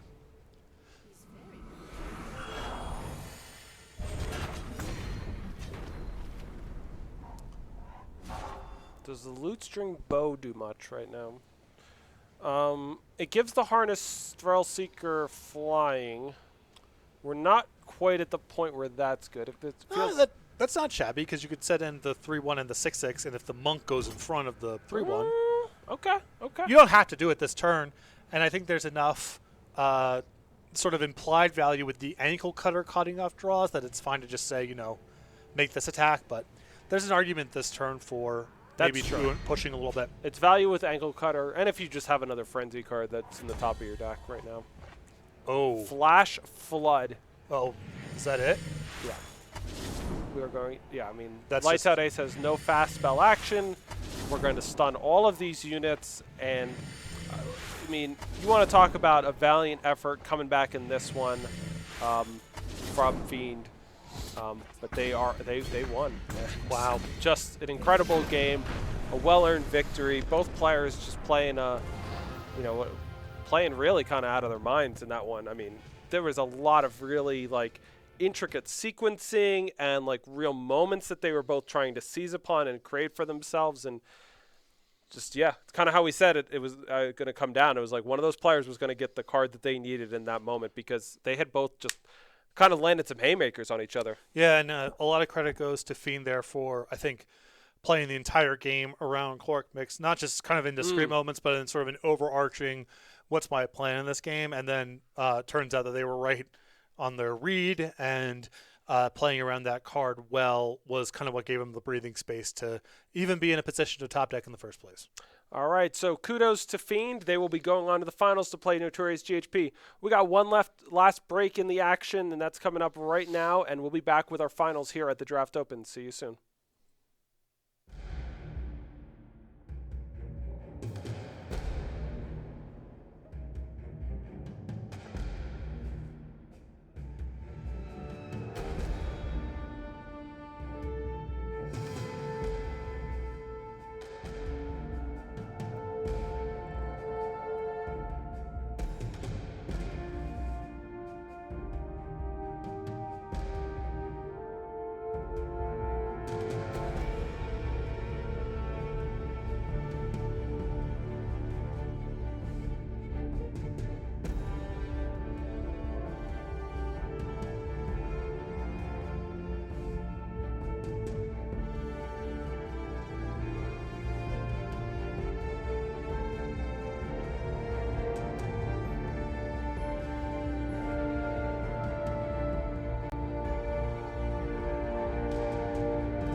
right, welcome back. It's time for the finals here. Fiend up against Notorious GHP. We're going to be seeing a Sky Craig versus Elysian matchup in draft. And, I mean, we saw Fiend with one of the nastiest bluffs we've seen in a while. Several. I mean, yeah. yeah. And it mattered, too. I mean, because the end of that game was just barely lethal. All of the points added up. So, well-deserved spot in the finals here. I just love the speed at which, when they made that attack with Grumbo's platoon into the 4-3 and Rage Serpent, that they were just like, I'm just going to sleight of hand. I'll probably get there. Right. And then they did. Yeah, that was especially because they had reverberating strike there to kind of get off the hook. Just whatever, move on. No, we're dreaming bigger than that, and it all mattered. They're dreaming of winning a draft open, which they are one match away if they can take down Notorious GHP. I mean, Fiend's deck is fantastic. I mean, triple win Screamer, and they're going to be putting it to good use here up against Notorious GHP, who's hunting for this draft open title, and we'll be finding out in just a few moments here who's going to be taking it down. Any predictions, any things to watch out for as we head into this match? Drifter and Scaly Goron. They've been sort of the alpha and the omega of this tournament so far, and I'm expecting both of them to be heavily featured in some way or another in our final games. All right. Here we are in the finals of the draft open. Top of your screen, Notorious GHP is going to get kicked things off with a Battlefront Dasher. Poking on in for 3. They'll be spending next turn paying off the 2 debt from that one. Bottom of your screen, Fiend has a little bit of an awkward draw in that they have a lot of power, Grumbo's platoon and Civ. They don't have the influence yet for Civ. And on turn 2, they're going to feel a lot of pressure here to just play a platoon to slow down the bleeding. No question. Yeah. The question is, do they want to get greedy with it? What does that mean? Waiting till turn 4, getting 2 Grumbo's platoons. No, I don't think so. You just kind of move on there. All right. Well, it's going to be successful in that it's going to either stop the Battlefront Dasher from attacking or trade, which it did. And now Fiend has a Mind-Broken Cobbler, gives them an Aegis, and we will see how does GHP want to play this. They're going to Icicles that Cobbler. I think so. Yeah. Seems good to me. Well, there's the question. So you really don't. You want to trade the Reverberating Strike for the Grumbo's platoon. To do that, you need. If you were to Icicles, you would probably want to just say go again, which is a little awkward. So I think this is probably a better way to do it. It's not the cleanest necessarily, but I think saying go again is just not acceptable. So, yeah. Here you are. And we found a makeshift barrier for Fiend. They can next turn use Bathe in Light to inscribe to give them that critical third time influence to play Scythe. Meanwhile, Sky Craig Adept is going to be able to pick up the Reverberating Strike. And they got the time sigil so they can keep that Bathe in Light in hand. Imagine we're going to see Scythe herself get killered, trade off with the Sky Craig Adept, and now Revenge into the deck. And yeah, Fiend feels like they have very well gotten this game under hold. The question is, how soon can they start attacking with Towering Terrazon? It's looking pretty soon. Yeah, they've certainly stabilized. They got a little bit of time, but you'd like to get on offense. All right. So attacking in here with the Engraver into the makeshift barrier. Can potentially finish that one off with a bullseye.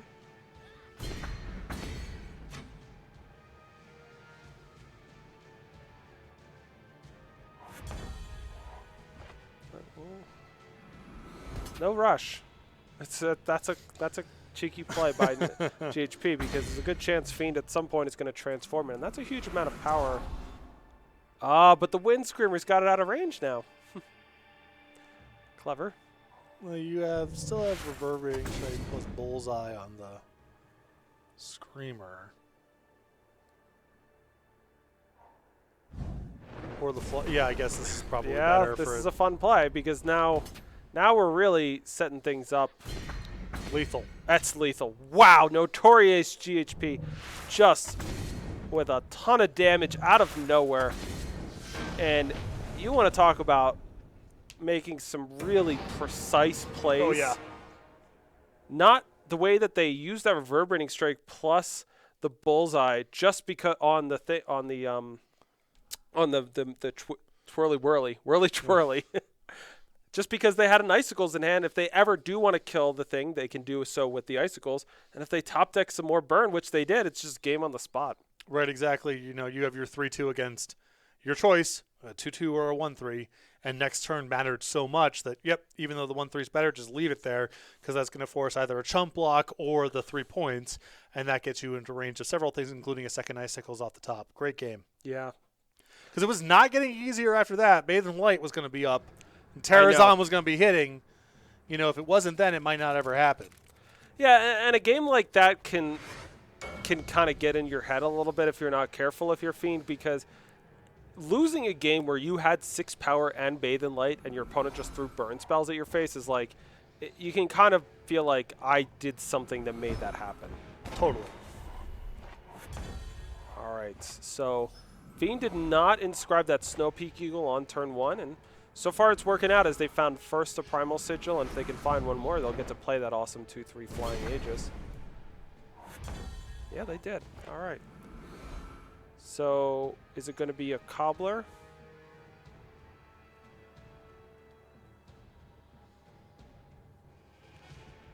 I mean, you're really putting. I mean, I guess the other. Are you really putting that much of a premium on the player ages? Because you know you could, do the whole frenzy, and now I have a unit in my void, but I think just playing the 4/3 against the disciple is just too important. Yep. Yeah, I think it's always a good thing to value. Just did I make it so my opponent couldn't attack on turn 3 without doing something extra? Oh. This is an early attack from the Cobbler because it really gives Notorious GHP a lot of agency. If they feel like they can make good use of the Edge Totemite right now, you're in business. Well, it's also like, you know, you're really happy if the trade happens, and if that use of, you know, resources and a trick means that your opponent's playing off curve, that's a great outcome too. So Notorious GHP got a big boost in power, but it's going to be going away here as both those Edge Totemites. And they're going to spend it all on Cloudline Shaman. Love it. Just the bodies are so good here. Beef. So Fiend wanted to get down Insect Swarm, and imagine what we're going to see is a tenured Graviturgist pick that swarm back up, so then they can get some 2/3 insects coming back down in the future. Yeah, so that is step 1 of the plan. It is a slow burn for sure, though. And how much does GHP want to try to erase? Oh my. This attack is so good, and, you know, with Zealot and Hoof Stomp in hand, I think just erring on the side of attacking makes a lot of sense. Go, go, go. Well, Fiend can turn the game back around with a Flash Flood. They're going to start off by playing this Snow Peak Eagle, which won't be able to stop the Serpent, but it holds off the Zealot of Shkovkin. Now, will we see Zealot of Shkovkin number 2 right now? We are. So Fiend has fallen down to 11. Caustic Rain can kill both the Zealots. Well, we're going to Flash Flood and kill this Serpent. Yeah, you want to do it this turn because now your 2/3s lined up against 2/2/2s, so that's great. You can also inscribe. Oh, I thought for sure we were going to... Oh, no. We were going to inscribe for sure to get to 6 power. Well, this is why. Caustic Rain. Sure. It still seems risky to me for a reason I can't quite articulate, but maybe this is just... This is ultimately the safer thing to be doing. Well, we had the Alpha Drifter and the Omega Scaly Grom. Sure did. Now, GHP's still in this. Absolutely, yeah. They're not going to attack into this Duster. They are not. Okay. So a bunch of things are going to die here to Reverb Strike. Civ is not yet playable. Here we We're go. going to see a little bit of dusting on the engraver. And does GHP hoof stomp that duster? I think so. I mean, you really need to just play this turn so you can draw stuff that's live the rest of the way and be able to play everything in time. Yeah, I mean, GHP, they have him to 8 once again. Top 2 cards of their deck are Icicles. I think they're going to win. Look at this attack. What a sicko. Attack is quite good. Yeah, I mean, GHP wasn't going to fall for that again. Will we see the Screecher contract? We did not. So GHP must be quite interested in having 5 power available. Not really going to be any doing. And now we see Insect Swarm finally come down. Let me tell you, that insatiable bug, if it ever dies, Oh, yeah. there's a lot of spells in these voids.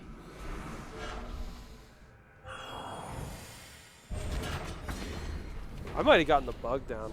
Because if you bug and then killer attack it and trade with something, just game over. Such a cushion. Yeah. Oh, boy. There's Hermit. Hermit's definitely interesting. And we're still 2 turns away from lethal. Snowball. Oh, yeah. Scaly Gron. Bug. How aggressive are we getting? Very. I mean, the opponent's empty-handed.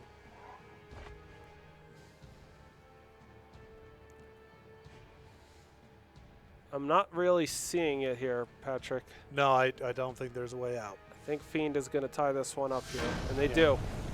Great stuff. Great stuff. So these players are both playing awesome right now, and we're going to get to see them dance one more time for us for a spot at the World Championships and $1,500. Yeah, awesome. Games have been so just like back and forth too, and very hard to play, and a lot of decisions to be made with the inscribed stuff, and just, I don't know, been awesome. Yeah. Really high level of play too. Yes, it has. Yeah, I mean, seeing these players play around things, deciding they need to cut their losses and just cash something in. I think that's always the true mark of greatness when you're talking about players in a game like Eternal is lots of people are able to identify how do I get the most out of this card. What separates the elite out is when can I recognize that it's okay to get so little out of a card. Yep. Notorious, wow. Fiend has redrawn like a madman into a awkward hand. Let's just call it like it is. Yeah, I mean, you can pretty much call this one 5 cards. Yeah. That's If that Civ gets played. Whew. And drawing more time cards. And if Sleight of Hand hits a time sigil, I don't think Fiend can be held responsible for what they do next. They're just going to get out the Windscreamer because that could, like, do something. Mm-hmm. But Notorious GHP is going to throw out a Carnivorous Terror. And if they draw any cards with Overwhelm this game, just call it. Or just beat down. There's Time Sigil. That is actually enormous. Okay. Insect Swarm and Time Sigil. Great. But the Stone Skin can help us trade here. All right. So they're not going to be able to block this turn, but next turn Stone Skin gets it up to 6, which still dies to Bullseye plus an attack, unfortunately. That will be big. We really could have used time there for that Terrazon. Keep in mind the Insect Swarm is going to be a 2/3.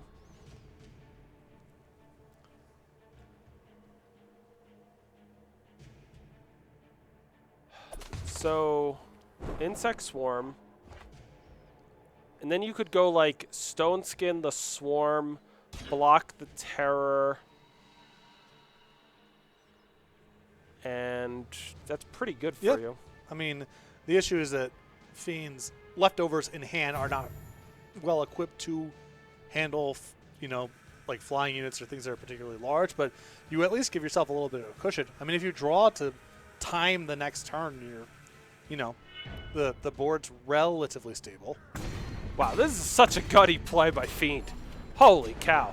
To not use the Stone Skin to get off a second block, and now you're going to get to keep around the Wind Screamer. That's incredible. Yeah. I mean, if Fiend thinks they had the margin of error to make that play, and they're right, that's amazing. Bathe in light. Oh. Okay. So now the Terrazon's there. Icicles okay. has to just about do it. It pumps up the terror. Yeah, I think that's going to just be a touch too much. Oh, they don't have second primal. Yeah. Goodness. That's not primal. Hell yeah. I mean, He's it's primal, it's but back, baby. Civ is close to coming down. Enraged Serpent. Okay. The third time influence for Civ. You gotta be kidding me right now. Terror's. Well, wow. We're getting really close. Super close. That's time. Come on. JHP's got to have it on top. That's not bad either. That maybe is there a way that is lethal if there's a misblock on the cobbler? I guess GHP is just not even going to be thinking about it.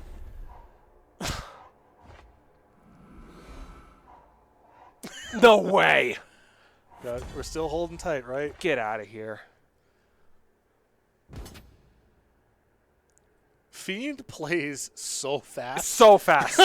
It's awesome. You can't even It's just- believe it. Yeah, this game's pretty complicated, right? All right,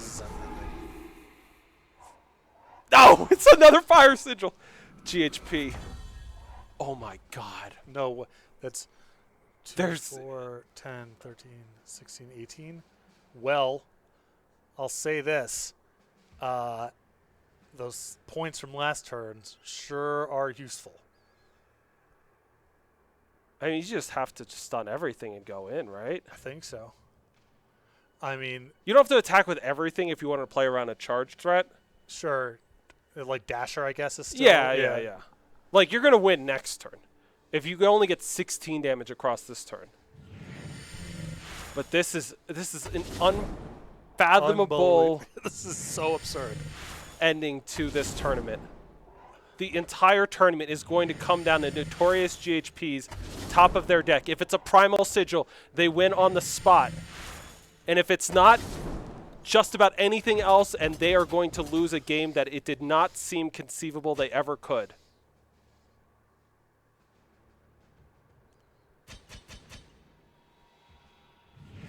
Yeah, let's get that last one stunned.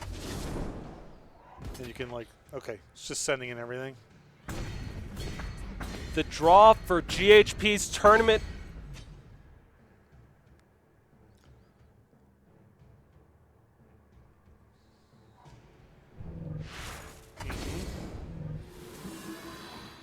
It's a Cloudline Shaman. Fiend has done it. One of the biggest comebacks we have ever seen in a game of Eternal, and Fiend is your draft open champion. An absolutely incomprehensible, impossible victory. So to recap, going second, 6 cards, 3 primal, Civ, Terrazon, Windscreen. Was that the 6? They didn't have the Terrazon then, did they?